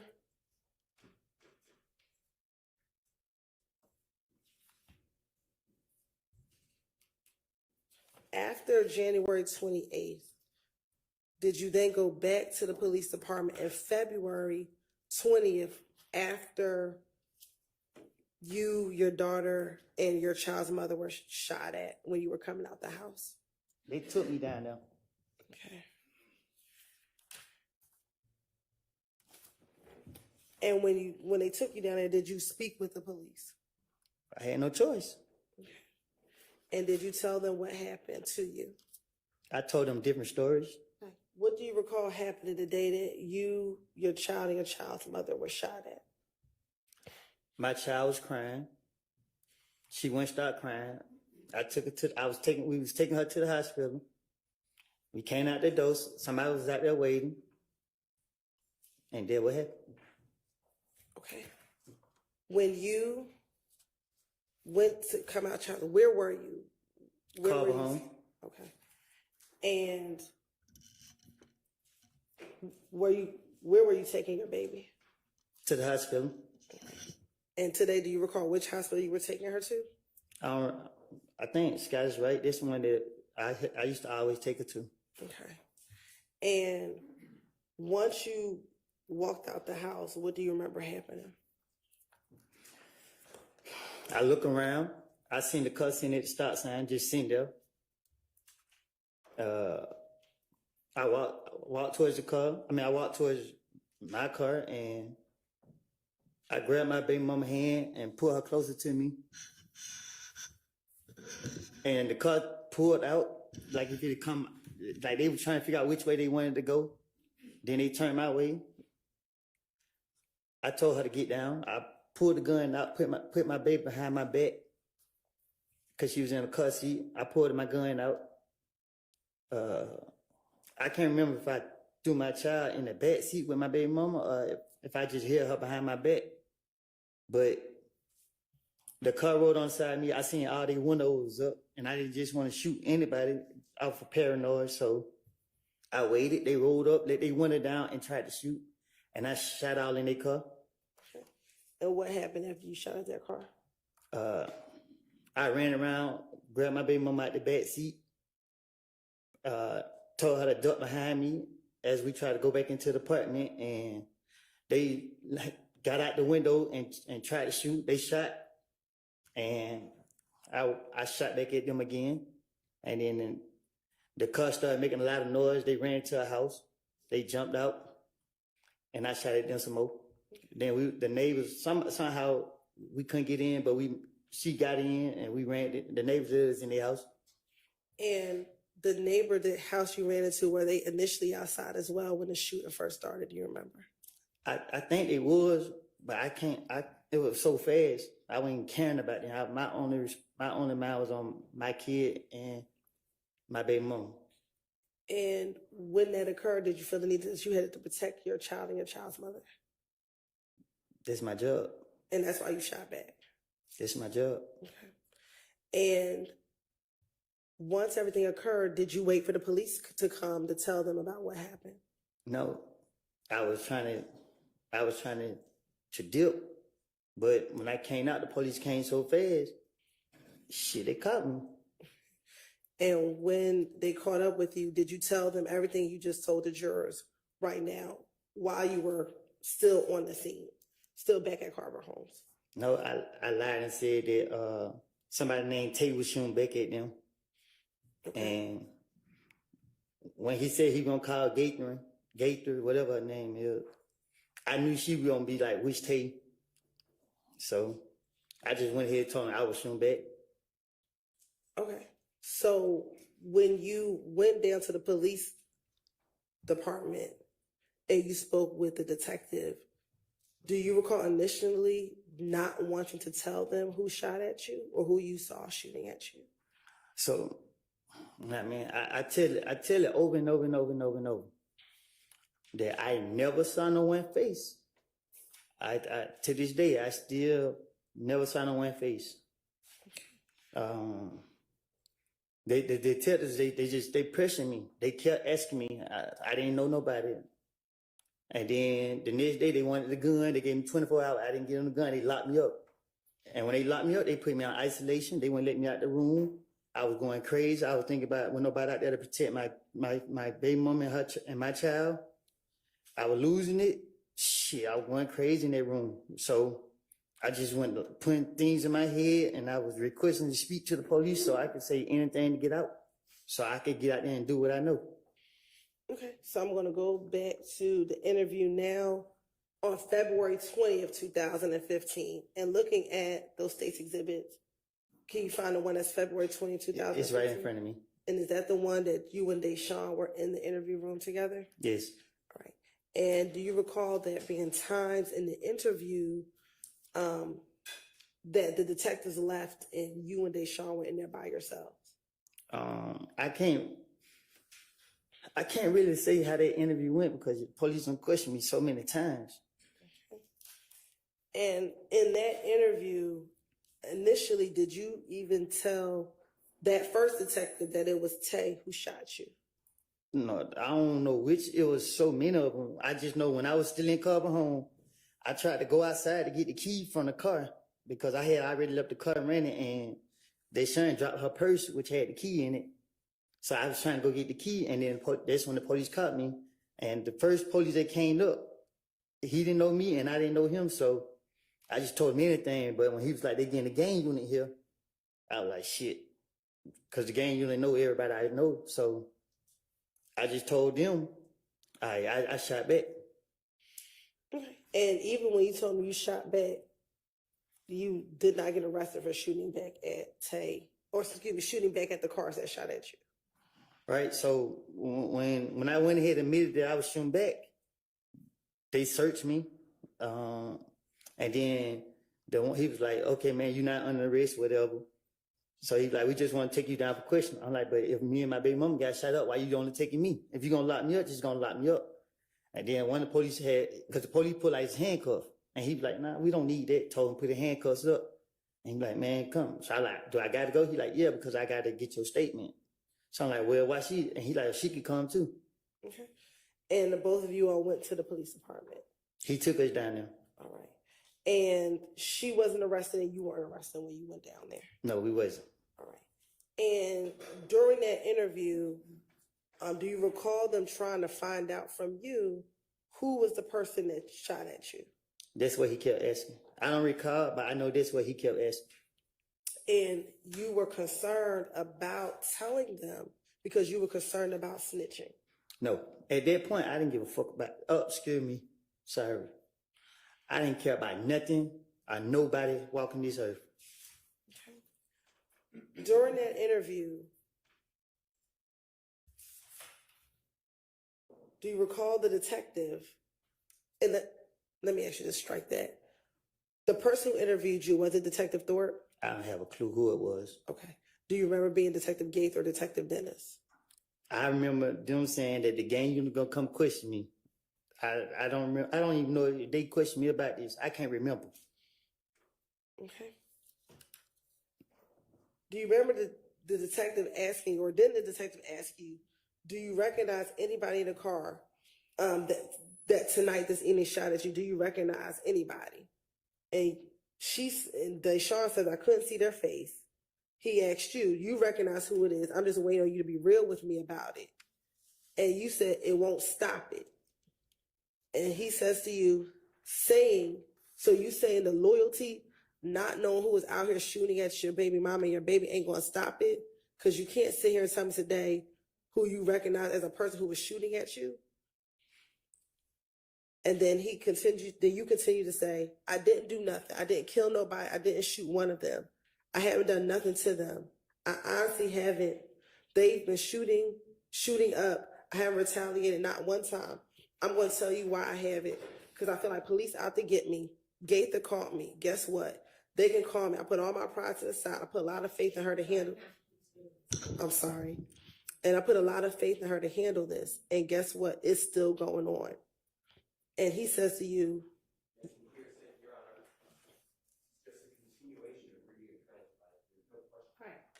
Where's the question? that he was concerned about snitching. Were you concerned about snitching? No, I'm not. I wasn't concerned about snitching. It's more about getting whoever did that. So if I had to throw the police out by saying anything for the person who actually did do it, I don't want the police to know who did it because you shot me while I got my child. Fuck jail. Okay. Do you recall telling the detective that one of your cousins was getting tortured now because people thought that he had snitched? What I'm trying to do to people who shot at me and my child, I ain't trying to see them in jail. Okay. But did you tell the detectives, again, you were concerned about being labeled a snitch? I don't. If that was the case, then I wouldn't be a snitch. Isn't it true that you told the detectives, your cousin, he's getting shot at? All this because they think he snitched. I'm already going through enough about something I didn't do. And I know if I was to tell you what was going on, as much as I know, they're going to be on the records and all this here.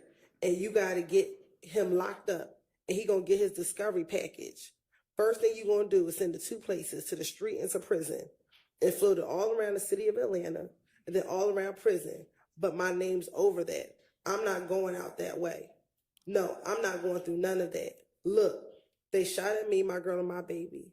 Almost shot my face off as we were running. I'm not for sure, but I thought I heard one of the bullets hit the car seat and grazed the car seat. I don't know.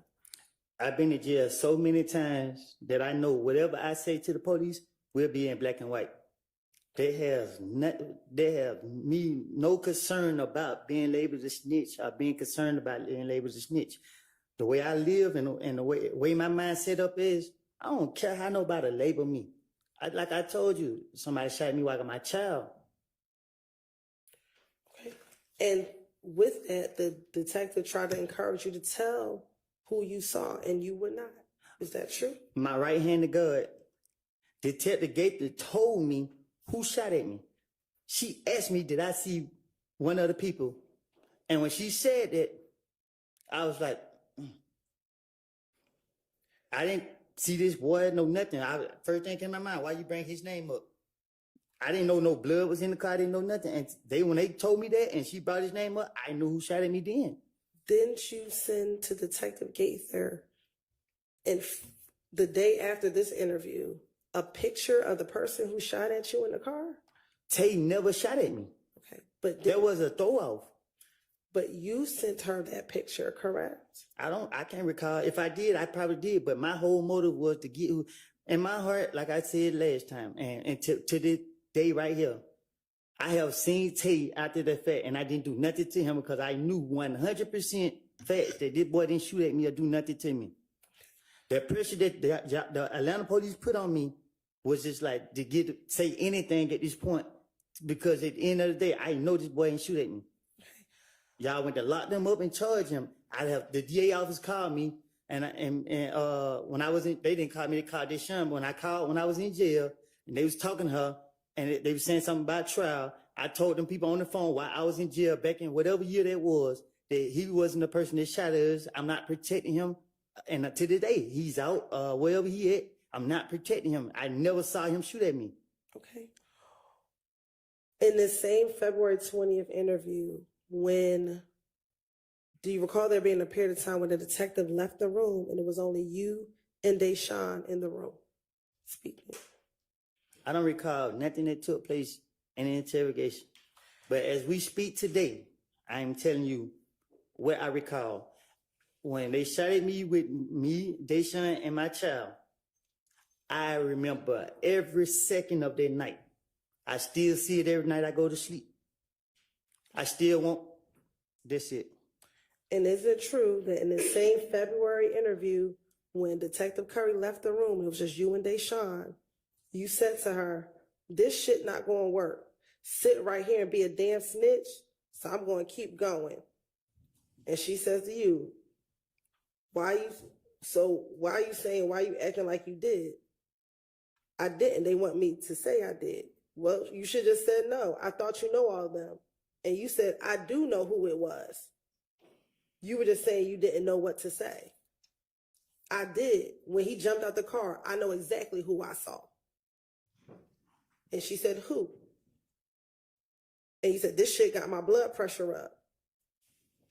I think they be walking somewhere right here or something with the police right here. They had to be walking somewhere. They could have ran up to the car. And then you say, it's Tay and them. Do you recall telling Deshaun that when it was just the two of you in the room? I don't recall saying that, but I have watched First 48, and any of my family members will tell you, I don't remember watch police all day. Any movie, I just watch and learn how they operate. When that police left out, I knew they were still recording us. Like I said, I like it. So if you told the detectives, I don't know who shot me, why didn't you just continue to say that if you knew the cameras were running? Why didn't you just tell Deshaun that knowing that the cameras were running? Because my whole motive is to convince the police that I'm going to tell them the truth. But you already convinced them, according to you, by telling them you didn't know who shot you, correct? But you got to understand the difference, like how you put pressure on me now. You keep applying pressure. You know what I mean? Like at this point, I'm liable to say anything. But the truth of the matter is, I don't know who shot at me until Detective Gaither said one of the boys' name. And when she said one of the boys' name, she said blood. And when they locked me up the next day, I was in what's name, and one of the boys came in like he just came from Cub home, and they found he told me some stuff that happened. That I was like, what? I put two and two together, and that's how I knew who shot at me. Was Detective Gaither in the room when you were talking to Deshaun? I don't know. Like yeah, I'm talking about the whole time frame. When that investigator questioned me, you know what I mean? Like it was. I know Tay personally. Like I'm not gonna tell you nothing about what me and Tay had going on, but y'all know, like I know Tay didn't have nothing to do with me getting shot at. Matter of fact, you just said you knew Tay. Didn't you tell Detective Curry that Tay had just been at your house a few days before the shooting? Exactly. I invited him there. Exactly. And you told the detective that's how you knew who he was, because he had been to your house. You want to tell you why I invited Tay to my house? I'm not even gonna do him like that. No, I'm not telling y'all that. Okay.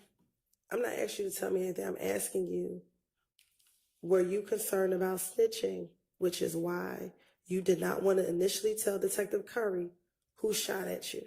Objection asked and answered. Sustained.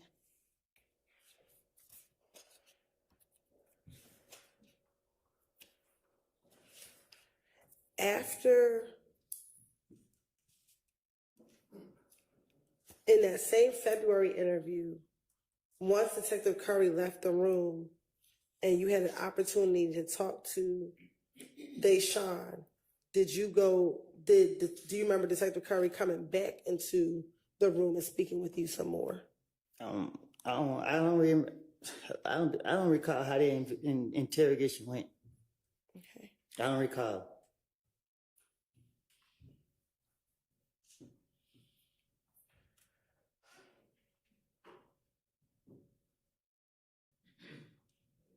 Do you recall being concerned that there was a whole gang after you because they thought that you had killed Nut?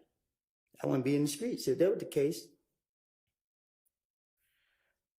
Didn't you tell the detective at this February 20th interview, I can't run from it. It's a whole gang after me. Different niggas every day. It could be different niggas every day. Every day. I was telling the investigators anything where I could be a victim, because if I caught one of them down bad, I'd be justified. When you say caught them down bad, what does that mean? Self-explanatory. It's not. If you can tell me, what does that mean? I don't recall. Okay, so why did you just say that? I don't know.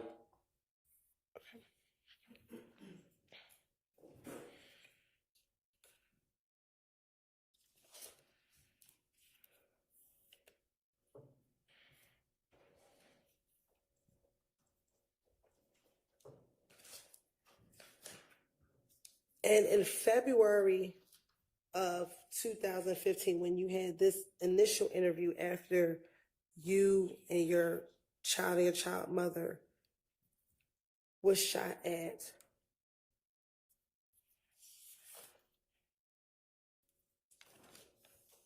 did you just want the police to do their job and find out who killed Nut so that people would stop coming after you? Can you say that again? Sure. In February of 2015, when you had this initial interview, did you just want the police to do their job so that people could stop coming after you? You wanted them to find out who killed Nut so people could stop coming after you. You saying, did I say that? Yes. I guess I don't recall. I think so. I don't know. Were you tired of people coming after you thinking that you killed Nut? I was tired of getting shot at. And were you getting shot at because people thought you killed Nut? Sustained. Did you believe that you were getting shot at because people thought you killed Nut? Well, I was getting shot at before that. I'm talking about in January 2015. I never got shot at in January 2015. I think I got shot at in February or something like that. When you were shot at and while you were in the car, was that in January 2015? I don't recall. The only time I remember getting shot at is when I had my daughter. That's the only time I think I got shot at, if I'm not mistaken. After Nut got killed. Okay. And you said you don't recall the time on the highway. I don't remember if it was before or after he got killed. I told you I've been shot at a lot.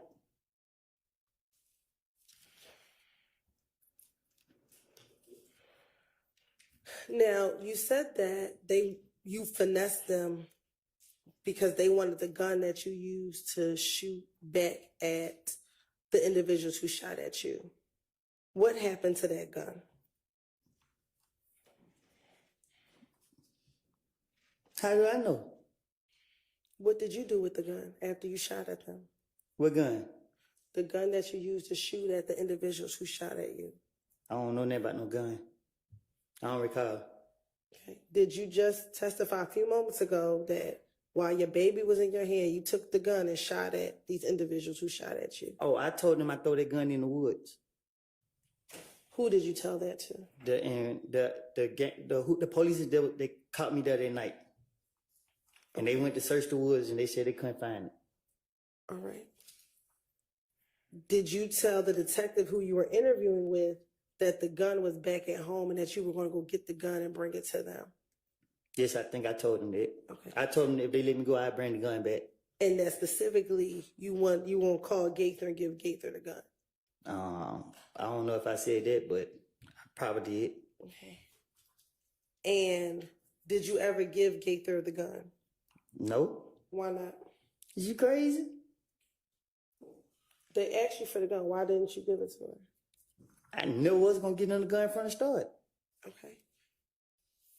Did you eventually explain in June of 2015 the reason why you never gave Gaither the gun? What you mean? When you were interviewed in June of 2015, did you tell Gaither why you never gave her the gun? I don't know. Okay. Did you tell Gaither in June of 2015 that you never gave her the gun because it was Shannon's gun? What I'm gonna do with Shannon gun? Okay. Did you recall telling her that? Ain't no telling. I probably did. Okay. And that Shannon took the gun with him while he was on tour with the... No, I don't. I tell Gaither anything. Okay. Just like I would tell the rest of the police. But as today, as in the truth of what happened was, I hid the gun in the neighbor house. And they bathroom up under the sink. So why wouldn't you just tell Gaither that you hid the gun? Because they're going to lock me up for the gun. I ain't supposed to have it. Okay. But you had already told her in January 2015 that you had a whole chopper. You didn't get arrested for having a chopper. So why would you get arrested for having this gun when you were protecting yourself from being shot at? Because they don't matter what I tell them. They know I had guns, but it's what they catch me with. Okay. And didn't Gaither and the detective who interviewed you the night that you were shot at told you that you wouldn't get in trouble, they just need the gun? Yeah, but I don't know. Fool go for it. Okay.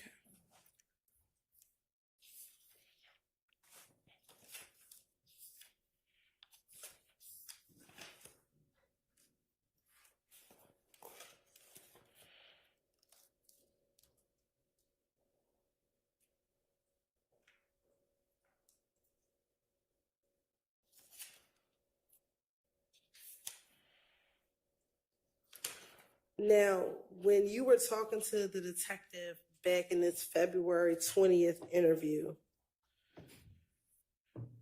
do you recall him asking you questions about Tay and where Tay was from? Which Tay?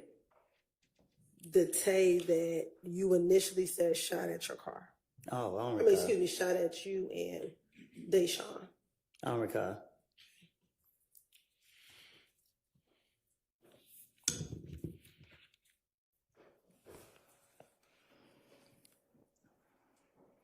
And that Deshaun actually told the police that he's either from Mechanicsville or he's from Simpson Road. Deshaun ain't tell them nothing. Okay.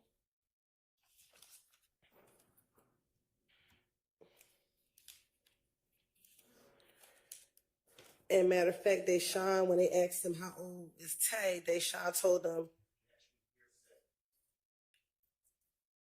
Overruled, because I think it's as to, let me hear the rest of the question. sure, during this entire, How's he supposed to know this? because he's present in the room when she's telling him. All right, I'm going to overrule it. In this same interview, Deshaun was able to tell the detective that this individual by the name of Tay was about 20 years old.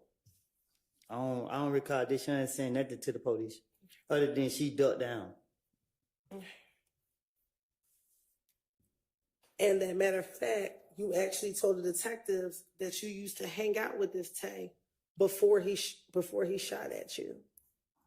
I tell the detectives anything to get them up off me.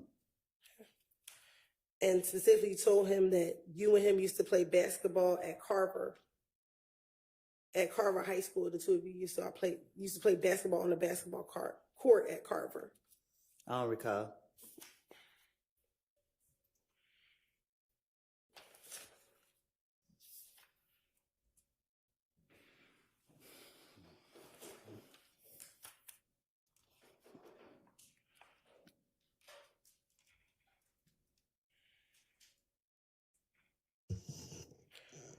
Miss Hilton, we're gonna need to, I mean, it doesn't have to be right this minute, but pick a stopping point sometime in the next 20 minutes or so. Okay. Thank you, Your Honor. You said earlier that you weren't concerned about being labeled a snitch. Is that fair to say? Say that again? Earlier, a few moments ago, you said you weren't concerned about being labeled a snitch. Is that fair to say? I wasn't. You was not. What you mean? That you didn't have any concerns being labeled a snitch. Is that correct? I don't get what you asking. Back in 2015, were you concerned about people labeling you a snitch? I was concerned about the safety of my family, so that's my mindset back then. I'm asking you, were you concerned about being labeled a snitch? A snitch is someone who tell the truth to the police. Okay, so were you concerned about being labeled a snitch? I was concerned about getting those who wrong me and the people I care about. In the same February interview, did you tell Detective Curry, I went down here and I talked to her. Now everybody, excuse me, let me stop that. Did you tell Detective Curry during this interview, how could I survive this? How can I survive this? I can't go anywhere if I don't have money. Because Gaither called my phone when I was in front of Young Thug. She wanted me to talk. She wanted me to come down and talk. You feel me? Everybody there, everybody right there. You feel me? That's what I did. I left, went down here and talked to her.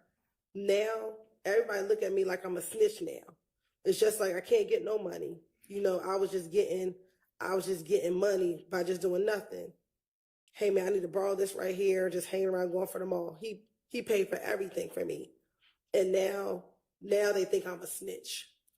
First of all, I was breaking in the stores, so I'm always get me some money.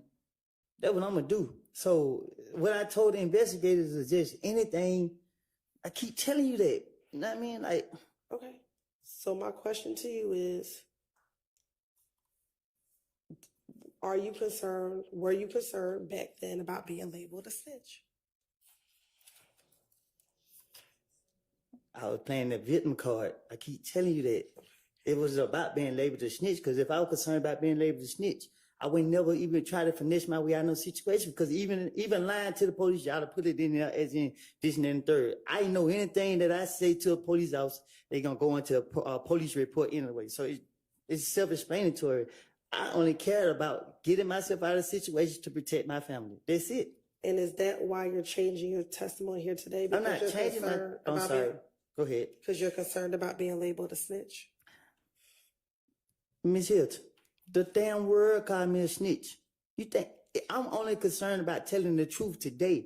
I don't know what nobody else did, but I do know that I have lied on people, and I don't want that on my conscience. So today I'm sitting here telling you the truth.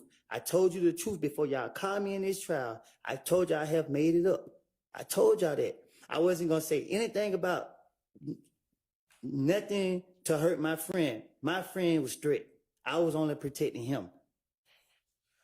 So when you told the detectives about what happened the night of Donovan Thomas's murder, were you protecting Threat? Yes, I was going to keep Threat name out of it as much as possible. Did Threat have something to do with Donovan Thomas's murder? I don't know what Threat got something to do with it, but I know that there was the last person I gave that car to. What car? The car, the Infinity car. And I wasn't going to say nothing about it. What Infinity car did you give to Threat? The Infinity car that I had. Okay. Is this the same car that you went to the rental car place with Thug and Thug rented the Infinity? I'm talking about the gray Infinity car that me and Zachary was riding in. I wrecked the car, put up on Threat, gave the car to Threat, and I left. Okay. Is this the same Infinity that you told police that you went to the Hertz rental car place with Thug when he rented the Infinity? I just told you that I gave Threat that car. Ms. Copeland, that's not what she asked. So listen to what she asked and then answer that as best you can. You're saying you gave Threat that Infinity. Is that what you're saying? Hold on 1 second. Y'all just confused me. What you say, Young?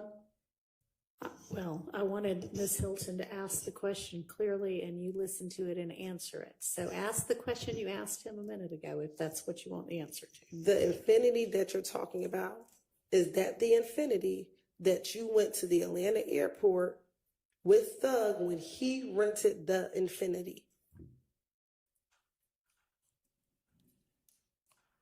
What you asking? You're talking about an infinity that you gave the threat, correct? Right. The infinity that you're referring to, is that the infinity that you went to the Atlanta airport with Thug when he rented the infinity? Yes. Okay. And that was the car that Thug rented, correct? I asked him to rent me a car, and I read the car, and I gave the car the threat. When did you give the car the threat? The same night I read it. The night before that happened. Before what happened? The same night it happened. I can't remember. I gave the car the threat, and I left. Where did you give the car the threat at?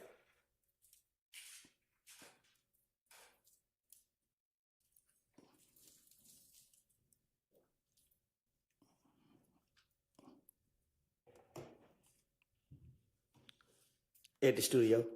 What studio? I pulled up and gave it to him and pulled right off. What studio? It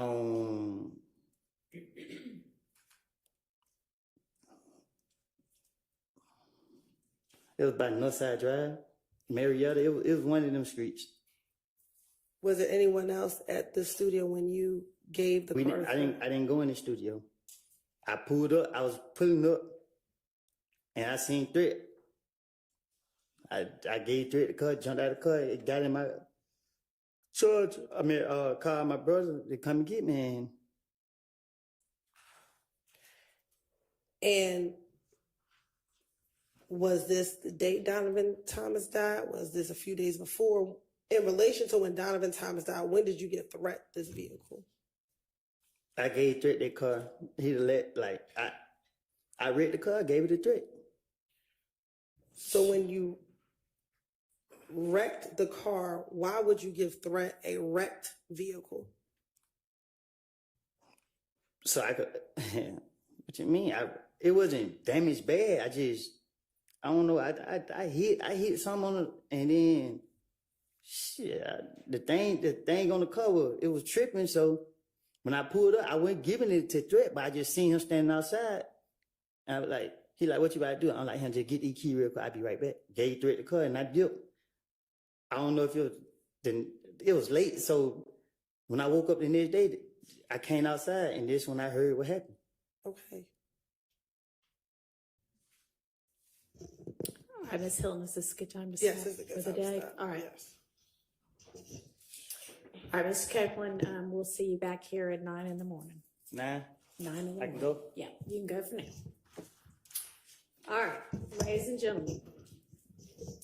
To maintain the integrity of this trial, remember that you need to decide this case based only on the evidence that is admitted during this trial and the law that I will explain to you. You should consider only the evidence admitted inside of this courtroom. You may not conduct any research on your own about this case or about any of the people or the places mentioned in this trial. You may not visit any places mentioned in the evidence, and you may not refer to any books or documents that have not been admitted during the trial. You should not take or review any photographs or video of any person or place involved in this case, except to review the evidence during your deliberations later. Also, you may not use any dictionaries or any other reference materials, including online reference materials, to help you in any way with this case.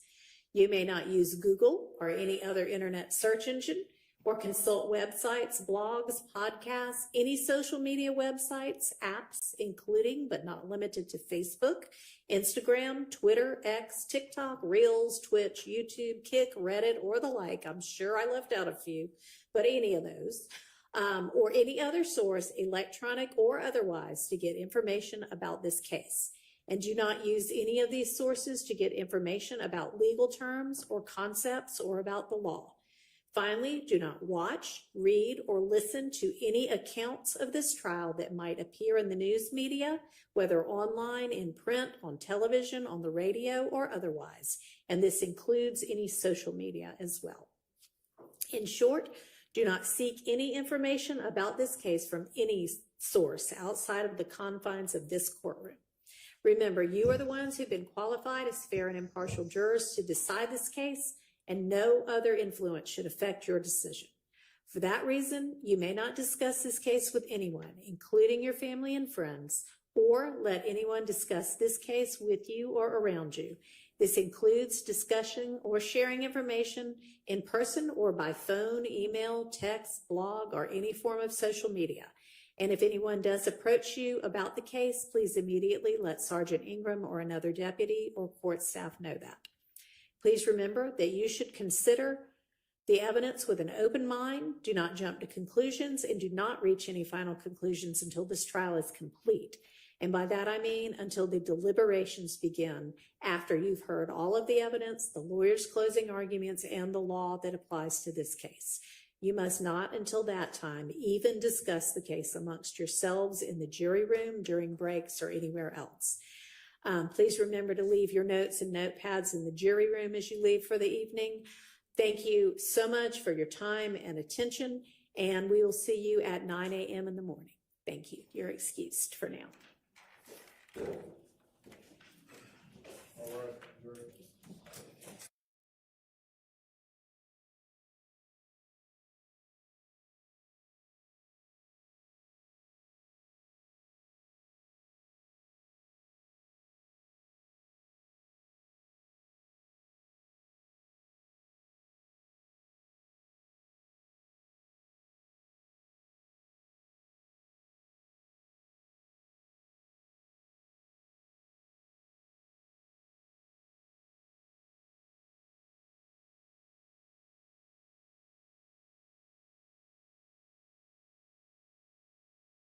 All right, y'all can be seated.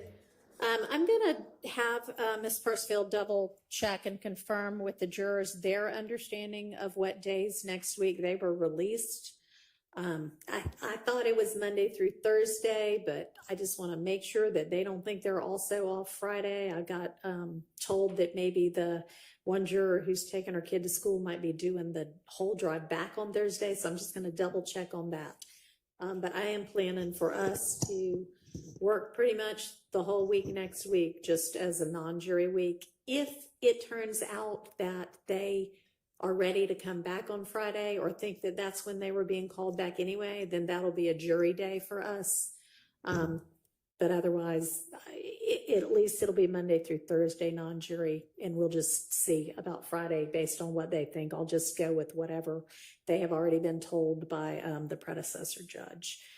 All right, so I know there's some things we need to deal with next week. I know, Misty Williams, you have sent a more particularized motion to suppress, so I appreciate that. I haven't had a chance to look at it yet, but we'll take that up.